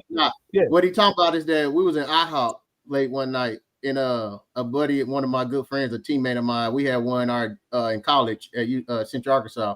We had one division. We had our rings on, and we was talking football. And our waitress, she loved Mitch Mustang and all that, and we were talking about like he should just stay at Arkansas because he wasn't gonna get no clock at USC. He was a field goal holder, blase. And she was like, "You just mad because you?" She's like, "You just not mad because you're not Mitch Mustang. You just mad because you're not Mitch Mustang." Hey, my homeboy went off on. He was like, "What you mean?" He was like, "We got rings," and we were showing our rings. And he was going off on them, but it was too funny. She's like, "You just mad because you're not Mitch Mustang." Hey, Chris, those two in high school? What's that wide receiver? Oh boy. What's the wide receiver? Damian Williams? Damian Williams. Damian Williams. They not even the team. The starting team was Gus Malzahn. He went on to coach Arkansas, then got a ring with Auburn. He was a head coach at Auburn for a while. He the OC at FSU right now. Yeah, they came over together. I remember that. Yeah, he was the one that made the wild card real popular with gun too. Hey, what y'all think about that? I don't know if y'all keep up with high school, but they just played it. But the Santa Margarita beating Centennial, like, oh my god! We gotta. And you know that's what's the name? Oh yeah, Carson Palmer over there coaching. Yep, and Samote on the D line, our commit looked good. Yeah, he did. He tackle right next to Samote. He's a who look good is who look. We got the DB from over there too. Yeah, Crowder didn't play though. Yeah, the corner. Yeah. Now Trent Mosley one look good. He had 4 TDs. He was killing. Oh yeah, the White House. Yeah, you're right. Hey, bro, Carter, our recruit dominated. Wasn't Santa Margarita not just that great before Carson Palmer got there? Right. Yep. Carson turned around this year. No, Carson turned the whole thing around. I mean, coach. That's what a coach would do. Yeah. Carter. He didn't get a lot of players to transfer into. Not really. Yes, just remember. Come on, man. I mean, of course, all those. Yes, he did. He got a whole lot of 5 stars come from other schools that transferred into. Santa Margarita. Is that the Catholic school? Look it up. It's either Catholic or Christian. I can't remember. Yeah, so it's like so all the Catholic schools, the Christian schools, he got a lot of people to transfer in. They get to Nico now, man. They just got another sack. See, well, look at my God, he look like a real. Break down what they did. What you been talking about? That's a true sophomore right there. Squeezing them like a ball constrictor, squeezing the pocket. That's exactly what they did. That's what they did. Okay. And they got Jade and they got Jade and what they're doing they got Jade and what they're doing is now they're not sending in the middle. They got Jade and Stewart in the middle. They got Tommy on the edge where he should be. Hold on. The interior guys got the push. The got to outside push. guys kept containment, like B been Yeah. saying. Yeah, Squeeze just them like squeezing like a ball constrictor. Yeah. Uh, ran Yeah, right and into him. not rushing up the field. That's what they just did. They squeezed Yeah. him in as opposed to rushing hard up the field. They let Jakeem, who's in that balance, and Jade get the push up the middle to keep him from rushing up through those lanes. And they just Oh, it's push him cracking on in the the collie tonight. I Yeah. should have It won. is. Thompson was on the outside. Did they just get It's a penalty? cracking in the collie. Like you can tell. Cracking. Let's go. Let's go. They can't get a. They did not get a first down and 2 downs. It's second and Dang, I 22. should have went to the game. But yeah, it's cracking. You can tell. He said it's cracking.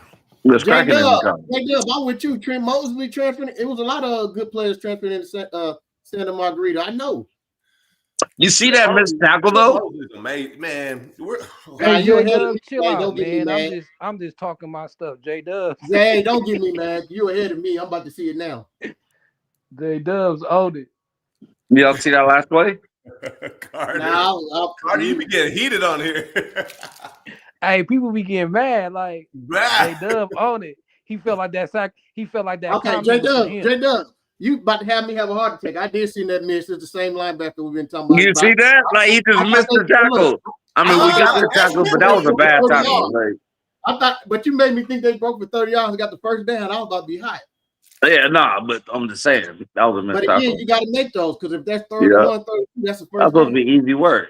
But again, in J-Dub, position, Oh my Hey, Chris. God. Chris, J Dubs, he's still on the coaching versus talent. That's why he pointed out that missed tackle. Hey, you win, bro. I said it was both. Like, you win. You got that. Carter's controversial. all right, we got it. That was a false start. That tackle got out too fast. Oh my But we God. gave him the first down. 3rd and 21. All right, boys. Yeah. We gave him the first down. No! Yeah. No. Oh, bad right there. that was a heck of a throw, man. That was a That's heck That of no a was throw. a nice throw, but still. And we should have, and we ain't sent no prep. We should have sent some pressure, but it Well, looked like they ran top. we only rushed 4 on that one. And he had all day. Oh. And that right tackle there looked like he false started. Oh, that was DJ Harvey in there. DJ Harvey was in there. Was that number 2, right? That's a hole, Yeah, man. Harvey. Yeah. Hey, we missed on so many transfer portal guys. No, you know, that we was should have a- got. that We was a should have hole. got. Hang on. We should have got David Bailey. We should have paid him instead of We paying. didn't have a purse to and Josh. Jared. Josh, they ain't had a purse to pay him, Silver, and Josh Jarrett. They ain't had a purse. Yeah, Well, but I some would trade Bailey. Vegas, for all the they're other trying guys. to figure it out. Again, but here again, Our leading sacker has 3.5 sacks, bro. Come on. again, Shelby. Well, our problem, man, ain't really been with pass rush. It's been with stopping the run. Oh, there it is. Hey, There we Josh, go. Oh, Shelby missed that. Shelby missed another. sack. yeah. Oh, what is Josh, look, our defense, our D ends will have better numbers, Josh, if we could stop the run and stay ahead Right. of the sticks so they I could get pin you. I their get it. ears back. And they come. Yeah. Our pass rush is much better than it was last year. Our issue is not stopping the run. Get him this time, Shelby. Finally, 3rd time's a charm. Yeah, try. Oh yeah, I like that. He blew around him. Man, like it, yeah. Man, because Carter, he hey, was just Carter, who is that that's underrated, Carter? Carter, Shelby, let me go, baby. hey, Josh. We talking about, that was like 3 minutes ago, Josh. Hey, Joe, man, let's. It's hard to say a player Josh, that was 3 struggling, man. minutes Let's not ago, say man. players suck. Hey, Carter, who is BG. that? That's a beast. Who is that? That's Samote Kadianga. Okay, I got yeah. you. That's The the deepest DN. end we got coming. Yeah. But They Joe, showed some man, pressure, so man. Joe, you can say players are struggling anything on it, but let's not say players suck, man. Yeah. No. We You got know what? This is one of the few times that Lynn has shown all out blitz pressure at the line all night. They got to delay a game. Look at. Well, he look said he at had the to line. dial it back because they were younger players. That's what he said. Man, listen, man. Yeah, but dialing it back. I'm not dialing Now, nothing. we've shown this pressure a few times, and every time it's been successful too. And, all right, Right, Chris, so that's why? what I'm saying. So why not That show was an the open then? adjustment It's made, loud right? in the collie right now, y'all. It's cracking in here. Oh, We saw it in the first half. I don't know y'all be there, but like it's yeah.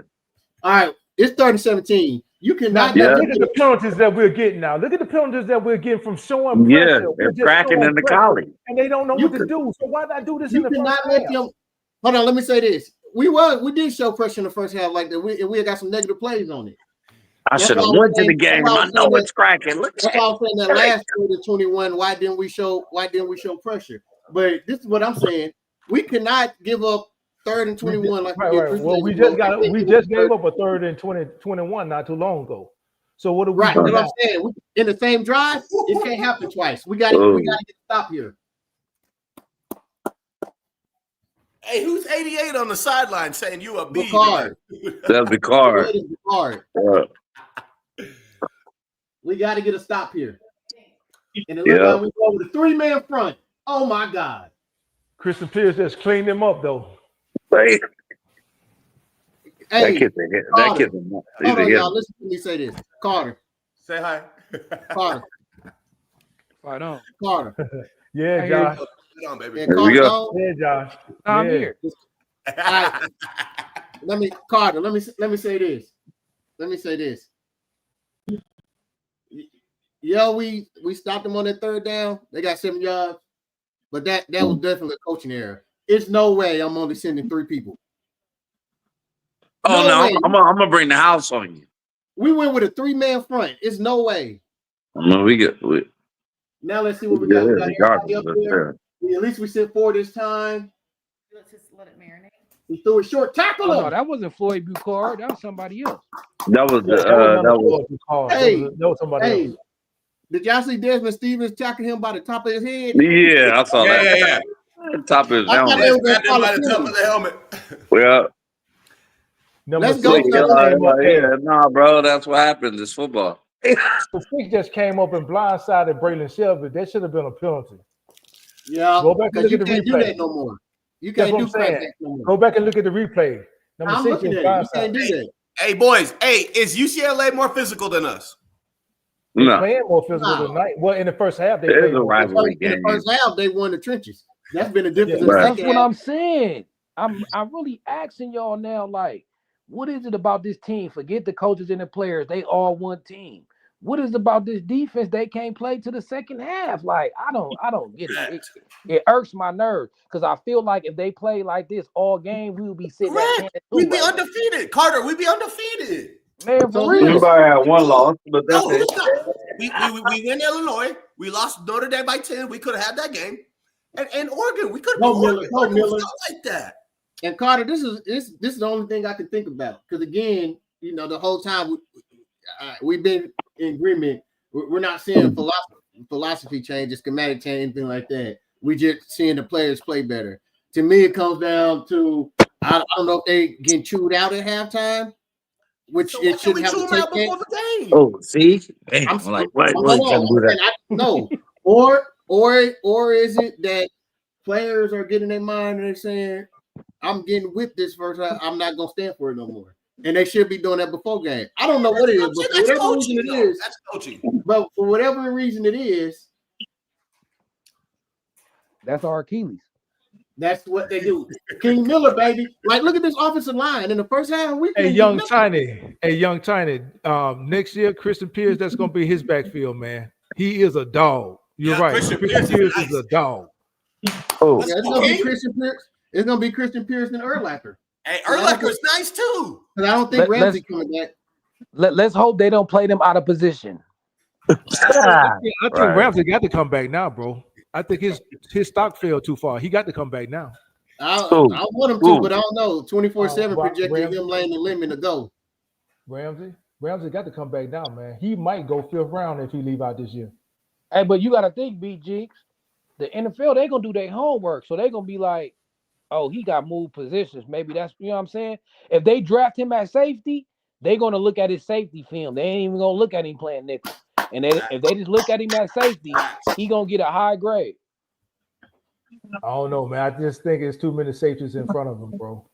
Hey, it's 50-50, though. I wouldn't be surprised either way, though. Because you got to remember, Caleb Downs coming out, too. Caleb's nice. Yeah. The safety, who was that? Who I was looking at? The safety from Ohio, not Ohio. Yeah, Ohio State got another guy that's coming out They Yeah, they projected got first two. round. Ohio State's got Caleb. Number and 8. who I else? think he's number 8. He like a linebacker. He like 6'4", 235, something like that. I can't remember his name, but he played earlier today.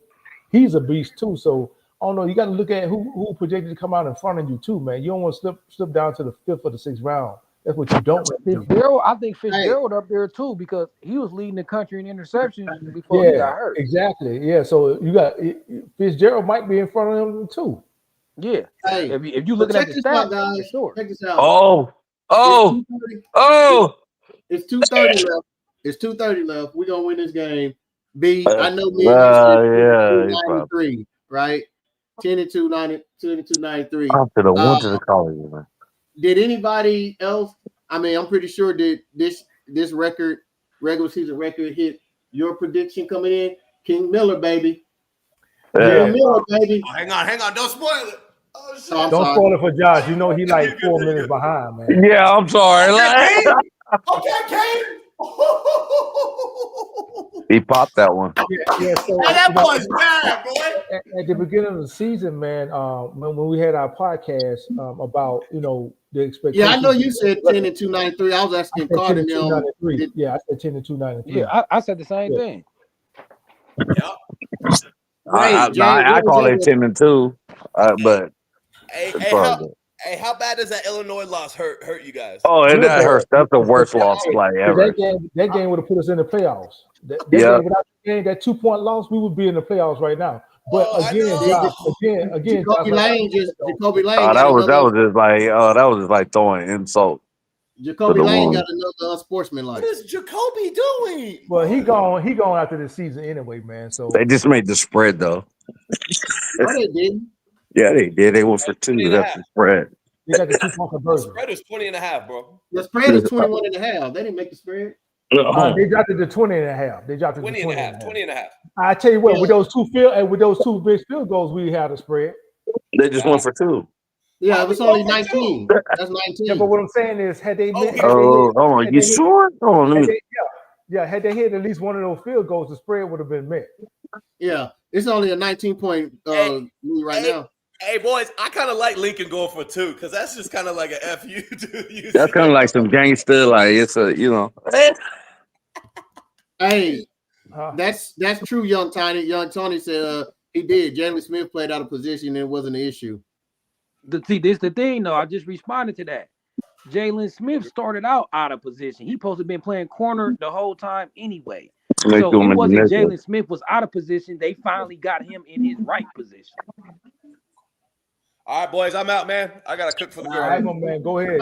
Hey, appreciate you, bro. Hey, will you guys be on tomorrow? Hey, we're gonna do a game review tomorrow. We're not gonna be live though. All right. See what they not gonna show. I'm taking my ass to church tomorrow, man. I need Jesus. That's good, man. That's good, bro. What they not gonna show tomorrow. Fight on, John. What they not gonna show when they put up his stuff for the Bolitnikoff and all that. Did you see that block he did for King Miller to spring that touchdown? Mm-hmm. Yeah, I saw it. Your man Lane. Right. He's gonna win that award. I hope y'all voted. It was a link out there. You could have. Did you vote B? I sent it to you and you, Carter. Yeah, I voted. I voted last week. I voted like 3 times. Last time I voted, he was ahead too. Yeah, they kept letting me vote. I did it. I know. I voted twice too. They kept letting me vote. I went back into it by accident. And I was like, oh, I can vote again. All right, y'all. I'm about to log off. I gotta. All right, J.A. man. Appreciate you being here, bro, man. I appreciate y'all brothers, man. It's number love. You already know.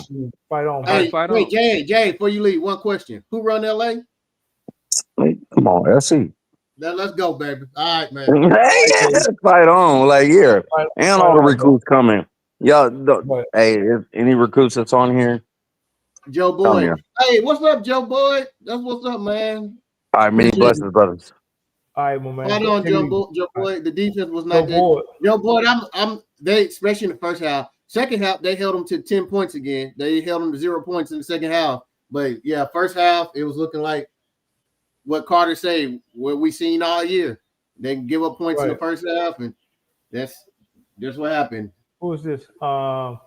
Jamaican lady, cute queen or something. Devin, all the seniors getting involved. Appreciate you being here with us. We appreciate it. Nah, Joe, that wasn't the worst game of the season, especially defensively wise. We had some worse games, I believe, buddy, than that. That Notre Dame game was crucial on the ground. That Illinois game was crucial.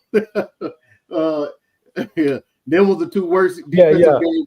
Think about it like this: we were 2 points away from being in the. Think about it like this: we were 2 points away from being in the playoffs. But my question was, like, I asked, at the beginning, last show, were we actually ready for the playoffs, man? Do we want to get to the playoffs and have a showing like this? Because we may not be able to fix it. You understand what I'm saying? By the second half. You get in the trenches, you get to playing against these teams like Ohio State. We had trouble with Oregon, right? And I'm not being a pessimist in here. I'm just being realistic. Are we really ready for the playoffs when you talk about the trenches? Carter, what you say? We not ready, but it still will be better to make it though. Yeah, but is it better to make it and get in there and get dusted? To get in there and get dusted, or go to a bowl game and continue to build? I don't want to get dusted on the national stage like that in the playoffs. This is why I say go to the what Carter is saying. It would have been better to go to the playoffs. We would have got some more money. In fact, everybody too. We would have got more money. Not only that, to help with NIL. No, we got more money. Not only that, and then two, we're not a for sure going to the bowl game though. Not as much as you're gonna get for the playoffs.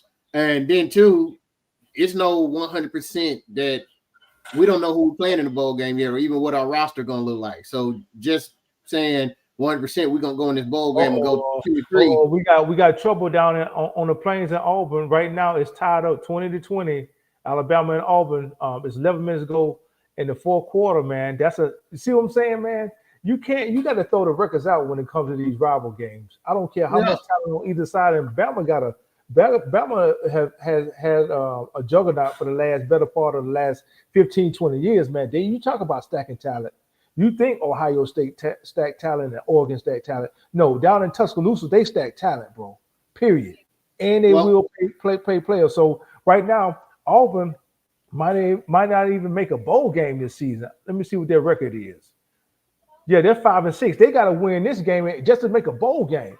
So what's hurt Alabama? What's hurt Alabama and all that is that here recently they ain't been able to stock those defensive linemen and all that stuff because everybody leaving in a portal and all that for more money. So they ain't got the depth like they used to. But the biggest shocker to Alabama now, to what Alabama used to be, is that Alabama their run game is not good. Yeah, they don't have a run. They don't have a run game. They don't have a run game.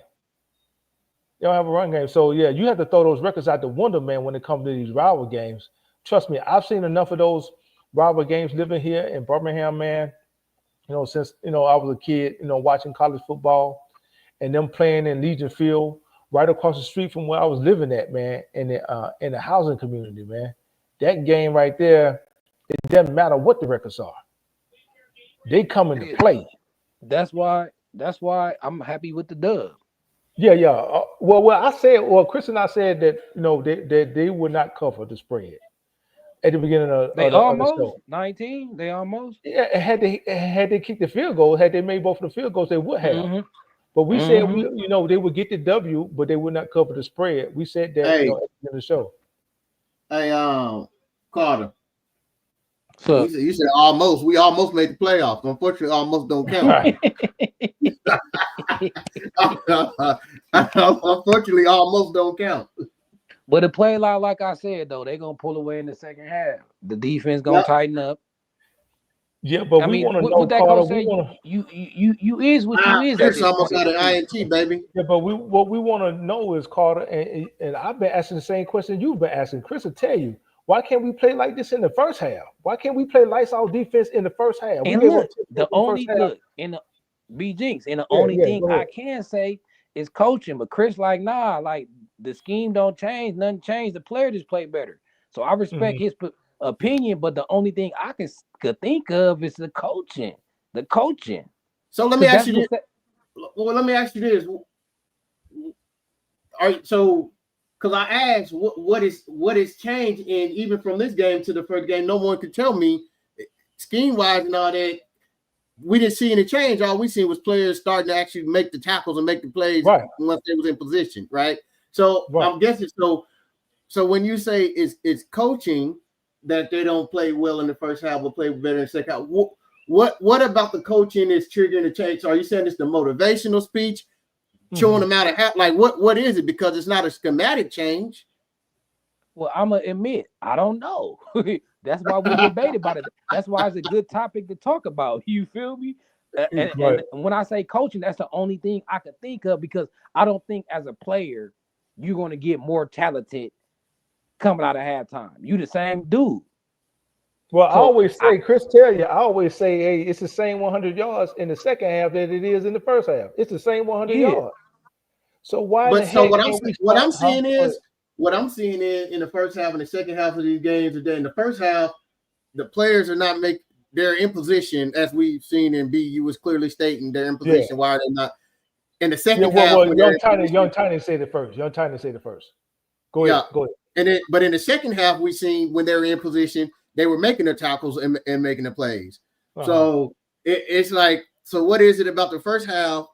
You're in position and all that, and you're not doing it. But in the second half, you are. So is it the player focus? Is it that they have to be getting chewed out at halftime that we're not seeing it? We say the coach is not getting on them. Is the coach saying something in halftime to light the fire that they're not saying that did we stop them? No, it's 4th and 5 now. 4th and 5. You know what, Chris? Number 2 is DJ Harvey, right? Number 2, yeah. he done made a couple of good plays. He just got had a pass breakup. Yeah, he done made a couple of good plays here down stretch. Good for him on senior night. What was you gonna say, Carter? Say this. It gotta be like USC defense. They better players when they got an idea and a grasp of what you gonna do and how you gonna attack them. Right. So when they know how you coming. Jakeem Stewart just got a sack on Nico. Jakeem Stewart and Thanos, baby. You know what I'm saying? Why not? Why can't we see this in the first half? No, that's somebody got there before Thanos. Who was that on the bottom? Jaden Walker. That's Jaden Walker, linebacker. Maybe that. Now look at these. Hey, check it out, Carter. Look at these blitzes that no, when it was Thanos and it was Jaden Walker. Jaden Walker. Yeah. Look, Carter, that's what I'm saying. Why can't dial up these blitzes in the first half like that, man? Because Lynn philosophy, I always said this. Lynn defense works best when he have a down 4 that could cause havoc in the trenches. Right? I think every game in the first half, he give his down 4 a chance to affect the game. And then in the second half, he like, they ain't affecting the game, so let me be aggressive and attack the trenches. But I feel like at game 12, you should already know that and come out the gate like that. Let me ask you a question. He should know his team better. You got to know your personnel. Let me ask you a question. Do you think that that's a good philosophy, though? No. Okay. No, you got to know your team and you got to know what works. I'll give him a pass for the first 3 or 4 games, but at some point you got to be like, okay, like my front we play better when I be more aggressive, and you got to start doing that from first quarter to fourth quarter. I think Deanton Lynn, his philosophy is not to give up the big play. So that's why we don't see him being that aggressive. That's why you don't see him saying, we going to stop the run and live with the plays in the pass. Deanton Lynn cares too much about the passing game, I feel like. And he be trying to protect our secondary too much, which leads to us giving up the run and steal the secondary. Well, I tell you what I think, and Chris will tell you, I said this, I think that he had to find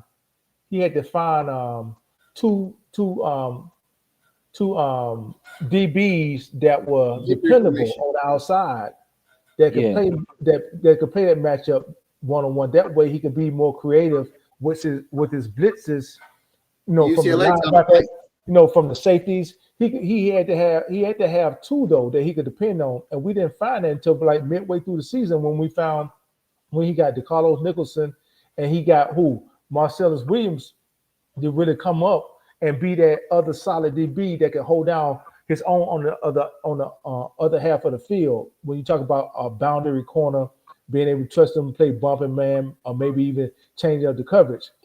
And even Braden Conley came in and played. It's just that those two players, Conley and Williams, were just so young, though, bro.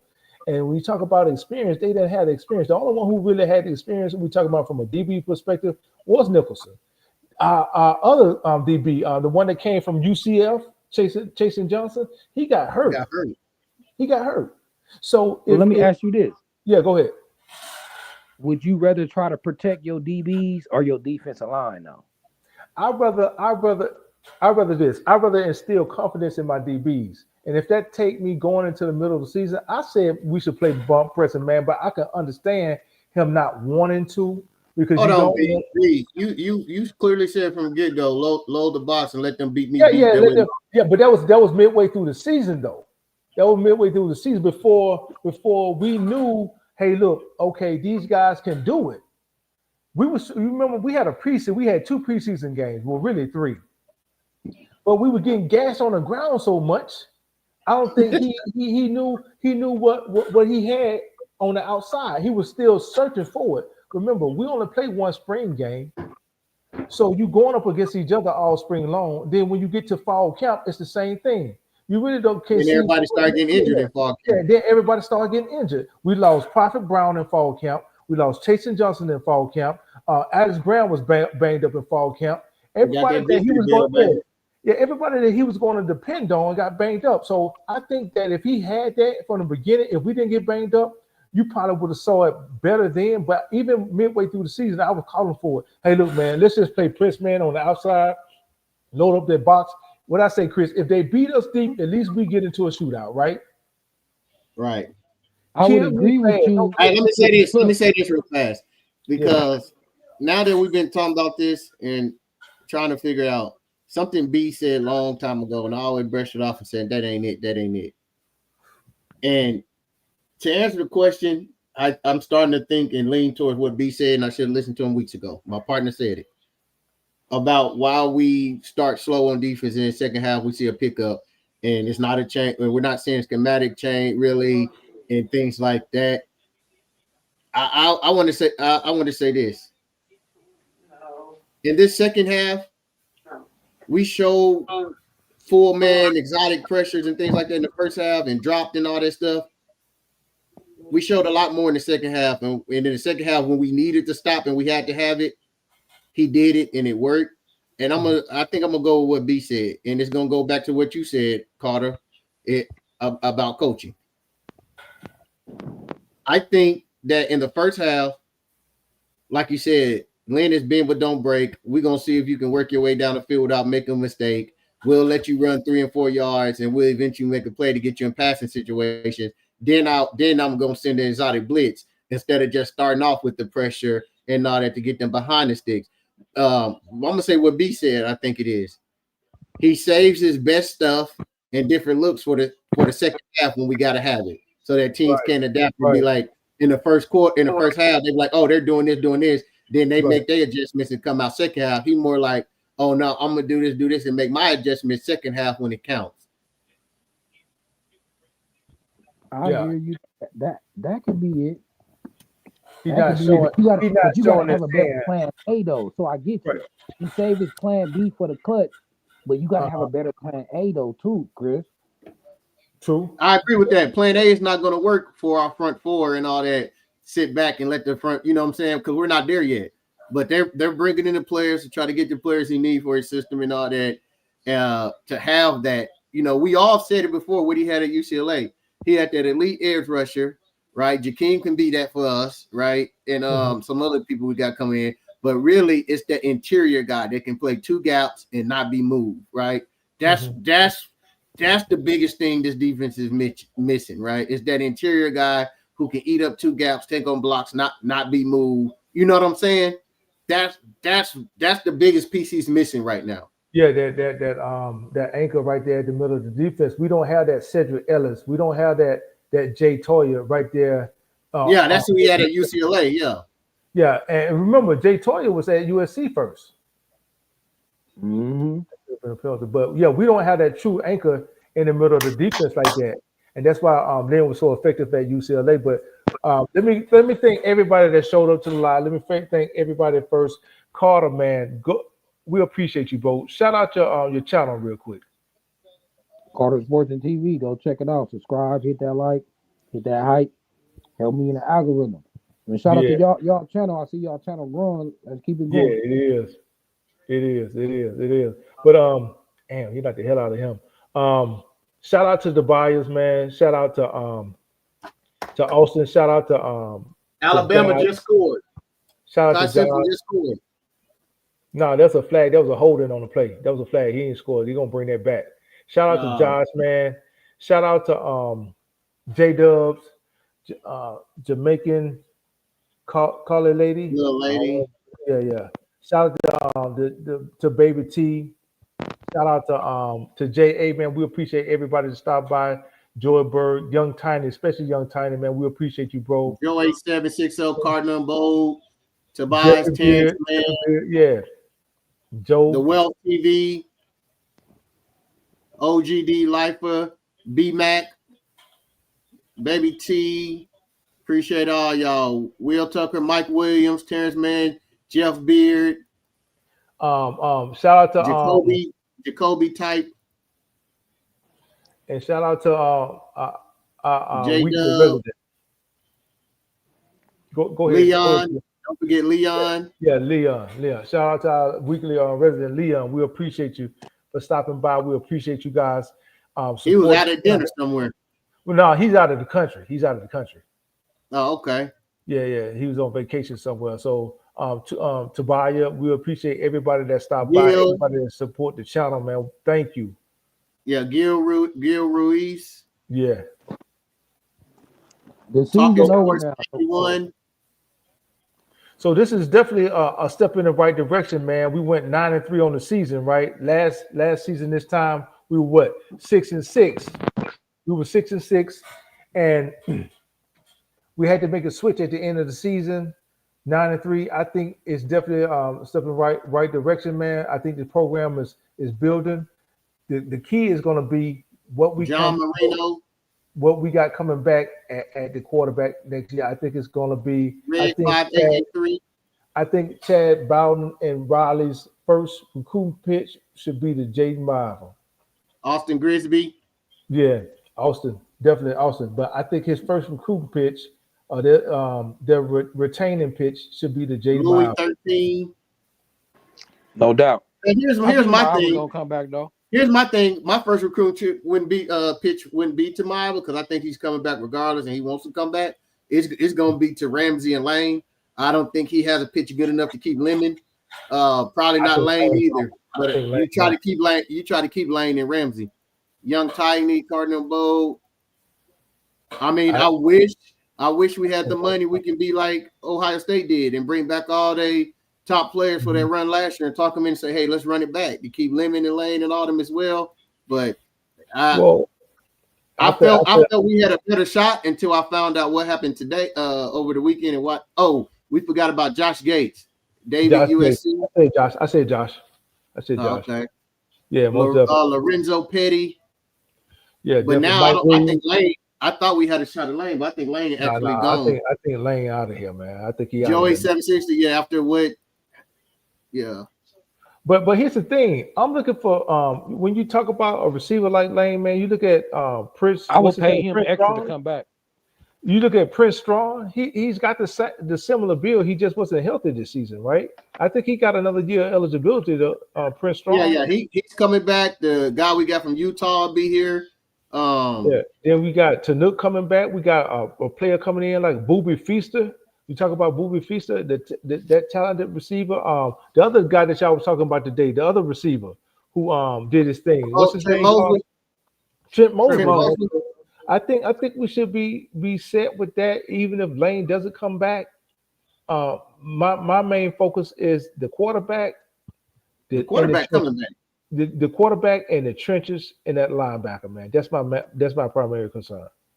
Yeah, but I'm just saying. We get out of here, what would you say, Carter, before we get out of here? No, I agree with you. First thing, have my Alva come back. You know what I'm saying? And then I'm with y'all, like, get the trenches right. I feel like all we need is my Alva to come back and the trenches to be right. Because if the trenches was right this year, man, we probably go undefeated. We got to think about it. Like our offense, our skilled players is national championship level. That's why I feel bad for certain dudes like Makai and Jacoby, because they good enough to play on the biggest stage. I just wish the rest of the team was. So we always gonna have skill positions. We always gonna have quarterback. We got to get the trenches rolling. I say go hard in the portal. I want 2 defensive tackles. I want 2 linebackers and an experienced DB. And I need some linemen too, because the linemen had the same problems as the D line, the offensive linemen. They be weak in the first half and get better in the second half too. Just like and this. They against the upper echelon teams, Can't they were run. dominated. Right. They're dominated by a 4-man front. And when we played but for me, it's definitely going to be interior defensive line, linebackers, and we're going to need another center because Kill Switch is good, but he can't stay healthy. He got hurt twice this year. But Chris, if we got dominated on the offensive line, I think we need more than one, just a center. I think we need a guard. I think I put it like this: nobody position is safe in the trenches for USC. Whether you play offensive line or defensive line, you better get better. And there's no offense. Look, there's no trench player that I'm gonna turn down that I think good because of somebody else on his roster, right? I agree with that, but I think guard and tackle, pretty. I think we're okay at guard and tackle. Offensively, we were young. That you know what I'm saying. The offensive line is young, and they play good. They do need to get physical and stronger. A lot of them, this was their first year playing. You do take that, but when I say the dire need, like I'm attacking first, is definitely going to be interior defense. 2, like you said, 2 tackles, some people with some productivity and some size, linebackers, and if we don't get Ramsey back, we can use another safety. But like, if what I'm going after ASAP is interior defensive line, linebackers, in another center, an experienced center. Well, definitely. If it's on my to-do list, and really, I'm going interior defensive line, linebacker, center in that order. Touchdown, Alabama on 4th and 2. Yeah, they just went up. They just went up on 4th and 2. Anyway, my man. So B, go ahead. You. It's a blessing that I don't gamble. Texas definitely ain't getting in. I'm telling you, I think they're going to slide Texas in. I think they're going to sneak Texas in there, man. There's no way Texas. They sitting right at that outside spot where they need to be at, man. But I'm just saying, I think Texas needed Alabama to lose. That's what I was telling him. If Alabama, that was the 3 teams they were talking about. They were talking about Alabama. Well, they've been talking about how the SEC deserved to get 6 teams in for the longest. They've been saying this for the longest. Ever since they went to 12 teams, they were saying, hey, look, the SEC need to get in 16. So when you got Oklahoma, Georgia, and Texas A&M already in, now the only teams you need to get in now would be Alabama. Ole Miss is already in regardless. Ole Miss is already in. So now Alabama got to go play Georgia for the SEC title. You mean to tell me if Alabama win the SEC title, they're not going to let Georgia in? Of course they're going to let Georgia in. That's 5 teams right there. That's 5 teams. Well, we should expect that. I mean, we know how it is. Mm-hmm. We know the SEC get the love. Oh, I know that. I know how it is. I'm just saying this. They kept putting up Texas schedule at the end of that Texas A&M game. They kept putting up Texas schedule for a reason. They want that Manning kid in the playoffs. No doubt. They want that Manning. Don't Texas got 3 losses? Sure. They got 3 losses. Yeah, that's true. Yes, that's what I'm saying. Share this. Okay. Hold on. Where is it? Did it go away? I think it went away. Share it again. It's not showing, Chris. Hold on. All right, there it is. All right, go ahead. Is that visible? Yeah, I can see it. Yeah, go ahead. All right. This is the rankings. There's no way Texas is going to be able to get in with 3 losses. Think about it, right? The number 12 team is going to be the number 12 team is going to be the at-large group of 14, which is probably going to be Tulane, right? Mm-hmm. All these teams won today except Texas A&M, and Texas A&M still going to be in top 6, top 5, top 4, right? Right. Go ahead. Like, all right. So it's going to come down to Miami is not even playing in the ACC championship. So you got to think about it. Another one of these is going to the ACC championship, which is going to be Virginia or Georgia Tech. Whoever wins that game automatically get in, right? All right. Who So does then BYU have to play? Who does BYU have to play next week? BYU played Texas Tech in the Big 12 championship. Okay. But we can take BYU out of this right here, right? Because the number 11 team is going to be, well, the number 12 team is going to be the at-large team, right? The number 11 team is going to be the ACC champion. So BYU is out of it anyway, unless they beat Texas Tech next week in the Big 12 championship. Mm-hmm. All right. So then you got a 10-2 Utah team and a 10-2 Vanderbilt team, and you telling me they're gonna put a three-win Texas team over that? Over who? Any of those? Over who? You got a 10-2 Utah team, a 10-2 Vanderbilt team. They would definitely jump them over those two. Most definitely. They would. They're not going to. Hey, but yes, this is the thing. Look. Yes, they would. Yes, they would. BG. They'll do it. Yeah, go ahead. Texas and Alabama both can't get in. I was watching to them talking. It's either gonna be one or the other. They're not. Alabama beat Georgia. Alabama get an automatic bid, man. If they beat Georgia, and Texas ain't getting in. Yeah, and Texas ain't getting in. It's either one of the two. They'll get in. Texas and Alabama both ain't gonna make it with 3 losses, and only one gonna make it out of the two. I was watching them talk about it on the SEC network. Alabama only got 2 losses. I know. Right. So Texas will have to jump Alabama to make it in the playoffs. That's what we're saying. At least that's our opinion. So this is what I'm saying. Alabama about to win this game. So even if Alabama lose to Georgia in the SEC championship, they're gonna have 3 losses like Texas have. Then of course they wouldn't go. Who wouldn't go? If Alabama loses in the SEC championship, of course they're not getting in. If Alabama loses to Georgia, listen. If Alabama loses to Georgia in the SEC championship and they got 3 losses and Texas got 3 losses, they still gonna put Alabama in there because Alabama made it to the SEC championship and Alabama beat Georgia. Alabama not going if they lose. The only way Alabama getting in, they got to beat Georgia. That's the only way they're getting in. That's not true. Listen.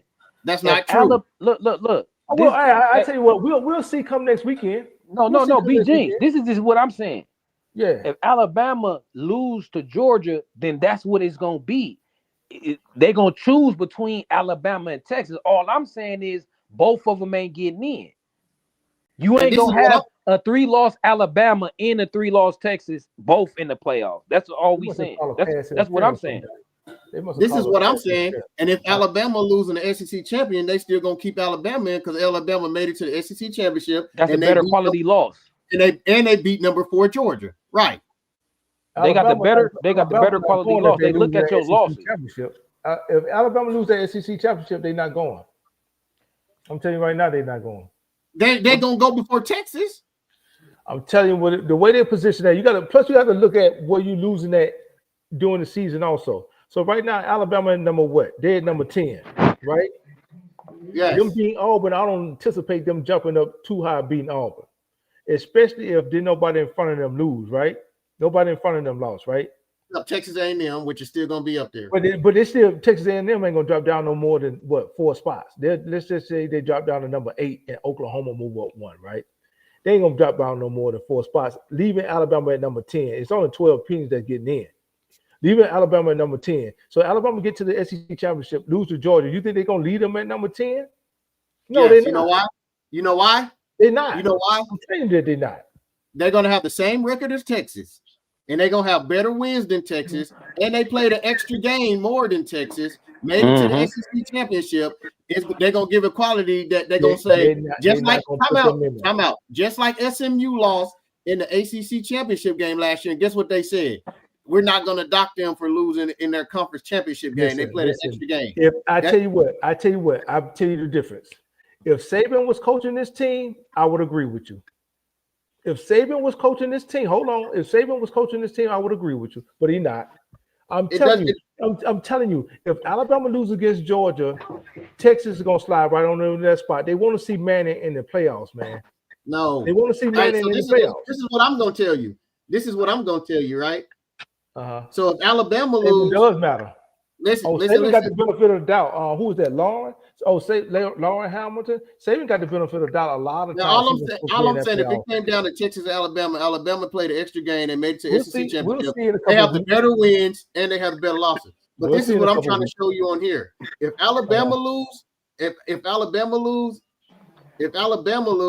then the Miami Notre Dame discussion ain't gonna matter. Both of them gonna be in. You got to remember Miami. You got to remember that Miami is not playing. Miami finished 10-2, right? Miami beat Notre Dame, which is top 10 win. Miami is not in the playoffs right now. They're on the outside looking in, which don't make sense. They should be in, and Notre Dame should be out since they got the head-to-head. So Miami's going to take that slot. They be doing Miami wrong. Well, they're trying to force Miami hand to join the SEC. I feel like the NCAA hate Miami and USC. What's that? I feel like the NCAA don't like Miami or USC. Well, I tell you what, they hate SC more than they hate Miami. I can tell you that. Oh, of course that. But I feel like Miami the SEC is not gonna. And then you got to look at it. Texas still will have a 2-loss Vanderbilt who blew out Tennessee today, and a 2-loss Utah ahead of them as well. We'll see in a couple weeks. With them having BG.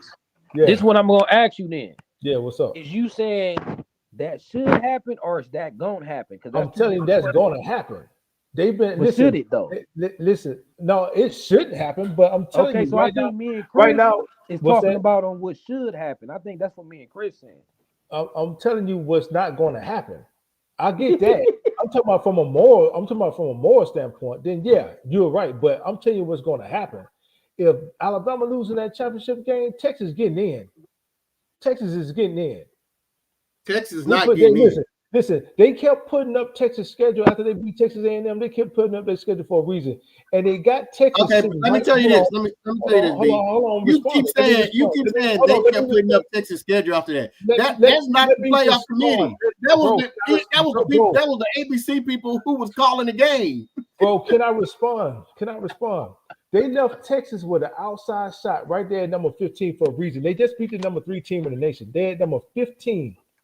They beat the number 3 team in the nation. You don't think that they would jump them 3 spots to get Manning in there? Okay. No, they was number 16. Hold on. When does the last poll come out? The conference championship is next Saturday, right? So that following Tuesday, we're probably looking at the 9th or the 10th or something like that. I think it's the 9th or the 10th. But let me answer your question. You said they put Texas at 16 for a reason, and they put us at because you was saying that Michigan lose would be in. I told you last night, no way possible. But and they put us at 17 for a reason. And my whole purpose of telling you that is because if you look at all the teams behind us, they got 3 losses too, and they don't got better wins or better losses. That's why they ranked at 16. They're 16 and we were 17. And I also said what in that text message? This has to be a what? They want this to be a helmet playoff, man. I said that in that text message. Don't just put part of what I said in there. Put the whole thing. No. I'm just telling you what I said they want this to be a helmet playoff. That's what I said. Bro, Texas is not getting in the playoffs. Okay, well, we'll see in a couple of weeks. Texas is not getting in the playoffs. We'll see in a couple of weeks. They shouldn't. But BG's got a point, man. That Texas we'll see in a couple of weeks. Arch Manning. This is about money. What they want to see. This is about money, bro. It's Texas about money. Is not getting in the playoffs. Okay, bro. We'll see in a couple of weeks. We'll see.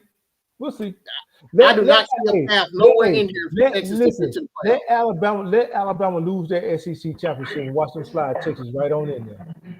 All right, let's look at the current setup right now, right? Okay, that's the current setup. Yeah, well, all this hold true. All these same teams won today. Everybody still won. Nobody but did you still anything different. You still got the conference championship to go. I understand that, but the conference championships, it really doesn't matter because either Texas Tech or BYU will be at 5. So that's not going to change.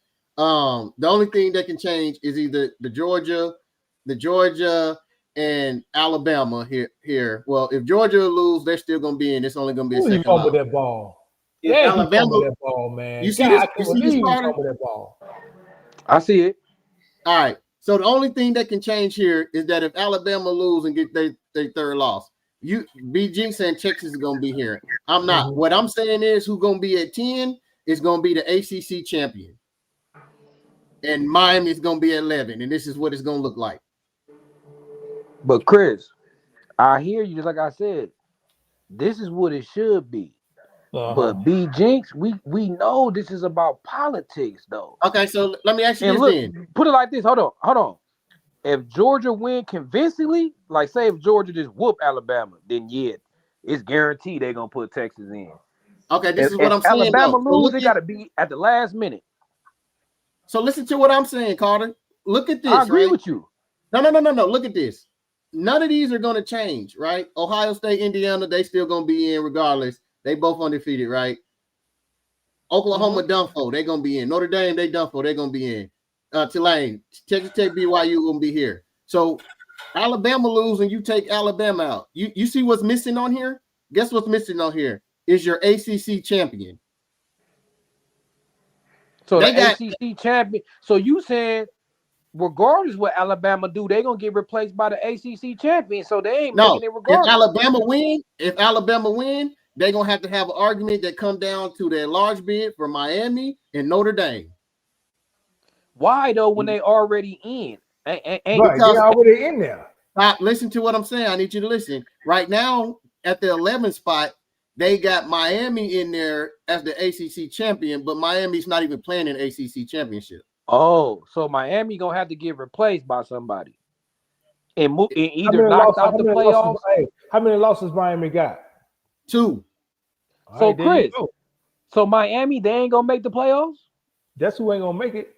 Look at the rankings right here. Look at the rankings, right? Right. And Miami so here's the thing, right? So if Alabama wins, the last spot is going to come down to Miami and Notre Dame. I'm gonna put this up right here. Hold on, I'm about to put this up right here. You see that? Miami is about to get screwed. That's what's gonna happen. No, Miami is going to get screwed. I'm telling you right now, if Alabama lose that SEC championship, Texas a 3-loss Texas team is not going to get in over 3-loss Texas team. They will put a 3-loss Texas team in there with the quarterback named Manning over that Miami with a 2-loss team. They will do that. Yeah, we seen what they did to Florida State, Chris. Thank you. Oh, thank you. They did. We seen what they did to Florida State. Time they lost their quarterback, they're not going to put they're not going to put a 3-loss Texas team in. We'll see on the night. Wow, he is so wrong on this. Chris, Lord, I'm trying to tell him. No, Chris, listen though. They will do Miami dirty like that. Yes. They will. Yes. Trust me. You know why they not going to be able to do Miami like that? Why not? They shouldn't have been able to do Florida State like that, but they did. Right, but they did it. Miami, it's going to have to come down to a 10-2 Miami team, a 10-2 Notre Dame team that Miami beat on the field. Hey, unless they want to screw Notre Dame too, did you hear what? Oh, that's right. No, Chris got a point. Notre Dame got to be out then. Notre Dame got to get kicked, but they ain't go kick Notre Dame out because it's a helmet playoff. Hey, but did you hear what he just said? They're not going to put a 3-loss Texas team in over a 10-2 Miami team that has top 10 wins. Did you just hear what Carter said? He said they shouldn't have done Florida State like that, but they did it. Hey, don't be surprised. They might put a USC 93 team in. No way. No way.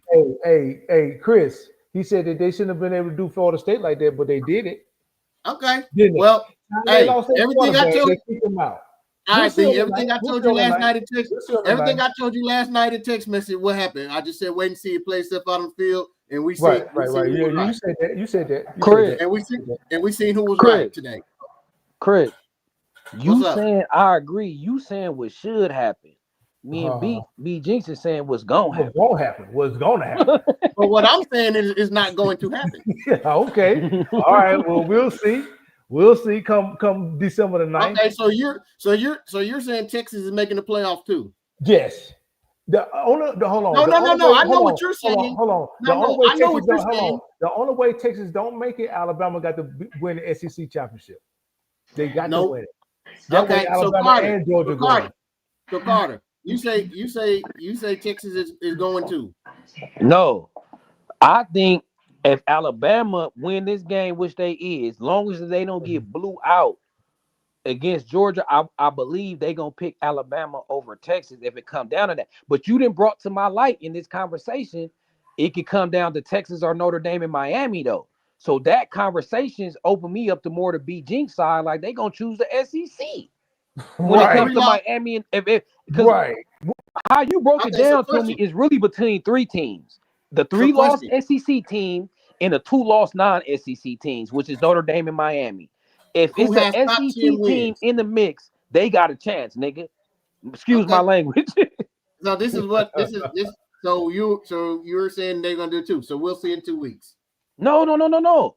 I'm saying, look, if I think Alabama gonna make it, that's my first claim.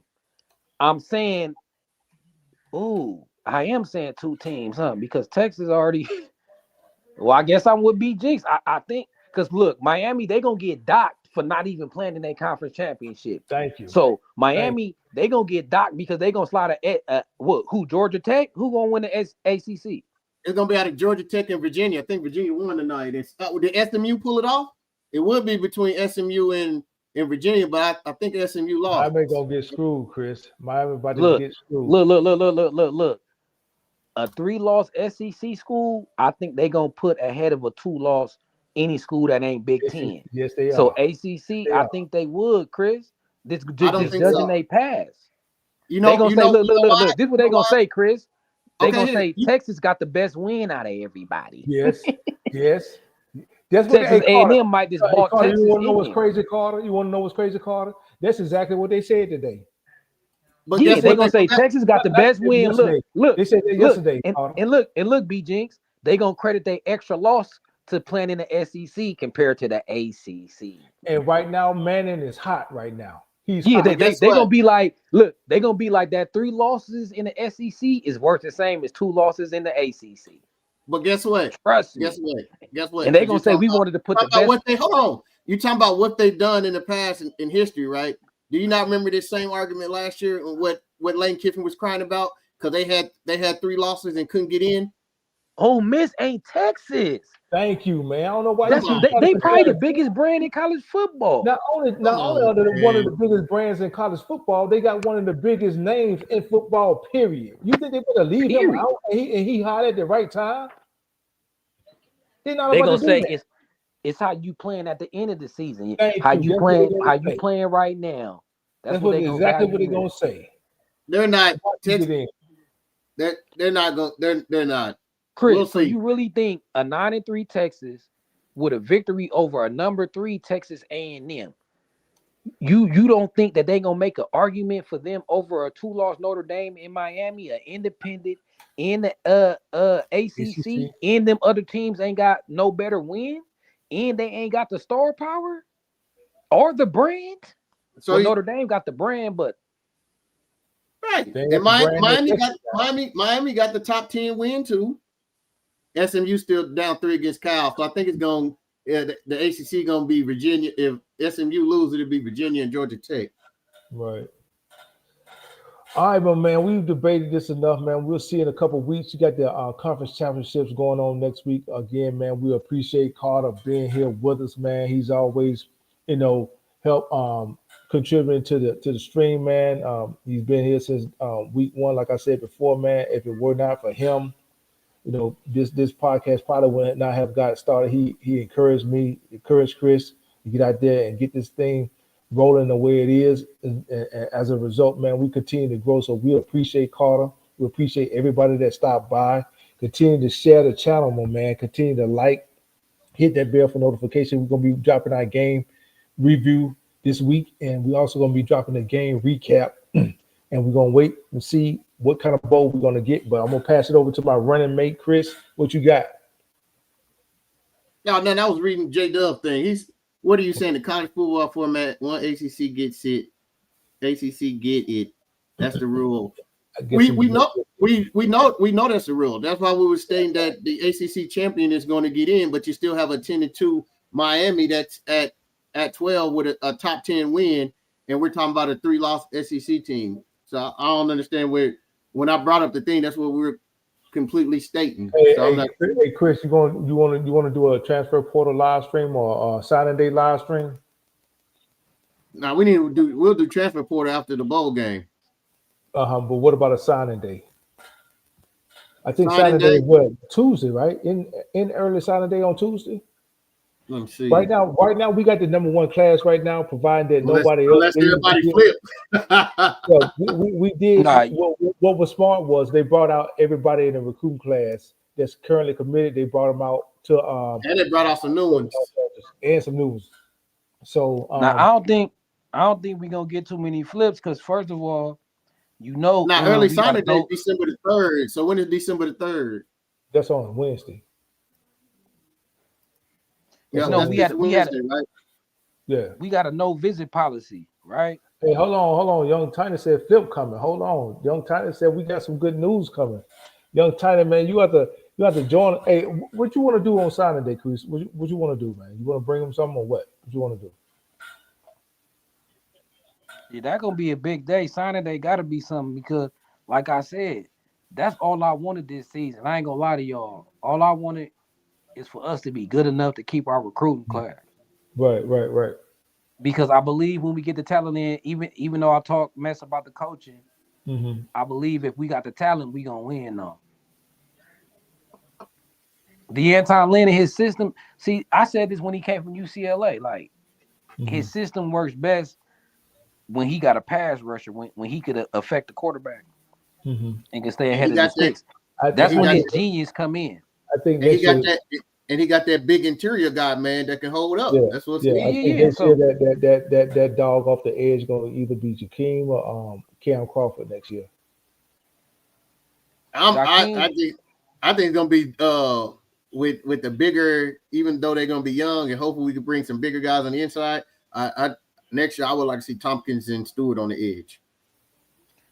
Hey, I think we're gonna see that. What about Cam Crawford? Man, but starting them two, I just haven't seen it from. So you gonna put Cam Crawford on the bench next season? I just said what I said. I know what my eyes is. I know what my eyes. Hey Carter, you listening to this, Carter? Yeah, I feel like I can't even. I know what my eyes have shown me, what the film has shown me. No, look. I feel like I can't really judge the defensive ends because we stayed behind the sticks. They didn't have too many pass rush opportunities. We was in 3rd and 4 a lot. And a lot of teams got the ball off quick on us. Y'all got to think. Teams were staying ahead of the sticks. And when it was 3rd and short, they was getting up. Y'all just saying in this game, look at all these slants. Look at all these quick little 5-yard slants. If I'm a DN, that's because they getting 6 and 7 yards on the ground on first down. Exactly. So I'm saying, I feel like if our DN had some tackles in the middle to where we could stay ahead of the sticks, we could stop the run game, and they had opportunity to pin their ears back on 3rd and long, I feel like they would have done better with the pass rush. How much better? That's for me and you to debate, right? But I think our edges is better than what they look because like the Oregon game, I went back and watched that. Remember, I didn't watch it live. Dante Moore was getting the ball out quick. So if I'm a defensive end and you running most of the time and standing ahead of the sticks, and when you do pass, you getting out on a 3-step drop, of course I ain't finna get to you. Well, this you is my the ball out in 1 second. But this is my thing, Carter. When I'm saying film and all that and what I'm watching, I'm talking about in the run game as well, and containment and not getting too far field. You know what I'm saying? Crashing. I'm talking about all that. I ain't talking about just in passing. So you feel like, Cam, he would lose. Shell be better at the run contain than Cam, but I think Cam is a better pass rush. I feel like in the ideal situation, right, where we had a great run defense, in the ideal situation, I think Cam would have had more sacks. Yeah, I just think our best. I wouldn't give up on him. I ain't saying give up on him, but I think when Tompkins and Stewart be lined up on both ends, we have a lot more success in the run and the pass game. Oh yeah. He will. This what I would do. It'll be ours. None of them will be clear start. I'll rotate them three at edge. It's football. It's Right. football. So I don't care who the starter is. It's about who playing though. And Man, Cal Cam will just still be Cal just playing beat next year. SMU, man. Cal just beat SMU. Who beat SMU? Cal. Cal. Yeah. Yep, man. So All that means right, it's gonna Cali be. ball. So All that right, means it's gonna Cali be what's ball. the name? Man, that But quarterback you know they fired their oh coach. boy. Yeah, they fired their coach. Yeah, but that quarterback they got, that true freshman, that kid from Hawaii, he pretty good, man. Yeah. That Kyle got. Yeah. Yeah, they fired him anyway. All right. So I guess we'll decide whether or not we're gonna do a recruit a Saturday day show live or whatever. We'll get together. We'll decide on something, man, this week, before Wednesday, whether or not we're gonna go on. But other than that, my man, we're gonna go ahead and get on out of here. Again, we appreciate you. Carter, shout out to the channel one more time before we get out of here, bro.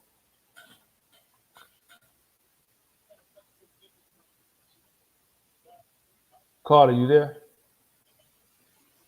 Carter, you there? I don't know. I think we lost him. I guess he's not. Well, man, we gonna get out of here, man. We finished off the season strong. We got that victory bell, man. Finished 9-3. Let these conference championships play out. We'll figure out the bowl game right now. A lot of people thinking it's the Alamo Bowl versus BYU, which is going to be a physical matchup, especially in the trenches. They're physical. They're well disciplined. So we'll see. BYU played in that bowl game last year, so I don't know if they're going to be there again, or it might be, or we might end up against Houston. I'm hearing kind of the both. We'll know. Got a little time for that, man. But the biggest thing is we was able to finish this season off as 9-3. We got the victory bell. Beat UCLA 29-10. Defense again kept them to 0 points in the second half. First half didn't play our best game, but we came out in the second half and got it done, man. So be looking out. We'll do our post game recap and have that out tomorrow. Oh, look like we got a visitor. Yeah, that's Carter. I just mean I keep on dropping out. Yeah, we were getting ready to close it out, my man. We figure you had some problems with your internet. Yeah, we about to. When the next time y'all going live? We trying to debate whether or not we're gonna do something for National Signing Day. We hadn't decided yet, but we definitely put out some if we're gonna do it. But go ahead and shout your channel. Go ahead and shout your channel out again, Carter. The only thing is, Light the Torch go do their thing on Wednesday too. Yeah. So I don't know. I don't want to do the same day as them. We'll talk about it. We'll try to figure something out. We'll the signing day is what? It ain't just one day. So. Well, the first early day is signing and late signing period. Yeah. No, early signing day is the 3rd through the 5th, right? Yeah, it's the 3rd through the 5th, but we more than likely the majority of people gonna sign on the 3rd. They're gonna send over those LIs on the 3rd. All right, we'll talk about it, and we'll drop our post game tomorrow. And if we're gonna go live on the 3rd, we'll definitely put a filter thing out there and let everybody know. Yeah, most definitely. Anyway, we up out of here, my man. We appreciate you joining the show, and as always, fight on. 9-3. 9-3.